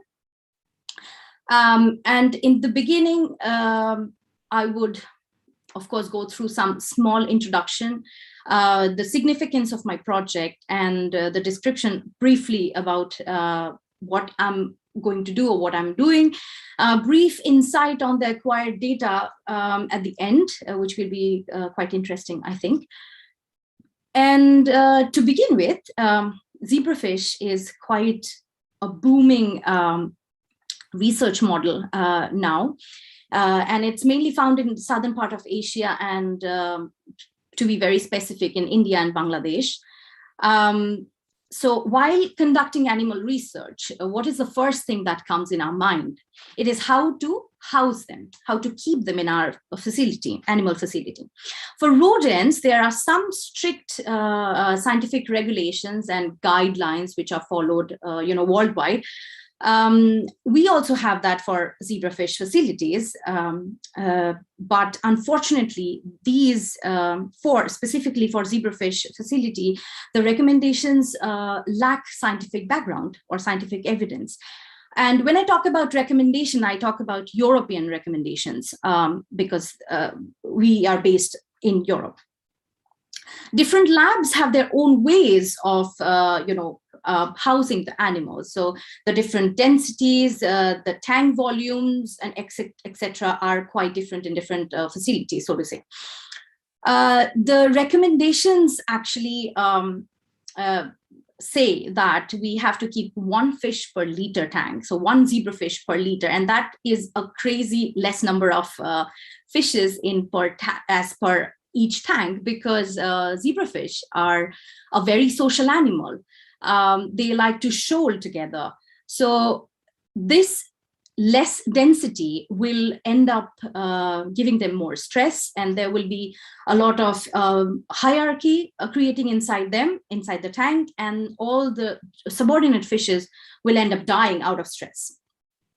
Also, they recommend to have some sort of environmental enrichments, like for example, gravels inside the tanks, actual gravels, I mean. But that is quite difficult, because if you introduce natural particles inside your laboratory environment, it will end up contaminating the whole system, and there will be a lot of bacterial contamination and diseases that can, ruin the whole system, basically. So what is welfare? What do we understand by welfare? So you will get a lot of definitions on Google, but I have taken one of those, by the way. But the main concept of welfare is to provide the basic physical and material needs for the individuals. And do you think it can affect our research? I think it can. And let me tell you why in a couple of minutes. So the significance of my project, the main significance, I would say, it's a 3R project. So that is one of the major, motivation of doing or running this project. And in research, we aim for findings or data which can be reproducible, right? Currently, because of not so much scientific guidelines, many of the research data are not reproducible, and that makes research findings quite questionable. I would just like to tell you, expedite a bit, because we are running out of time. Okay, I thought I was having 10 minutes. Okay. Yeah, actually, due to some changes in the schedule, we are currently out of time. I so request you to please expedite a little bit. Okay. Okay, I'll try my best. Thank you. Okay, so the main importance of this project is to basically improve the quality of data produced by zebrafish worldwide. Here is the system that we are used to in Svante Virmeri's fish lab. And the specific aims that I am concentrating on is to see the effects of environmental enrichments on zebrafish in different fish densities and different different volumes of tanks. And also we will see the effects in rare situation, in isolating situation. Also, we will see if there is any sex differences on the responses towards the environmental enrichments, same in fish density, in different fish density and tank volumes. Going to the next one, I will be using 4 different kinds of environmental enrichments or treatments, so to say. One with a barren tank, one with a gravel picture underneath the tank, one with plant, and the other one with gravel picture and plant both. So a brief description of my project will be, I will be using a lab strain, which is called AB, and then housed in 4 different treatment tanks. Then manual scoring will occur. Then we will have our visual implant elastomer tagging. So we tag the fishes, so we know which individuals are which. Then we will have the behavioral profiling, which is in novel tank diving test mainly. This is a very typical setup for novel tank diving test in our lab. If I skip this, I can go into a cortisol analysis and brain analysis part. And fish also get stressed. They, under stressful condition, they release cortisol through their gills in the water. So for individual stressing, we will use confinement stress that you can see we do it with 50 ml Falcon tube. And also in group level, we generally lower the water level in the tanks and see how they are doing in as a group in the tank. These water in both the cases will be analyzed for water cortisol levels. And also at the end, the brain samples will be analyzed for brain and serotonin turnover and gene expressions. And this is a very brief insight about the data that I wanted to share. I cannot show you the data because 1, I'm running out of time, and 2nd, it's still under manuscript. So in the beginning, we have already finished with the experiment with different densities, like 10, 30, and 60 fishes in 10-liter tanks. So the volume is fixed. And there we have found that there was a clear effect on the observed aggression behavior. The fish in lower density were found to be significantly more aggressive than in higher and medium density. Also, our data confirms the presence of an interaction between density and time. The fish from groups in high and medium density seem to have gotten accustomed to their environment and were exhibiting lower aggression, whereas the fish from low density did not change the behavior pattern at all for the entire duration of the experiment.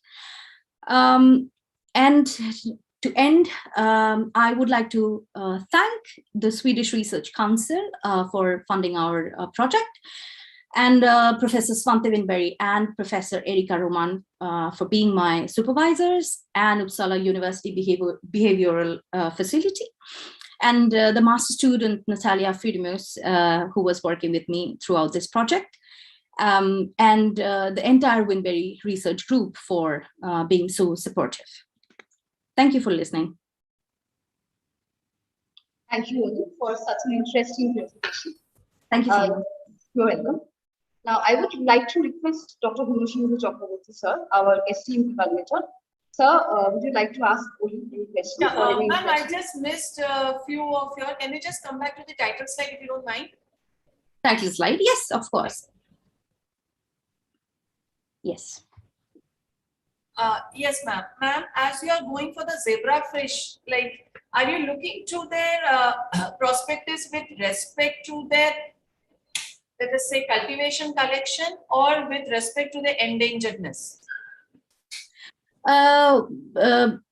In my project, I think I don't want to use the word endangered because that means something else. But my motto of the project is to basically give them welfare while they're being reared in the laboratory environment, basically. Because I mean, if the experimental animals are not treated well, then you are actually screwing up the final results that you're getting, and that actually leads to non-reproducible data, which is something that we don't want in research. So that's mainly the motivation. So are you going to work further on this topic, or you are limiting your resources till here, ma'am? No, I will definitely. I'm into this project. Actually, into zebrafish for couple of years now. So I did my master thesis also in the same lab with the same kind of approximately same kind of projects. But I think I'm definitely very motivated towards this, and I would love to take it further in my career. Yeah, because as you have mentioned in your title, it is the environmental enrichment which you are going to do. Now, mainly we know that this kind of fish, like fishes and all, they have a very limited resources when they come to the environmental enrichment. Exactly. Either they are limited in, let us say, in a normal fish tank, let us say where we grow very less, or it is as a what do you say, as a decorum in a house where we keep them, and then we try to find out the uses of it. So a very good work which you have taken an initiative, because I'm seeing a lab also where are you culturing in that tank also, side the picture which has been shown. And can you tell me what are the effects of different water when you place these fish in them? Sorry, I missed your questions. Yeah, the effect of different water when you place this fish. Now, suppose if you place in a salty water, you place in a fresh water, you place in a water which is highly mineral type. So, what will be the effect when these zebra fishes are kept there? Well, it's a freshwater fish. Yes. So definitely they'll have some physiological changes. If the pH changes, the conductivity will change. What we have seen in our lab, when in some circumstances, the conductivity sometimes goes really high. And of course, the whole system takes care of it because it is quite independent itself. The breeding pattern changes, and also the stress response changes we have seen. Sometimes we have seen the fishes jumping out of the tanks just like that. They are really good jumpers, by the way. But anyways, when the conductivity changes, I'm not sure about the minerals because I have to look into it before I speak about it. But I think mainly if the conductivity changes, it gives a very evident effect that you can see in the fish tanks. Thank you so much. Thank you so much for that answer. Thank you, Dr. Chakraborty. Thank you, Oli. Thank you, everyone, for being a part of the oral presentation session of ENATCON PH 2021. Now, due to a quick change in the schedule, we are running out of time, so we were in a hurry. I am extremely sorry and I apologize for that on behalf of the organizing committee. Now, I would like to declare that we have only one presentation left, which is for Ms. Leena Kumari. And as our keynote speaker is already waiting, so we would ask Dr. Chakraborty sir that if we can shift the last presentation from 6 p.m. Will it be a problem, sir? No, okay, I'll do it. No problem. Thank you so much. Thanks for your I'll do it. Thank you for your cooperation. We are ending the oral presentation session now. Okay. Now over to Dr. Tanya Chakraborty.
everyone, I am Soumyadeep Sarkar from 2008-12 batch Pharmacy Portal.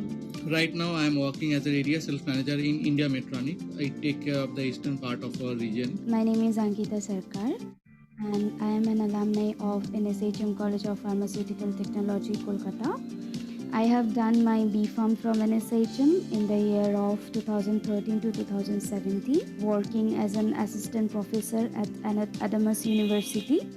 My name is Sujay Pathak. I have done my B.Pharm and M.Pharm both from NSHM. I am really blessed that I am an NSHMite. Right now I am working for Cognizant Technology Solutions as a drug safety analyst. I am Momita Haldar. I completed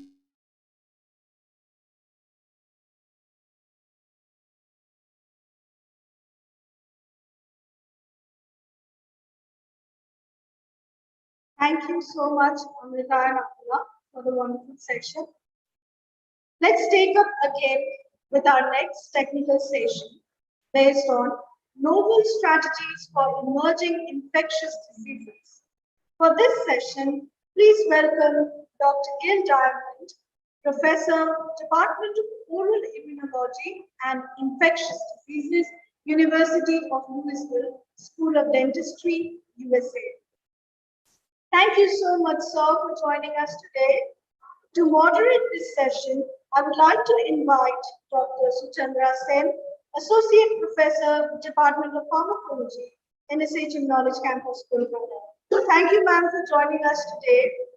Dr. Sen has completed her graduate, postgraduate, and doctorate programs from Jadavpur University. Her teaching and research experience covers a span of more than 22 years. Her deep research interests are in microbiology, pharmacology, clinical research, and pharmacoepidemiology. I now request ma'am to take over the session. Thank you. Thank you very much, Tanya, for your kind words. Am I audible? Yes, ma'am. Thank you. Thank you. Well, a very good evening to all our guests and delegates, and a good morning to Sir in USA. So today we have with us Professor Gil Diamond, who has joined us all the way from the United States of America. Good morning, sir. And it's a real great pleasure to have you with us today. Good morning. So Professor Diamond, as Tanya has already told us, is presently working in the Department of Oral Immunology and Infectious Diseases at the University of Louisville School of Dentistry. And his research involves the study of mucosal innate immunity to infection. He has received his BA degree in biochemistry from the University of Pennsylvania and his master's and PhD degrees in genetics from the Hebrew University of Jerusalem. His postdoctoral research at the Children's Hospital, Philadelphia, was with the renowned Dr. Michael Zaslow, a name to reckon with in the field of antimicrobial peptides. And it was here that Professor Diamond began his research work on antimicrobial peptides. Professor Diamond then moved on in 1993 to join the University of Medicine and Dentistry of New Jersey as a faculty, and then as a professor in the Department of Oral Biology at the University of Florida, where he was till 2019. Today, Professor Diamond will be enlightening us on the topic, novel strategies for emerging infections, which has been a topic, a very relevant topic in today's situation.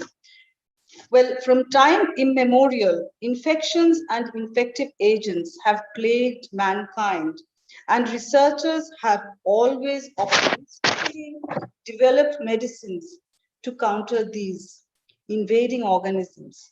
However, there does not seem to be any end to this, as COVID-19 has proved, and the search for newer drugs and strategies remains. I now request Professor Diamond to please deliver his lecture. Professor Diamond, the session is yours. Thank you very much. Thank you. Thank you for those kind words. I hope you can all hear me well. And I'd like to thank you all for inviting me to speak here today. Allow me to, I guess, share my screen. But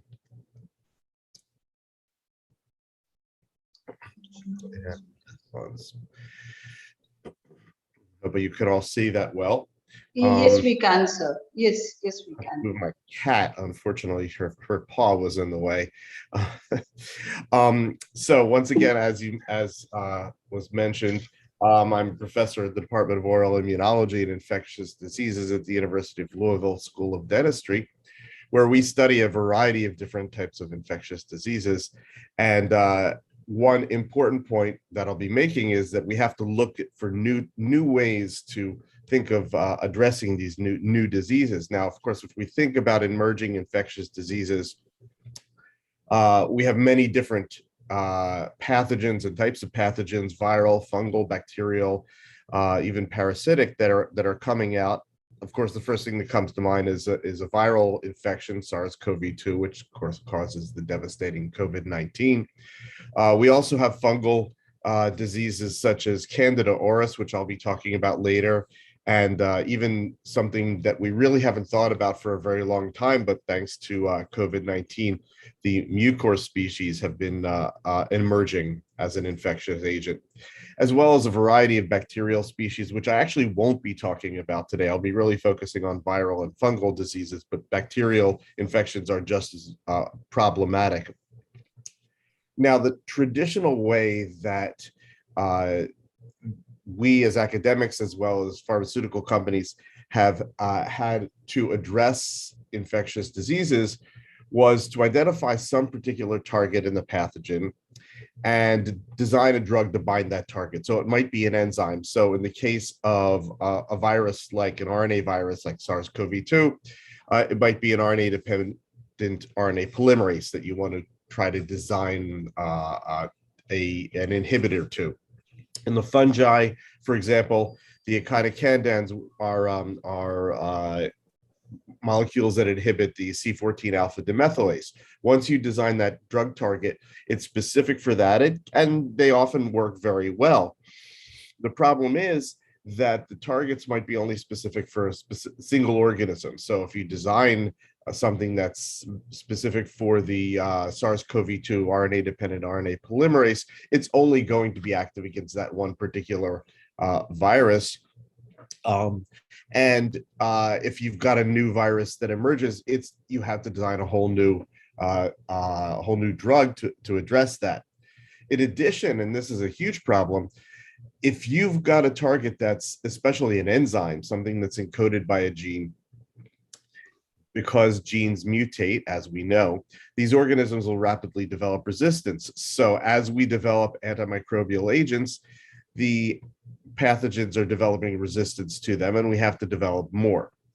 So one alternative strategy that I've been focusing my research on is to look at broad spectrum antimicrobial agents that have a novel mechanism of action, something that doesn't address a single enzyme target, but might attack a common structure that's found in all microbes, such as the membrane, something that you can't really develop resistance to because you'd have to change the structure so drastically. A second strategy is to enhance our own natural defenses. If there's something that we could take that could enhance our own expression of antimicrobial peptides, for example, as I'll get into, or any other innate immune defense mechanism, then that could prevent the infection and allow our own body's defenses to take over without the use of some sort of an unnatural antimicrobial agent. So the common theme among all of these strategies are antimicrobial peptides. So I'd like to spend a few minutes talking about what these antimicrobial peptides are. Now, why did I put a frog here?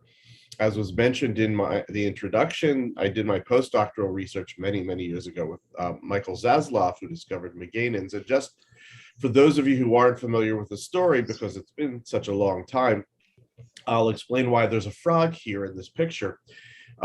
Just before I came to work for Dr. Zasloff, he had been studying how RNA gets processed as it moves from the nucleus to the cytoplasm.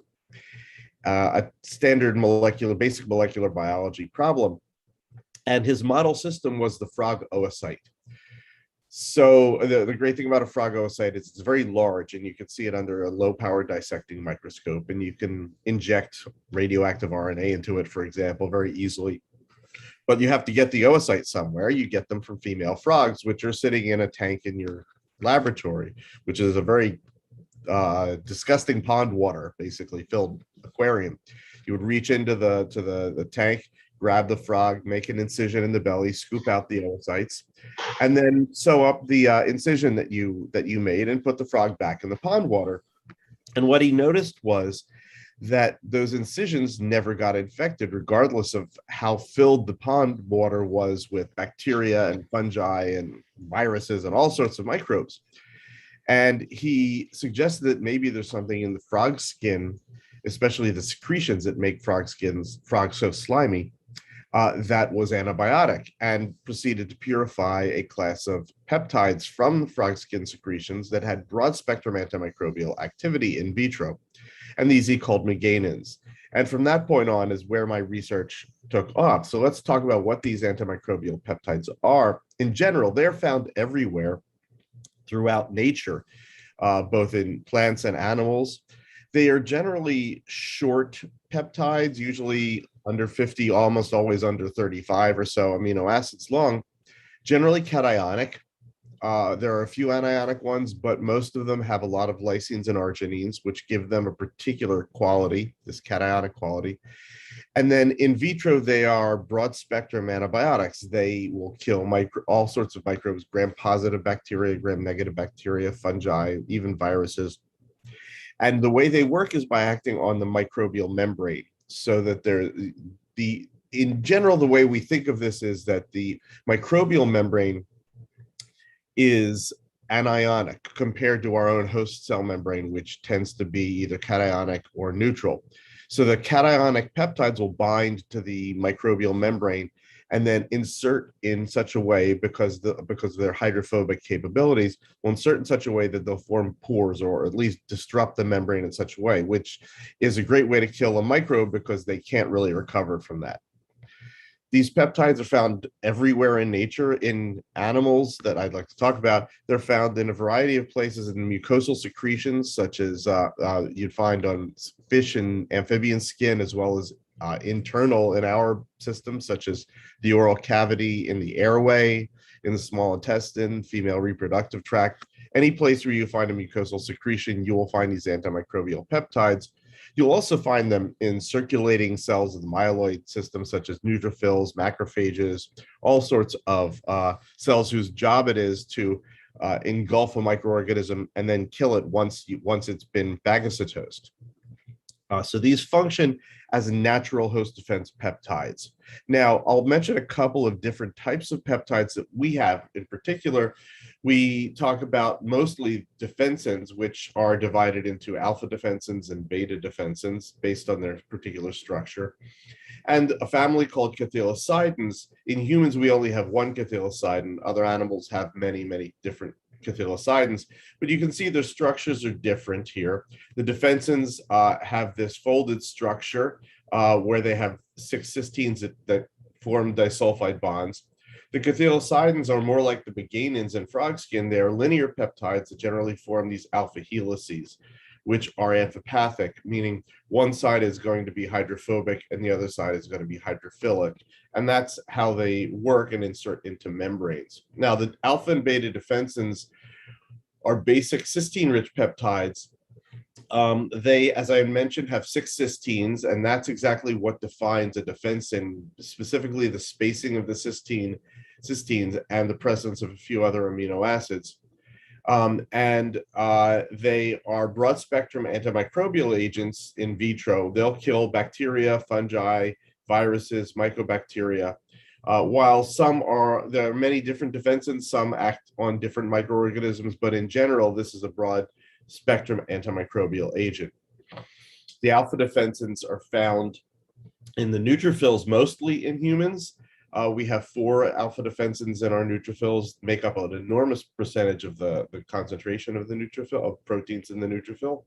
We also have a couple of alpha defensins in a cell that's found in the small intestine called the Paneth cell, and that seems to help regulate the microorganisms in our gut. Beta defensins are found in a variety of places throughout the body, for example, in neutrophils, macrophages, all throughout epithelial cells. And their expression, because these are gene encoded, is regulated transcriptionally. So if you think about it, you might be able to add something that could induce the expression of these things that could lead to an increased amount of antimicrobial activity on the surface. They also have other immunomodulatory activities, but that's all I'm going to say about the defensins today, because mostly I'm going to focus later in this talk on cathelicidins, and particularly the one that we have called LL37. And it's called LL37 because it's a 37 amino acid peptide, which begins with 2 leucines. And this is an antimicrobial peptide that's expressed predominantly in neutrophils as well as in epithelial cells. And it's produced as a larger precursor molecule, which is called HCAP18, which is then cleaved to the mature peptide by any one of a number of proteases. So to remind you, what happens is the gene is expressed, a larger precursor may be secreted out to wherever it's needed, and then a protease will then cleave it and activate it, leaving this active antimicrobial peptide where it can then act and either be antimicrobial or have other immunomodulatory activities. It can call in certain host defense cells. It can also inhibit certain types of activities. Now, just to show you one of the things that LL37 can do, this was research done a few years ago by a graduate student in my lab named David Bryce. And what he did was look at the activity against the virus. In this case, it was Kaposi's sarcoma-associated herpes virus, or KSHV, a member of the herpes virus family, which is the causative agent of Kaposi's sarcoma, a cancer which is often found in patients with HIV/AIDS. And what you can see here on the left, this is a cryo-electron microscope image. And here is the virion, and outside here we have the envelope, the viral envelope, and inside you can see the capsid. When you add LL37 to it, it disrupts the membrane. In some cases, all we see are just empty capsid, just naked capsids. In other cases, we see where the membrane has been destroyed. So this is typical of the membrane disruption activity of LL37. It will do this to bacteria, it will do it to fungi, as well as to enveloped viruses. Now, I had mentioned also that the peptides are gene encoded, and they can be, naturally, their expression can be induced as part of an innate immune response. So if we see, for example, bacteria, our cell may see a bacterium, it will be recognized by a toll-like receptor, which will then initiate an innate immune response. One of the things will be to increase the expression of these antimicrobial peptides. We may also secrete cytokines like interleukin-1 beta or tumor necrosis factor alpha. These can also increase the expression of the antimicrobial peptides. Once the expression is increased, it will lead to the increased protein levels, which may be secreted on the surface of the epithelium, which will then lead to an increase in the antimicrobial activity on the surface of the epithelium. So we can think, and I'll talk about later, if we can add something to induce the expression of these peptides, we can increase our own natural antibacterial or antimicrobial activity wherever we want it done. So the question is, how can we use these antimicrobial peptides as a novel strategy to develop new drugs to target these emerging pathogens? Well, one idea might be simply to take these peptides, purify them or synthesize them and use them as drugs.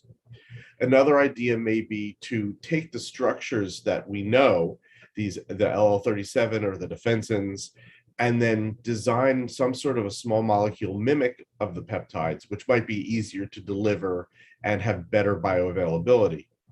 And a third strategy might be, as I had mentioned a number of times here, to regulate our own antimicrobial peptide gene expression, and that way we can enhance our own natural innate defenses. So I'm going to address the first two in this next slide. can we potentially use antimicrobial peptides as drugs? Well, one of the great things about the antimicrobial peptides is they're naturally occurring. We always would prefer to have some sort of a natural molecule as a drug. And as I had mentioned, at least in vitro, they're broad spectrum, so that they could, one peptide could be used as a drug to treat a number of different infections. Probably the most important thing about antimicrobial peptides, at least in vitro, is that the microbe does not tend to develop resistance to them. There are a few microbes that are resistant naturally, but microbes will not naturally over time develop resistance to these antimicrobial agents, which really makes them very good candidates for drugs, because that would mean that we don't have to deal with making new ones all the time or dealing with resistant infections. Plus, they don't seem to have very much antigenicity, so we could inject them, use them internally systemically as systemic drugs, and probably not develop any immune response to them, even though they're peptides. The problem with these antimicrobial peptides is they are peptides, which means they have peptide bonds and they're protease sensitive. So if you try to put it on a surface, you try to take it internally, our own natural proteases, as well as microbial encoded proteases, can digest these peptides, making them inactive. Also, they are peptides, so compared to other types of drugs, they are rather expensive to produce and to purify. And what we've found when we've tried actually to introduce these into the body as an antimicrobial agent is that they tend to be inactivated by other proteins. They work very well where they're supposed to, but our bodies have evolved mechanisms so that we don't have too much of them where they shouldn't be. So that means that the peptides themselves are not particularly good as drugs. So what's the solution?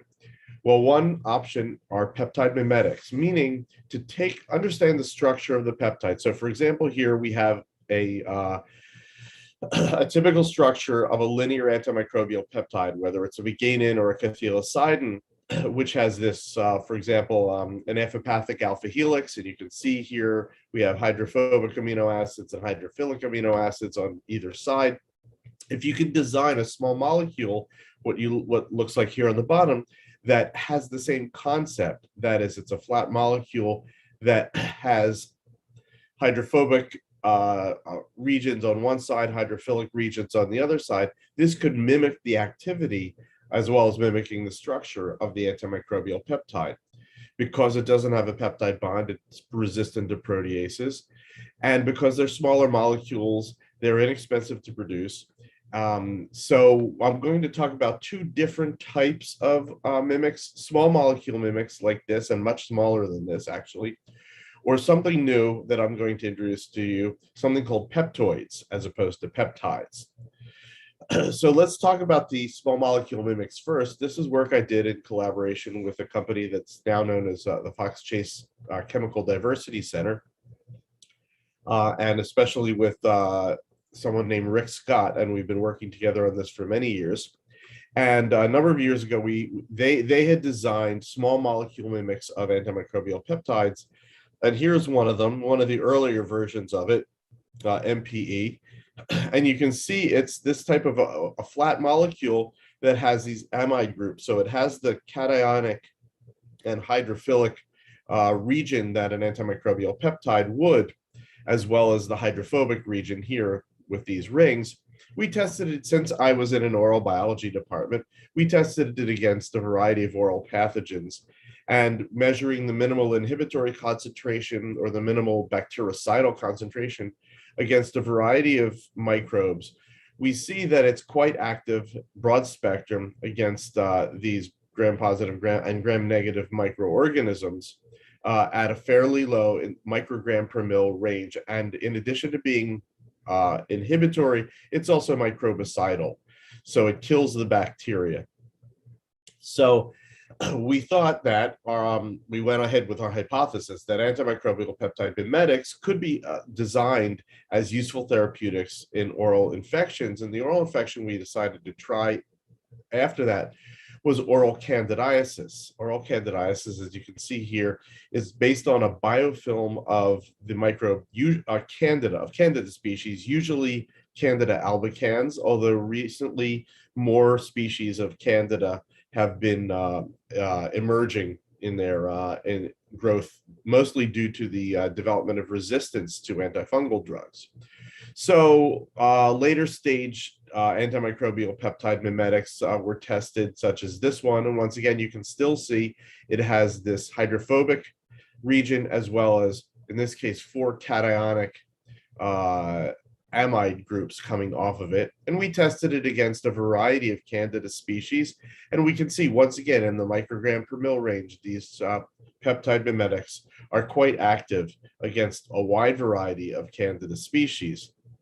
But what's very important is that the microbes do not develop resistance to the agents. And here's an experiment where we would take a species, in this case Candida albicans, and passage it every day. And at each passage, we grow it in a sub-inhibitory concentration of the drug. In this case, we have several different peptide mimetics here, as well as the standard treatment for Candida, which is fluconazole. And we would passage it every day in the sub-inhibitory concentration of the antifungal drug. And then every 2 days, we would test the minimal inhibitory concentration. And what you can see, even within 8 passages, fluconazole already has started to become resistant. And within 20 passages, it's completely resistant. So this is pretty standard. Microbes will rapidly develop resistance to whatever drug you throw at them, except these antimicrobial peptide mimetics, making them very good candidates for development as antifungal drugs. As far as exactly how they work, our hypothesis has always been that the peptides and the mimetics will bind to the surface of the microbe and then create pores. So that we can tell that these pores exist by adding a fluorescent dye, in this case propylium iodide, and rapidly we can see that the dye is taken up by the microbe at different concentrations, but at a higher concentration. For example, here at 32 micrograms per mil, we can see we almost have 100% incorporation of the dye into the microbe, suggesting that pores have been created by the drug. But to visualize this, we actually have done electron microscopy, and we can see here this is Candida albicans, and this is a cross-section of Candida albicans. Out here is the cell wall, and this is the plasma membrane. But when we treat it with the drug, we can see that there are membrane defects that start to happen here. Here's a little piece of a membrane being butted off. Here we can see all sorts of different defects that happen in the membrane, telling us that what's happening is that the drug is actually creating defects in the membrane, disrupting the membrane, allowing molecules to flow in and out, and thus killing the microbe. Well, in vitro is one thing, but will these things work in vivo? This is just a cross-section of Candida albicans infecting a mouse tongue. And you can see here the arrows somehow have moved in transit, but here's a hypha of Candida albicans in the tongue. Here's another one. Here's several hypha growing on the surface of the tongue. So we have a mouse model for Candida albicans infection. And when we tested a variety of these peptide mimetics, we can see we would grow the Candida on the surface of the tongue of these mice, then treat it with topically with the mimetic, and then after 24 hours, we would euthanize the mice, excise the tongues, and then homogenize them, and then plate out the Candida on YPD agar plates, and we could count how many Candida were left. And we could see, in contrast to the negative control, that we would kill most of the microorganisms, and this is a log scale. And even one of them, which at the time was called 1502, killed almost every single microorganism that was on the tongue simply by putting it on the tongue once, suggesting that these are very, very active antifungal drugs. Now, it's one thing to get a topical infection of Candida on your tongue, which is often called thrush. Doesn't really kill you, it's just an annoyance and has to be dealt with an antifungal agent. However, systemic candida infections are often fatal. And the problem is that we don't have very good antifungal drugs to deal with these. The ones that we do tend to be toxic. So it would be great to have an antifungal drug that could take care of a systemic candida infection. And that's exactly what we tested here by injecting candida into the tail vein of a mouse. And after 2 hours, we looked at the kidneys, which is where most of the candida would end up. And we can see we have 3 logs of candida in the kidney. After 24 hours, we have 5 logs. Now, go back to this injected here in the kidney. If we would take a mouse where we injected the candida into the tail vein, and then 2 hours later, we injected one of our drugs or a standard antifungal treatment like fluconazole, what we've seen is this. If we injected fluconazole 2 hours later, we see the same amount of candida in the kidney as when we started, which means the fluconazole is doing exactly what it's supposed to do. Fluconazole is not fungicidal, but it's fungistatic. So it does what you would expect it to do. It maintains the same amount of candida in the kidney as was there when the drug was injected, which is good. It will help because then it will allow the body's own defenses to try to deal with the infection. But that doesn't really help us if the infection continues. When we injected our drugs, however, at different concentrations, and so one dose of one concentration, one dose of another concentration, and then in this case, we had 2 different doses. And what we see after 24 hours is an actual reduction by a log or 2 of the number of candida in the kidney. And that tells us that these drugs are fungicidal and they could potentially be used to treat an infection. And indeed, if we did a survival curve, we see exactly that. So here, if we inject candida into the tail vein of mice, within 2 days, all of the mice are dead. If we treat with fluconazole at a standard concentration, we get about 40% survival after 2 weeks.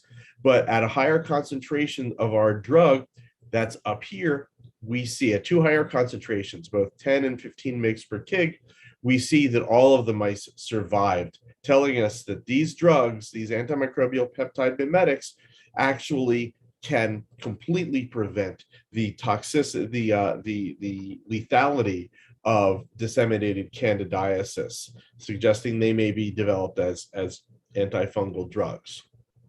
Now, the point of this talk was emerging infectious diseases. So I would like to talk about an emerging fungal infectious disease, which is Candida auris. It was first discovered in 1997. It's a new species of Candida. It was discovered in Japan in the ear of a patient, which is why it's called auris. But it does lead to disseminated infections, which are quite lethal. It's found all over the world now, and it's the biggest problem with Candida auris is that it rapidly develops resistance to any type of antifungal drug that you give it. So if you discover it in a patient, you'll give it some sort of standard antifungal treatment, but after a while, the Candida auris will develop resistance to it, and you will not be able to treat it, making this a major public health problem. So we actually tested our mimetics against Candida auris in vitro, and what we can see is even if it's completely resistant to something like fluconazole, we get these are our 2 antifungal peptide mimetics. We get the same antimicrobial activity, even better with this drug than this drug in many cases, regardless of the strain of Candida auris and regardless of its status with respect to resistance, suggesting that we now have an antifungal drug that can deal with this emerging fungal pathogen. Now, the second type of antimicrobial peptide mimetic I'm going to talk about is the peptoid. So just to explain what a peptoid is, this, as you all remember your peptide structure, a peptide is made up of a series of amino acids. And the structure of an amino acid is you have an alpha carbon, this chiral carbon here, which has an amide group coming off of it, a carboxyl group, a hydrogen, which is not shown here, and the R group, the functional group, and there can be many different functional groups. And then you have your peptide bond leading to a peptide. A peptoid is effectively an N-substituted glycine. So what's happening is the R group is actually attached to the amide instead of the alpha carbon. This leads to the same string of functional groups, making it look like a peptide, but these aren't real peptide bonds, so they're resistant to proteases. Turns out that this type of a structure is actually cheaper to make than a peptide, so it makes them inexpensive to synthesize and resistant to proteases, exactly what we want to see in an antimicrobial peptide type drug. So we're going to test these against herpes simplex virus 1. There's no way that HSV1 is an emerging pathogen, of course. It's long existed, but it's a good model, and we'll get into an emerging pathogen in a bit. But just to remind you what HSV1 is, it causes a pervasive infection, a virus that causes a pervasive infection that affects millions of people a year. About 65% of the world's population is infected already with HSV1. It's primarily transmitted through oral secretions, which leads, the most common symptom are oral lesions, cold sores, for example, but it can also lead to infectious blindness and genital infections, and even sometimes lead to a disseminated infection, which could be lethal. Now, the current treatment is a nucleoside analog, something like acyclovir. There are a number of different variants on acyclovir, but they're all nucleoside analogs, which will inhibit the activity of an enzyme, as I had mentioned in the beginning. It's a standard way of developing an antiviral drug, target an enzyme that's specific to the virus. So in this case, the thymidine kinase. The problem is that it doesn't have 100% efficacy. It will reduce the frequency of lesions, but it's not a cure. And as with the antifungals that I had mentioned before, we develop resistance over time to this particular type of a drug. Also, it doesn't work outside the cell, so it can't prevent transmission. It can only kill cells that are infected, the viruses that are infected have already infected a cell. So we're going to look at our antimicrobial peptoids. These are 10 peptoids that we decided to screen, and this is work done by my collaborator, Dr. Annalise Barron at Stanford University, and she's the one that designed these. So we tested different peptoids against herpes simplex virus by simply adding the peptoid to the virus outside the cell, waiting a period of time, adding it to a cell. In this case, it's an oral epithelial cell line, then waiting 24 hours, and then measuring how much viral DNA was in the cell. And what we see here, here's our zero control, and we get a variety of different types of activities. Some are quite active against the virus, others are not active at all against the virus. So we took the 3 best that we wanted to see. These are called MXB4, MXB5, and MXB9, and we can see that at 2 different concentrations, we get a concentration-dependent, a dose-dependent activity. So at 20 micrograms per mil, we're almost completely killing the virus with this one particular peptoid. And we can see this does happen over time. So this is a time course, and we can see a very nice time-dependent activity. So 2 hours will almost completely destroy the virus when treated outside the cell, suggesting that these things could be very useful as drugs. Now, the question is, how do they work? Well, if you'll remember the discussion I showed you, the picture I showed you of the Kaposi's sarcoma-associated herpes virus and LL37, we did the same thing, a cryo-EM.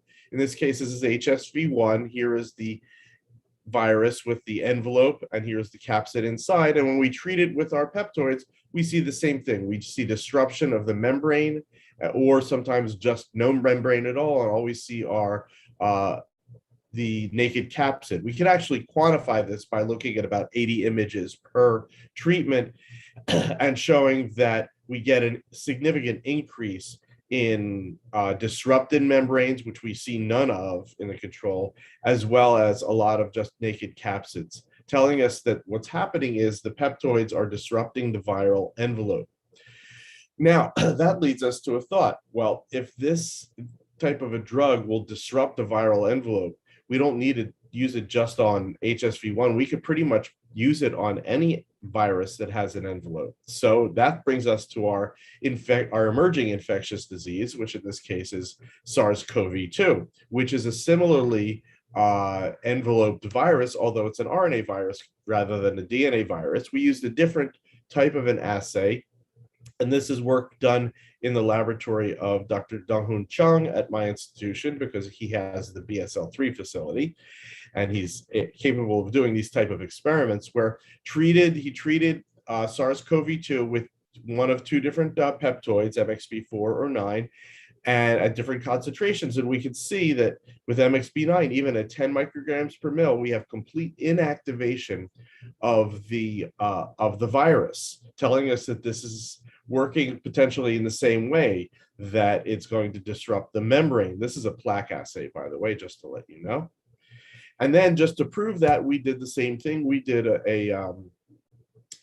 we did cryo-EM analysis, and it's not, SARS-CoV-2 isn't as pretty in cryo-EM, unfortunately. It doesn't have as well-formed a capsid, but you can see here the control, we can see the envelope. And when we treated it with the different peptoids, we saw what we saw with HSV1, which is disrupted envelopes as well as completely absent envelopes, telling us that these peptoids are disrupting viral envelopes. Now, it's important if we are to develop a drug that it's not toxic. While we need it, of course, to be toxic against the microbe that we're dealing with, we want to make sure that there's no cytotoxicity. So we tested three different, in this case, two different peptoids against human cells. In this case, it was a three-dimensional culture of primary oral epithelial cells, and we were able to put the drug on top of the cell for 3 hours, wait 3 hours, and measure how much survival, and we saw absolutely no change in survival. So that tells us that the drugs can not only completely inactivate a virus that is active against human cells, but it's also the drug themselves are not cytotoxic and could be further developed as antifungal drugs. Now, it would be great to show this, of course, in vivo. So we needed some sort of animal model for viral infection, and we were going to go with HSV1. As we remember, they cause oral lesions. So rather than trying to kiss a mouse, we decided to use an existing model where you make you take a mouse, you make an abrasion on the lip with the side of a scalpel blade. You don't actually break the skin, you just sort of scrape it, make an abrasion, and then apply the virus to that abrasion, and then you wait a few days, and what you get are these lesions that you can see on the clear lip of the animal. In addition, when HSV1 infects the lip, it will then, after causing the lesion, it will get into the trigeminal nerve, and it will actually hang out in the trigeminal nerve for pretty much forever, where it will eventually be reactivated and cause new infections. So we can actually euthanize the mice, take out the trigeminal nerve, and quantify how much viral DNA is there. So we can actually see after 5 days that there's viral DNA in both the lip and in the trigeminal nerve, telling us that this is a good model for herpes virus infection. And when we applied the drug to the lip, we can see these are just 5 different mice, and this is the negative control. The top row is negative control, and you can see in each case we have this lesion on the lip. In the bottom case, we only saw in one of the mice, we still saw a lesion, but all 4 others, we saw absolutely no lesion, telling us that this may actually be a very useful drug to topically treat viral infections of HSV1. And from there, we could even expand potentially to SARS-CoV-2. Now, I have never actually mentioned any of this research. We did these experiments because since we're on the topic of SARS-CoV-2 and COVID-19, and since my audience is in India, we've noticed that there's been an explosion of fungal infections, especially in India, in individuals who are infected with COVID-19 getting mucormycoses, which are fungal infections of the Mucor species. So we decided to test our drug against Mucor species. We only had one. We actually have two in the laboratory. This is brand new research. We tested against one of the two that we have in our freezer, which is Mucor circinoloides. And while I don't have the actual numbers here, the MICs of a variety of different peptoids that we've tested are all in the microgram per mil range, suggesting that these peptoids might not only be useful against the viral infection SARS-CoV-2, but it might also be useful against any other type of infection that happens with SARS-CoV-2, such as the mucormycosis that seem to occur as well. So to summarize this first part, where I'm talking about the peptide mimetics, we can see that these antimicrobial peptide mimetics are active against a variety of different species, fungal as well as viral and as bacterial, but I didn't talk about the bacteria, although we are doing that as well. The interesting thing is, at least with the fungi, we don't develop resistance to these agents. We have done experiments on bacteria and we've replicated the same thing, so we don't develop bacterial resistance. And the mechanism seems to be the same way that the peptides work, meaning they bind to the microbial membrane and then disrupt the membrane, thus inactivating the organism. So the conclusion for this first part is that we could potentially develop antimicrobial peptide mimetics as novel therapies to treat both mucosal and systemic infections, both existing and newly emerged infections. So now I'm going to move on to the second type of strategy to address. Yes. Excuse me, sir. Sorry for interrupting you, sir. We have a time constraint. So could your lecture be please wrapped up in another 10 minutes? Oh, sure. Before we take up the question answer session. Sure. Okay. I'll just briefly go over this strategy. I'll just mention the way we're addressing this type of thing. Okay. Thank you, sir. Thank you. Sure. No problem at all. Just address this one, which is if we could use some sort of a molecule that's safe, non-toxic, that could enhance the expression of our own natural antimicrobial peptide genes, that could be very useful. And the gene that we're looking at is the gene that encodes LL37. It's called cathelicidin. And one thing that was noticed is that upstream from this gene is something called a vitamin D response element, a VDRE, which suggests that if you give the cell vitamin D or the active form of vitamin D, it could actually enhance the expression of this gene, leading to more LL37. And that's exactly what was found, which is in blood cells that when they gave the active form of vitamin D, they got more of the LL37. We did this, for example, in cells from the lung, where we added it over time and we saw an increase in expression.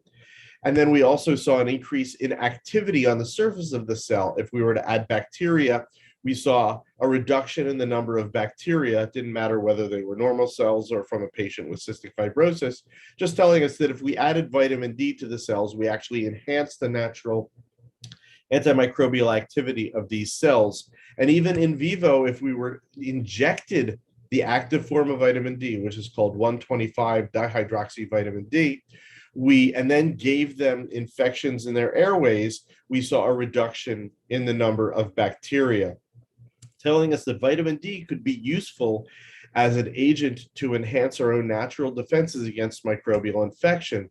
I will skip this whole issue about how we actually get vitamin D, because there's whole issues about the vitamin D pathways, and the fact that when we get vitamin D, whether it's from the sun or from some sort of oral supplementation, it has to be activated. And what we discovered is that, I'll just go through this quickly, that our own cells can activate vitamin D, cells in the airway, and as well as research that's going on in my laboratory now, cells in the mouth can activate inactive vitamin D, and thus we can potentially topically deliver inactive vitamin D to wherever we want it to enhance our own natural defenses. And here is just a graph showing when we took mice and we allowed them to inhale. We gave intranasal delivery of vitamin D. We saw within 6 hours, we saw induction of gene expression, telling us that we may be able to use topical delivery of vitamin D, either to the airway or more recent research in my laboratory in the mouth, to enhance our own natural defenses. And that's the research, that's some of the research that's going on in my laboratory now, which is examining this specifically and asking the question, could we use vitamin D to be an agent that could enhance our own natural defenses? To summarize the data that I sort of went over briefly, the active form of vitamin D can induce antimicrobial activity on the surface of the airway, as well as gingival epithelium, and inhibit inflammatory activity. It's something I didn't show you. And the airway cells can convert the inactive form of vitamin D to its active form. So we could potentially just use very inexpensive, very stable vitamin D to the airway or any surface that we want, and potentially lead to an enhancement of our own natural defenses against bacteria and viruses and potentially even fungi. So in conclusion to the second part that I went over very briefly, modulation of the host innate immune defenses with vitamin D can enhance our own natural antibacterial or antiviral activity. And thus we could develop vitamin D as a safe adjunctive therapy to any other things that we're taking to increase our antibacterial activity at mucosal epithelial sites. And just one other point I'd like to make is word has been coming out that there seems to be an association between vitamin D levels, or natural vitamin D levels, and severity possibly, or even getting COVID-19. So vitamin D could play an important role in natural defense against infection. So where we're going with this in the future is to try to understand exactly how this vitamin D pathway works and how vitamin D is enhancing natural defense. Potentially characterize interactions between this and other innate immune defense mechanisms that we have in the body, and then see how we could actually develop vitamin D as an effective treatment in vivo. So those are the two different strategies that we're taking now to try to address the problem that we have with emerging infectious diseases, both designing novel molecules that can target a common structure in microbes such as the membrane, or to utilize our own natural innate defenses and somehow enhance their expression and deal with the infection that way. So just to conclude, antimicrobial peptide genes can be regulated by things like vitamin D, but we can also use these small molecule mimics of antimicrobial peptides and develop them, screen them. They're easy to screen, so we can do lots at a time and identify the ones which are most active as well as less toxic, and the ones that will not allow for the development of resistance to these emerging infectious diseases.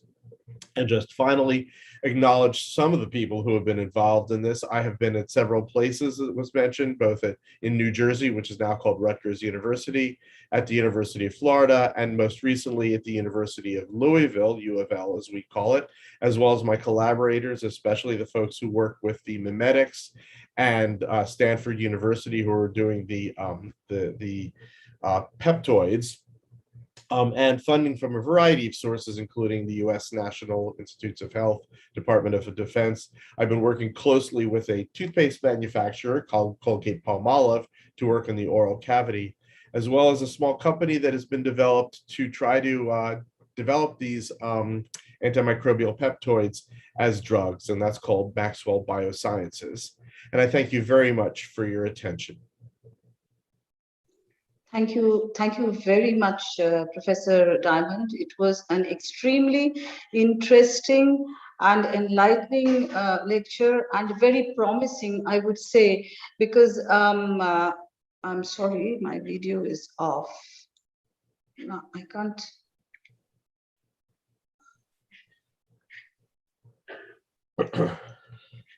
It's a video on. Do you want me to unstop? Oh, I have to stop No, sharing. no, it's all right. I'll just go on, sir. So it was very promising because I think what you all are designing, what work you all are doing will be addressing the very difficult problem of resistance, both in viral as well as in bacterial and fungal diseases. The house is open for questions. Does anyone have any questions, please? Maybe I'll stop sharing my screen so you can see people. I don't know why I can't share my video, start my video. There's some technical glitch, so I'm not visible. So are there any questions, please? Well, I just want to ask you one thing, Professor Diamond.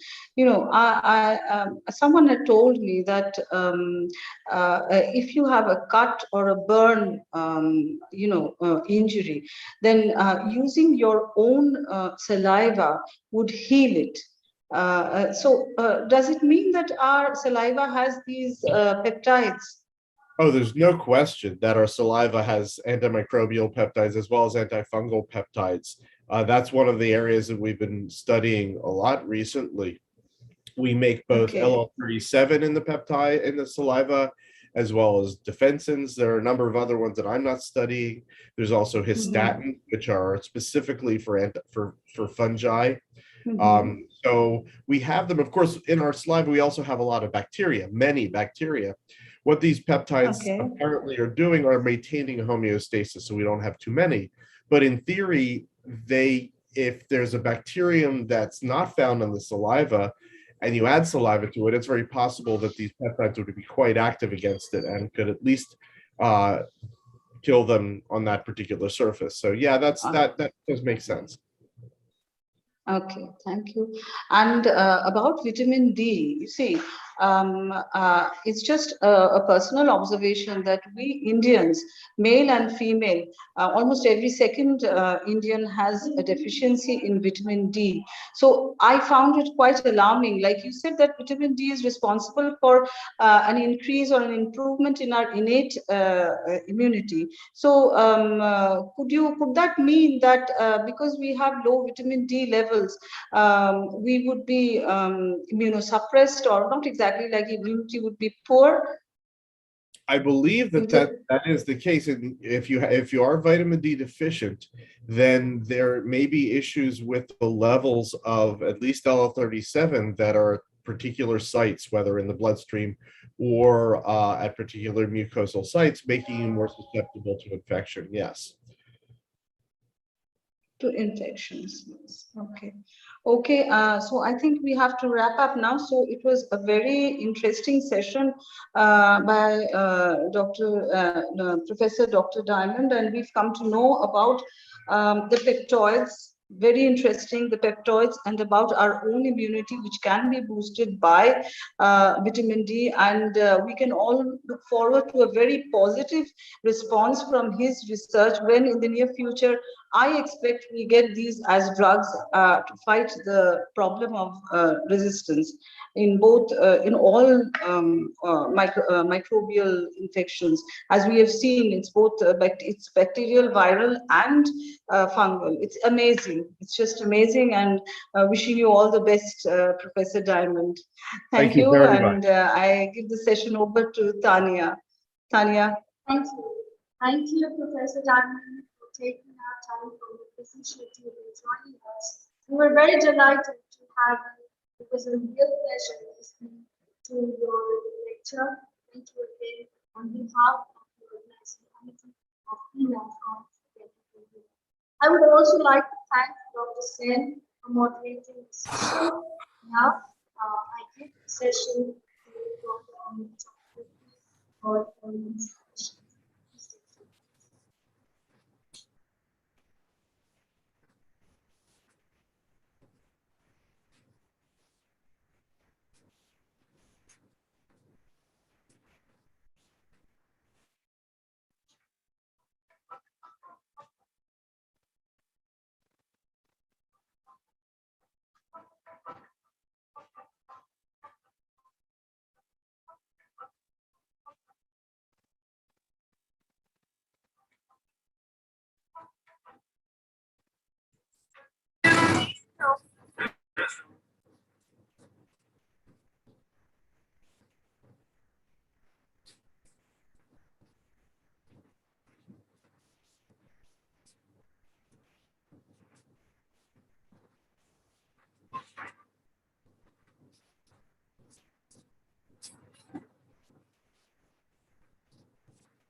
Good evening, everyone.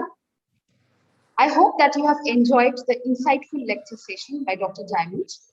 Now it's time to continue the oral presentation session again. We only have one participant left for the oral presentation session, and she is Miss Leena Kumari. We are just waiting for a while for our evaluator to join in. Once Dr. Gunoshindu Chakraborty joins in, we will be starting with the presentation of the last participant of the evening, Miss Leena Kumari. Please wait for a while.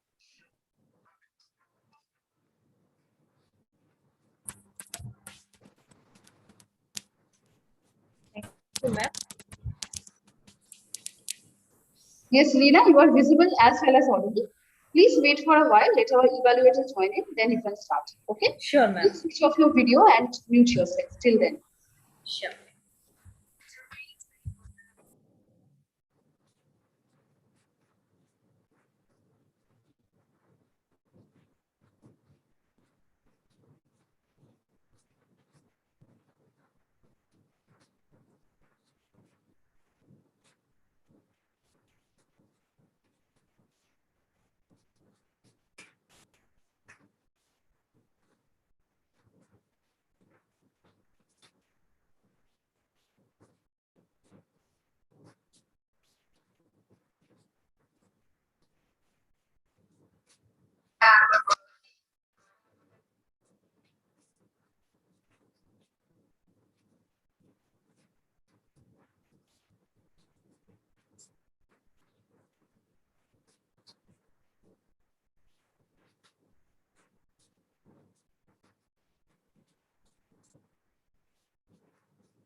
Good evening.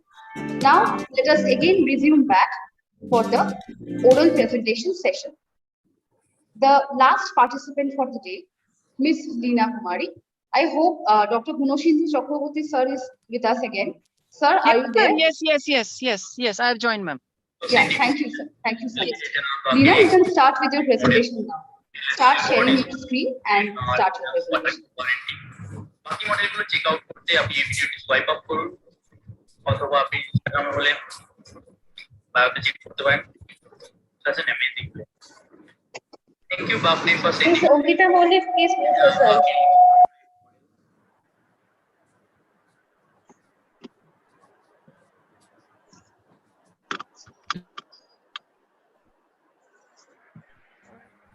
Sir, am I able to share my screen?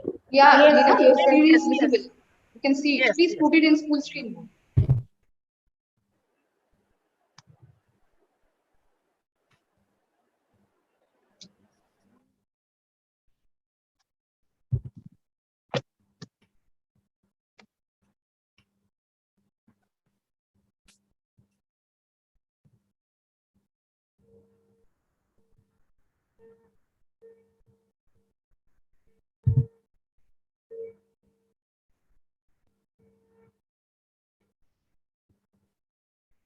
Lina, your screen is visible. You can start presenting now. I'm not able to make it full screen.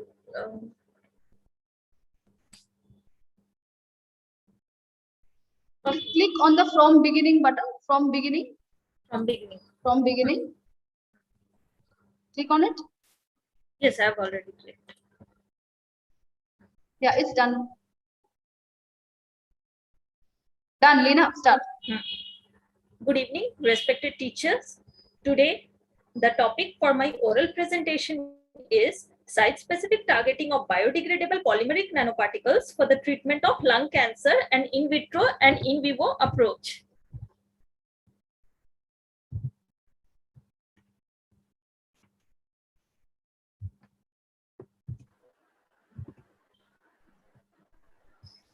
Lina, you are not audible.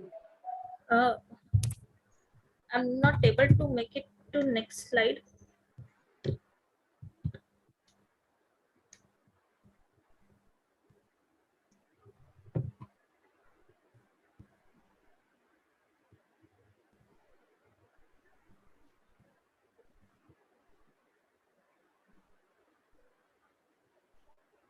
Sorry, I am not able to go to the next slide.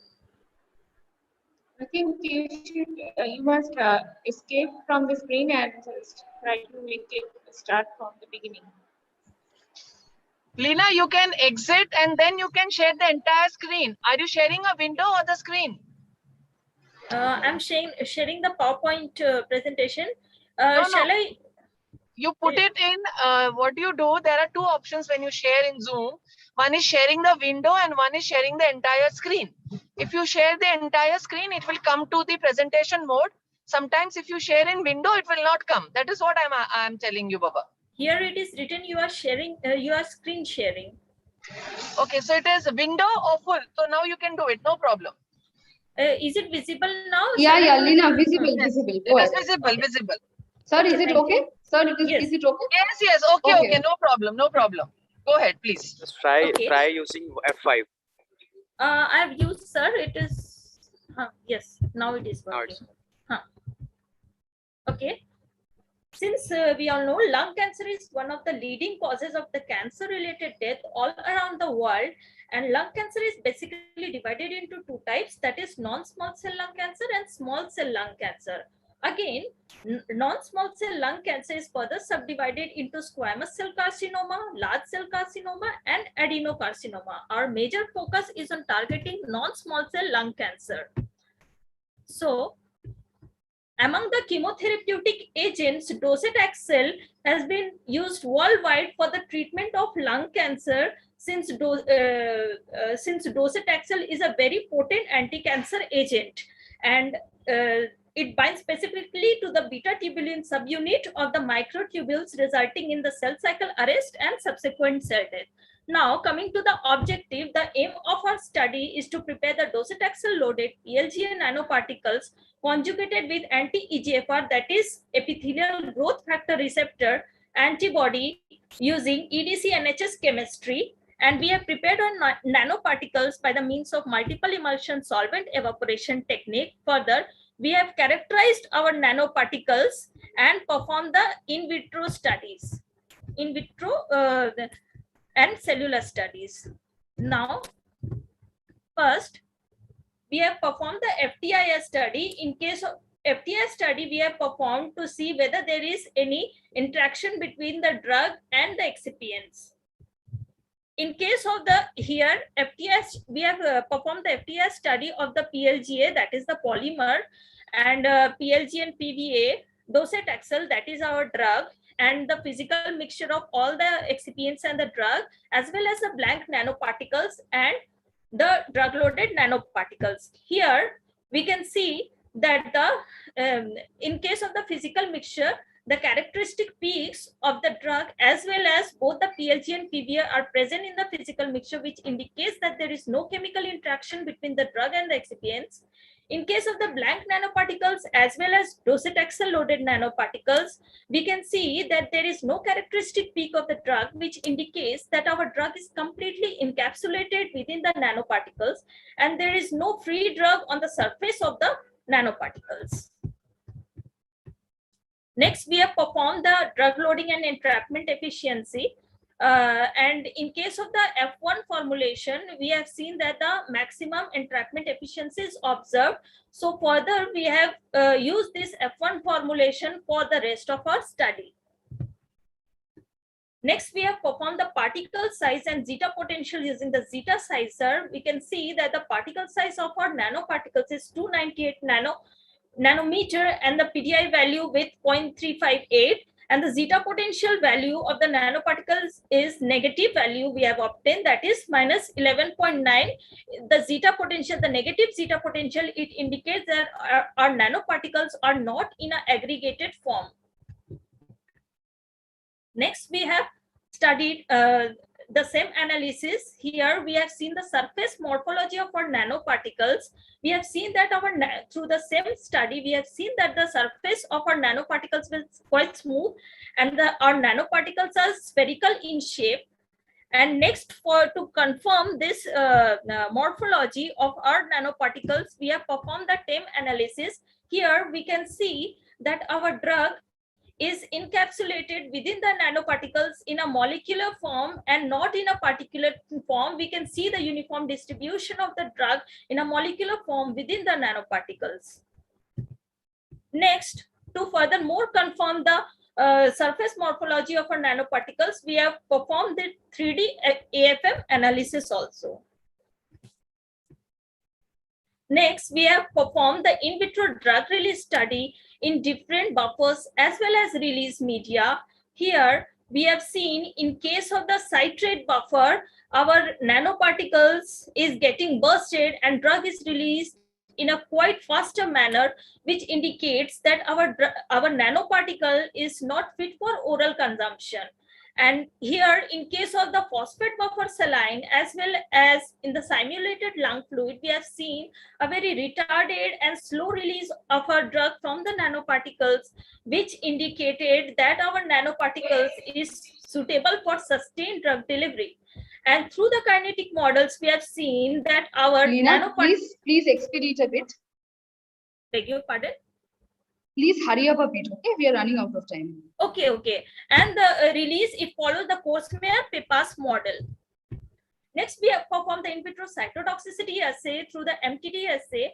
And here we have performed the cell viability study in both A549 and NCI-H23 lung cancer cell lines. And we have seen that our antibody conjugated nanoparticle, that is SET-DTX-NP, it has shown the maximum cytotoxicity against the cancer cells as compared to the free drug and the docetaxel nanoparticles. Next, we have performed the confocal microscopic study, and we have seen that the FIDC conjugated nanoparticles are well internalized into the A549 lung cancer cell line in a time-dependent manner. Again, to further confirm this uptake study, we have performed the cellular uptake quantification of the cellular uptake through FACT study. In this also, we have seen that our nanoparticles are getting internalized within the cells in a time-dependent manner. Next, we have performed the cellular apoptosis study. Here, in case of both A549 and NCI-H23 cell lines, we have seen that our antibody conjugated nanoparticles are seen, more apoptotic percentage of cells are seen in case of our antibody conjugated nanoparticles in case of both A549 and NCI-H23 cell line. Next, we have performed the cell cycle analysis. Here, in case of the both A549 and NCI-H23 cell lines, we can see that the cell cycle arrest is taking place in G2 by M phase maximum, which is the characteristics of our drug, that is docetaxel. In both cases, we can see that the percentage of apoptosis is more in case of the cetuximab docetaxel nanoparticles than that of the free drug as well as the docetaxel nanoparticles.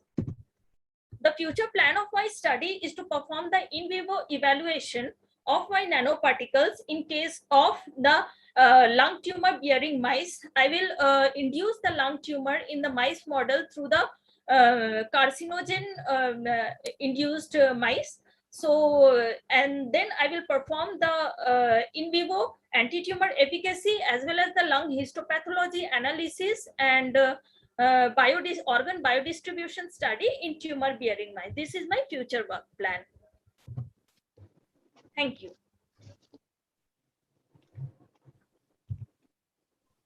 Thank you, Leena. I will ask Dr. Chakraborty, sir, to go for an interaction with Leena, question answer session. Just give me 1 minute, ma'am. Actually, I'm driving. Just Oh, one sir. minute. Just Sir, 1 minute. yeah, I'm extremely sorry, sir. Just 1 minute. Yes, Yeah, yes. yeah, No yeah. problem. Yeah, no problem. Yes, sir. Leena? Yes, sir. Hello. Am I audible to you? Yes, sir. Yes, sir. Okay. Now, when you have done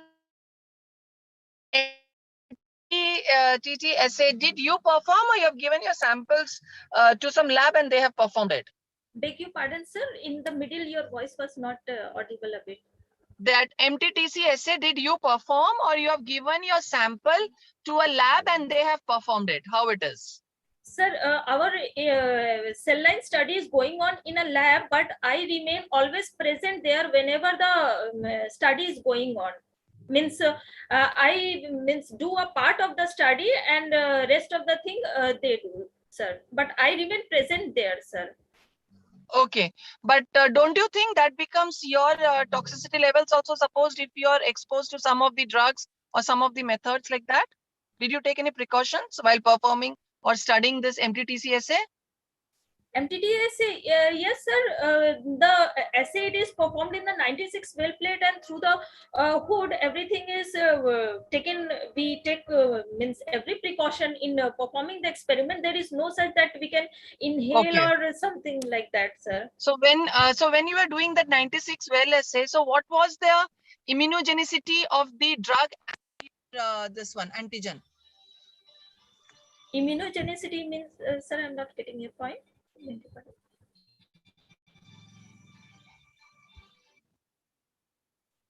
Hello? Yes, sir. Yeah, I'll just get back in 2 minutes. Yes, Yes, sir. yes, Sir. sure, sir. Yes, sure, sir. Yeah. Sorry. I just got a. So what was the immunogenicity and your binding when you have done with the Taxil drug? Sir, immunogenicity we don't perform in the MTT assay, just we add the drug as well as the nanoparticles, our different formulation in the.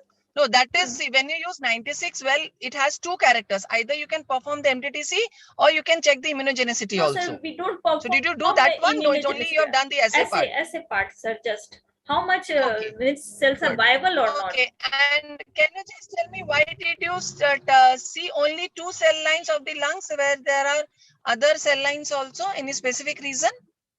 No, sir. I am working on for the comparative study. I have taken the 2 lung cancer cell line, and I am already working on the normal lung cell line also for the comparative study. That what is the effect of our formulation on normal cell line? But now I have not completed the study, so that is why I was not able to provide the data, sir. Okay. Yeah, that's all from my side. All the best. Yes. Thank you so much, sir, for cooperating us right from the morning. It was very hectic from your end, but still you cooperated. No, it's okay. Not a problem. Thank you, Leena, for Thank you so participating. much, sir. Thank you, Thank Obala, you, for ma'am. hosting Yes, the event. Leena, you may just leave the meeting. Yes, sir. Thank you so much, sir. Please leave. Yes.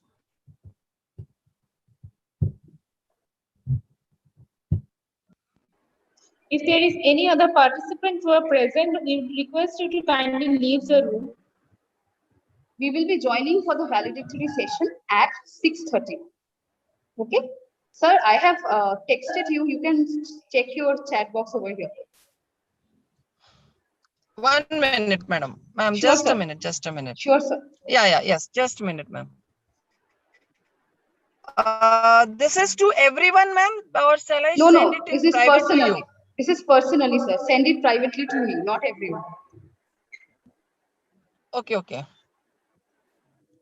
Directly to me, sir. Yeah, ma'am, Thank just you, can sir. you check? I have sent you. Yeah. Just Got can it. you check, ma'am? Got it, sir. Thank you so much, sir. Got it. Okay. Thank you, sir. Have a Yeah. nice day. Thank you. It was a pleasure interacting. Sure. Have a Okay. nice day. Thank you. Okay, thank you. Yeah. All very good. All the best. Be safe, be healthy. Yeah, same to you, sir. Thank you. You too, sir. Okay. I'll take the leave now. Yes.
everyone, I am Swamindeep Sarkar from 2008-12 batch Pharmacy Portal.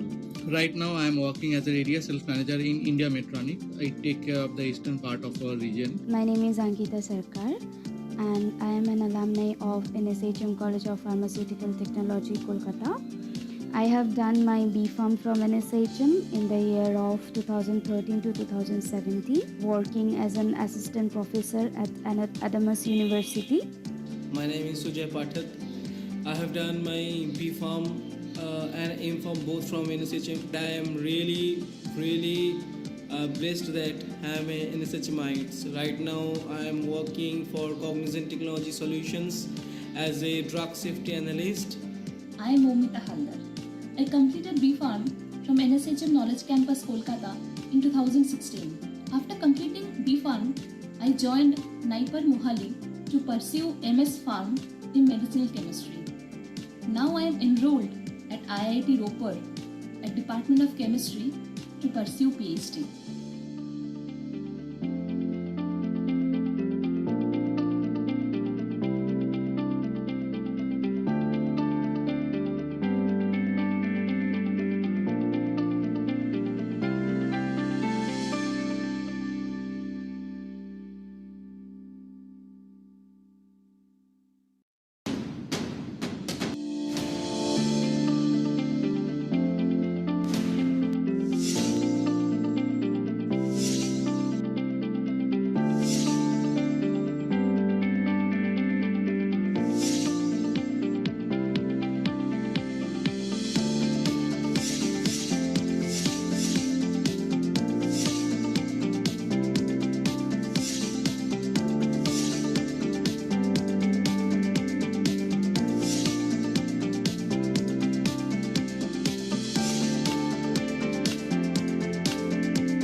Hello everyone, I am Swamindeep Sarkar from 2008-12 batch Pharmacy Portal. Right now I am working as an area sales manager in India Medtronic. I take care of the eastern part of our region. My name is Ankita Sarkar and I am an alumni of NSHM College of Pharmaceutical Technology, Kolkata. I have done my B.Pharm from NSHM in the year of 2013 to 2017, working as an assistant professor at Adamas University. My name is Sujay Pathak. I have done my B.Pharm and M.Pharm both from NSHM. I am really blessed that I am a NSHMite. Right now I am working for Cognizant Technology Solutions as a drug safety analyst. I am Momita Haldar. I completed B.Pharm from NSHM Knowledge Campus, Kolkata in 2016. After completing B.Pharm, I joined Naipar Mohali to pursue MS Pharm in medicinal chemistry. Now I am enrolled at IIT Ropar at Department of Chemistry to pursue PhD.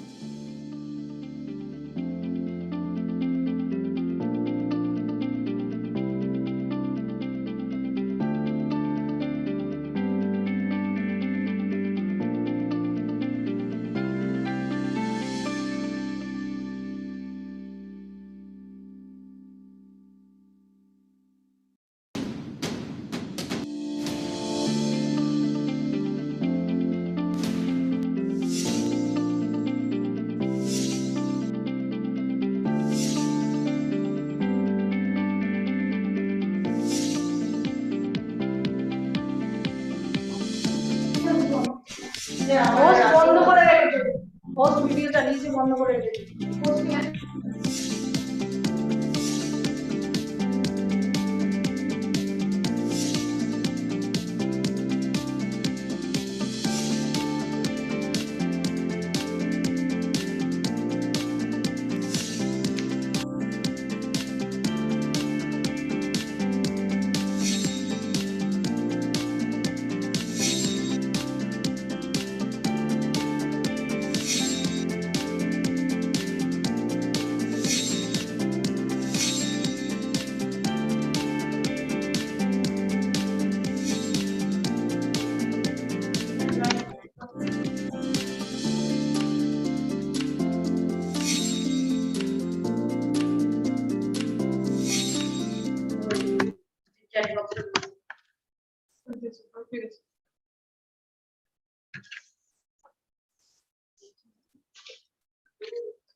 Good evening, one and all. I am Dr. Deblina Das, Joint Convener of INATCON PH 2021. On behalf of the entire organizing team, I welcome you all once again. Hope you all have enjoyed the 2-day session, and few of you might have faced some hurdle due to poor network issues, but thank you for your patience and active participation. All the participants will receive their certificates in their registered mail ID after submission of the feedback form. In this 2 days conference, we had different oral and poster sessions of different departments. Now this is the time to announce the result. Hope you all might be excited to know who are the winners. First, I will announce the winners of the Department of Pharmaceutical Sciences of the oral sessions. The winner of the first prize is Oli Shen Sharma. Second winner is Leena Kumari. Third winner is Kanaka Parvati Kanhaya. The winner of poster session of Department of Pharmaceutical Technologies are: first prize winners is Orpita Shaha. Winner of second prize is Ankita Das, and third prize goes to Amit Noshkar. Next department is Department of Optometry. The winner of the poster session is Triporna Paul, and the runner-up is Mojammel Haq. The winner of the oral session is Anju, and the runner-up is Akanksha. In Department of Psychology, there are different winners. The winners of oral presentations are Urmimala Ghosh. She is the first owner. Second runner-up is Rupal Sharkel. First runner-up is Rupal Sharkel. Second runner-up is Devarati Boshak. Then in poster session, winner is Shreyang Chornokar. First runner-up is Meghna Kaur and second runner-up is Ayushi Pandey. From Department of Dietetics and Nutrition, the winner of oral session is Moli Dashodikari. First runner-up is Sudrita Rajoudhary and second runner-up is Shomadrita Konar and Shonali Noshkar. The next department is Department of Public Health. The winner of oral presentation are Mr. Divesh Dik and Dr. Reshmi Shaha. The winners of all the departments will receive their award in the form of voucher to the registered mail ID by next week. Thank you once again and congratulations to all the participants. Now I would like to hand over the session to our dear convener, Dr. Mushfika Mukherjee, Associate Professor of Department of Pharmaceutical Technology. Thank you once again. Bye-bye.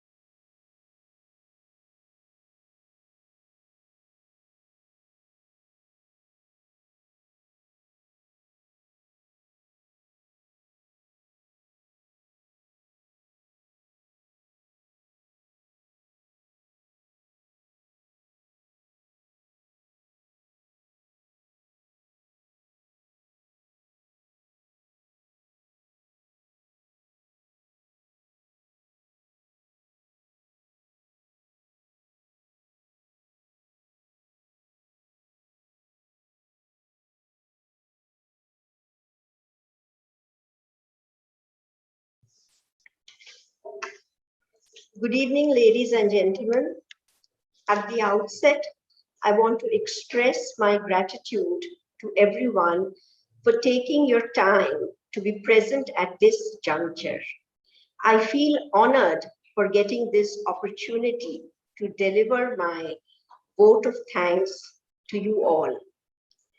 This day will be remembered as a milestone since the entire conference following the inauguration had been conducted in the virtual platform, overcoming the severe constraints of the pandemic raging the world today.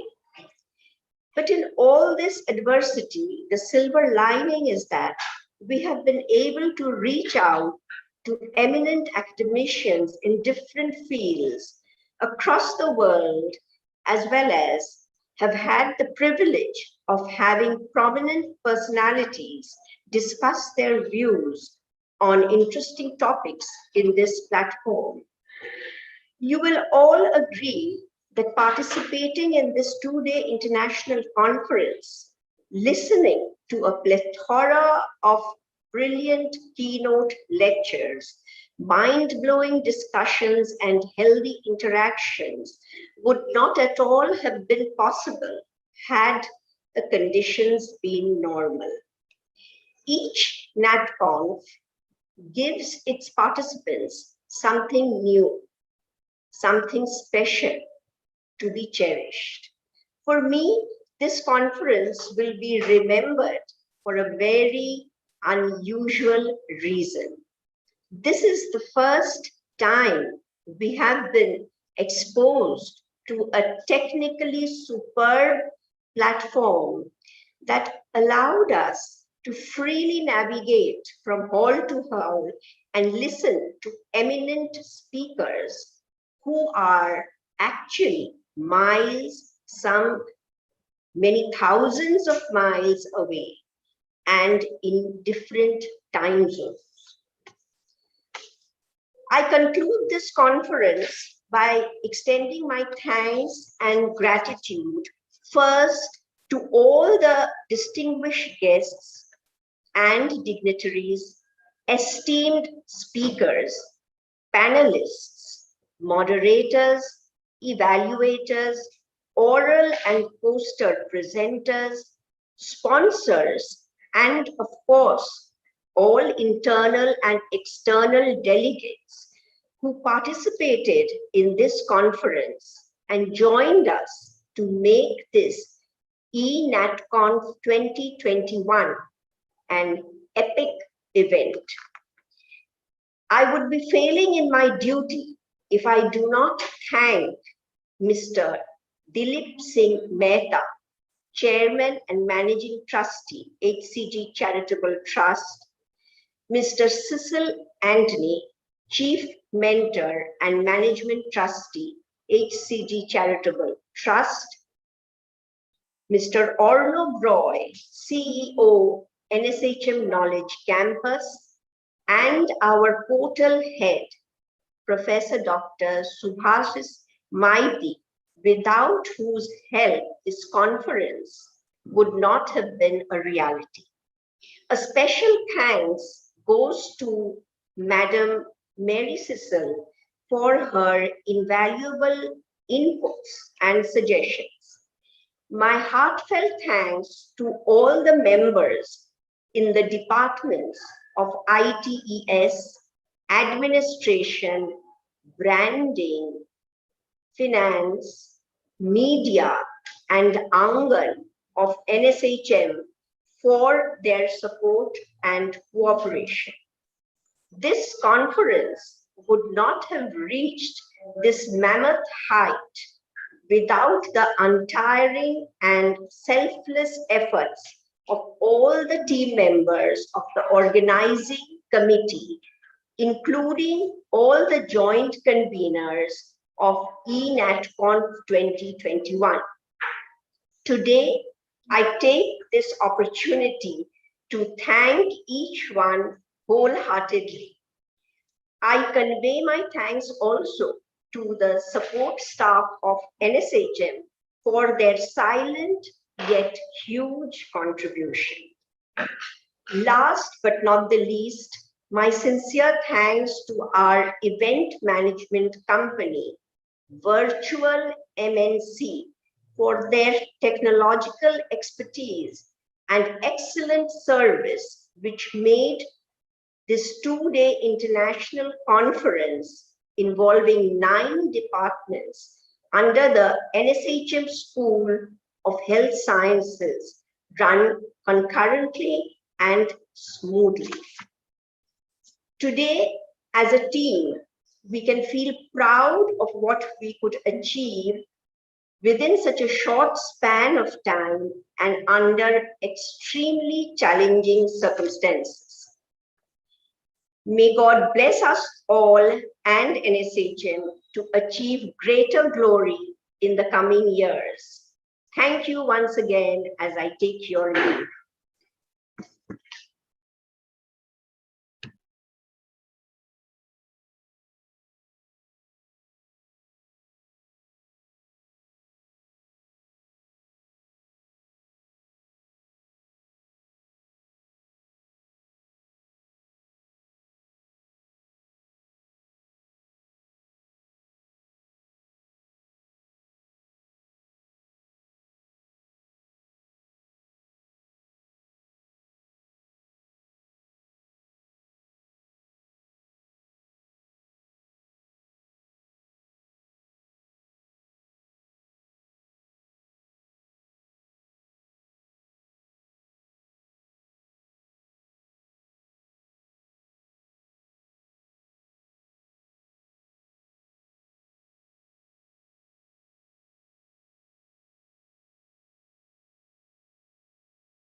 everyone, I am Swamindeep Sarkar from 2008-12 batch Pharmacy Portal.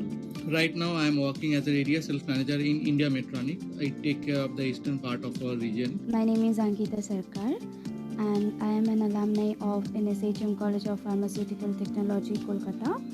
I have done my B.Pharm from NSHM in the year of 2013 to 2017, working as an assistant professor at Adamas University.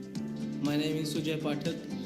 I have done my B.Pharm and M.Pharm both from NSHM. I am really blessed that I am a NSHMite. Right now I am working for Cognizant Technology Solutions as a drug safety analyst. I am Momita Haldar. I completed B.Pharm from NSHM Knowledge Campus, Kolkata in 2016. After completing B.Pharm, I joined Naipar Mohali to pursue MS Pharm in medicinal chemistry. Now I am enrolled at IIT Ropar at Department of Chemistry to pursue PhD.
Hello everyone, I am Swamindeep Sarkar from 2008-12 batch Pharmacy Portal. Right now I am working as an area sales manager in India Metronic. I take care of the eastern part of our region. My name is Ankita Sarkar and I am an alumni of NSHM College of Pharmaceutical Technology, Kolkata. I have done my B.Pharm from NSHM in the year of 2013 to 2017, working as an assistant professor at Adamas University. My name is Sujay Pathak. I have done my B.Pharm and M.Pharm both from NSHM. I am really blessed that I am a NSHMite. Right now I am working for Cognizant Technology Solutions as a drug safety analyst. I am Momita Haldar. I completed B.Pharm from NSHM Knowledge Campus, Kolkata in 2016. After completing B.Pharm, I joined Naipar Mohali to pursue MS Pharm in medicinal chemistry. Now I am enrolled at IIT Ropar at Department of Chemistry to pursue PhD.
Hello everyone, I am Swamindeep Sarkar from 2008-12 batch Pharmacy Portal.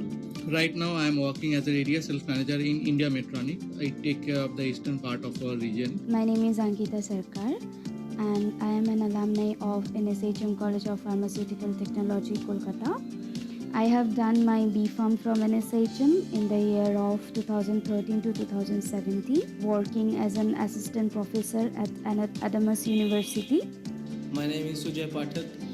I have done my B.Pharm and M.Pharm both from NSHM. I am really blessed that I am an NSHMite. Right now I am working for Cognizant Technology Solutions as a drug safety analyst. I am Momita Haldar.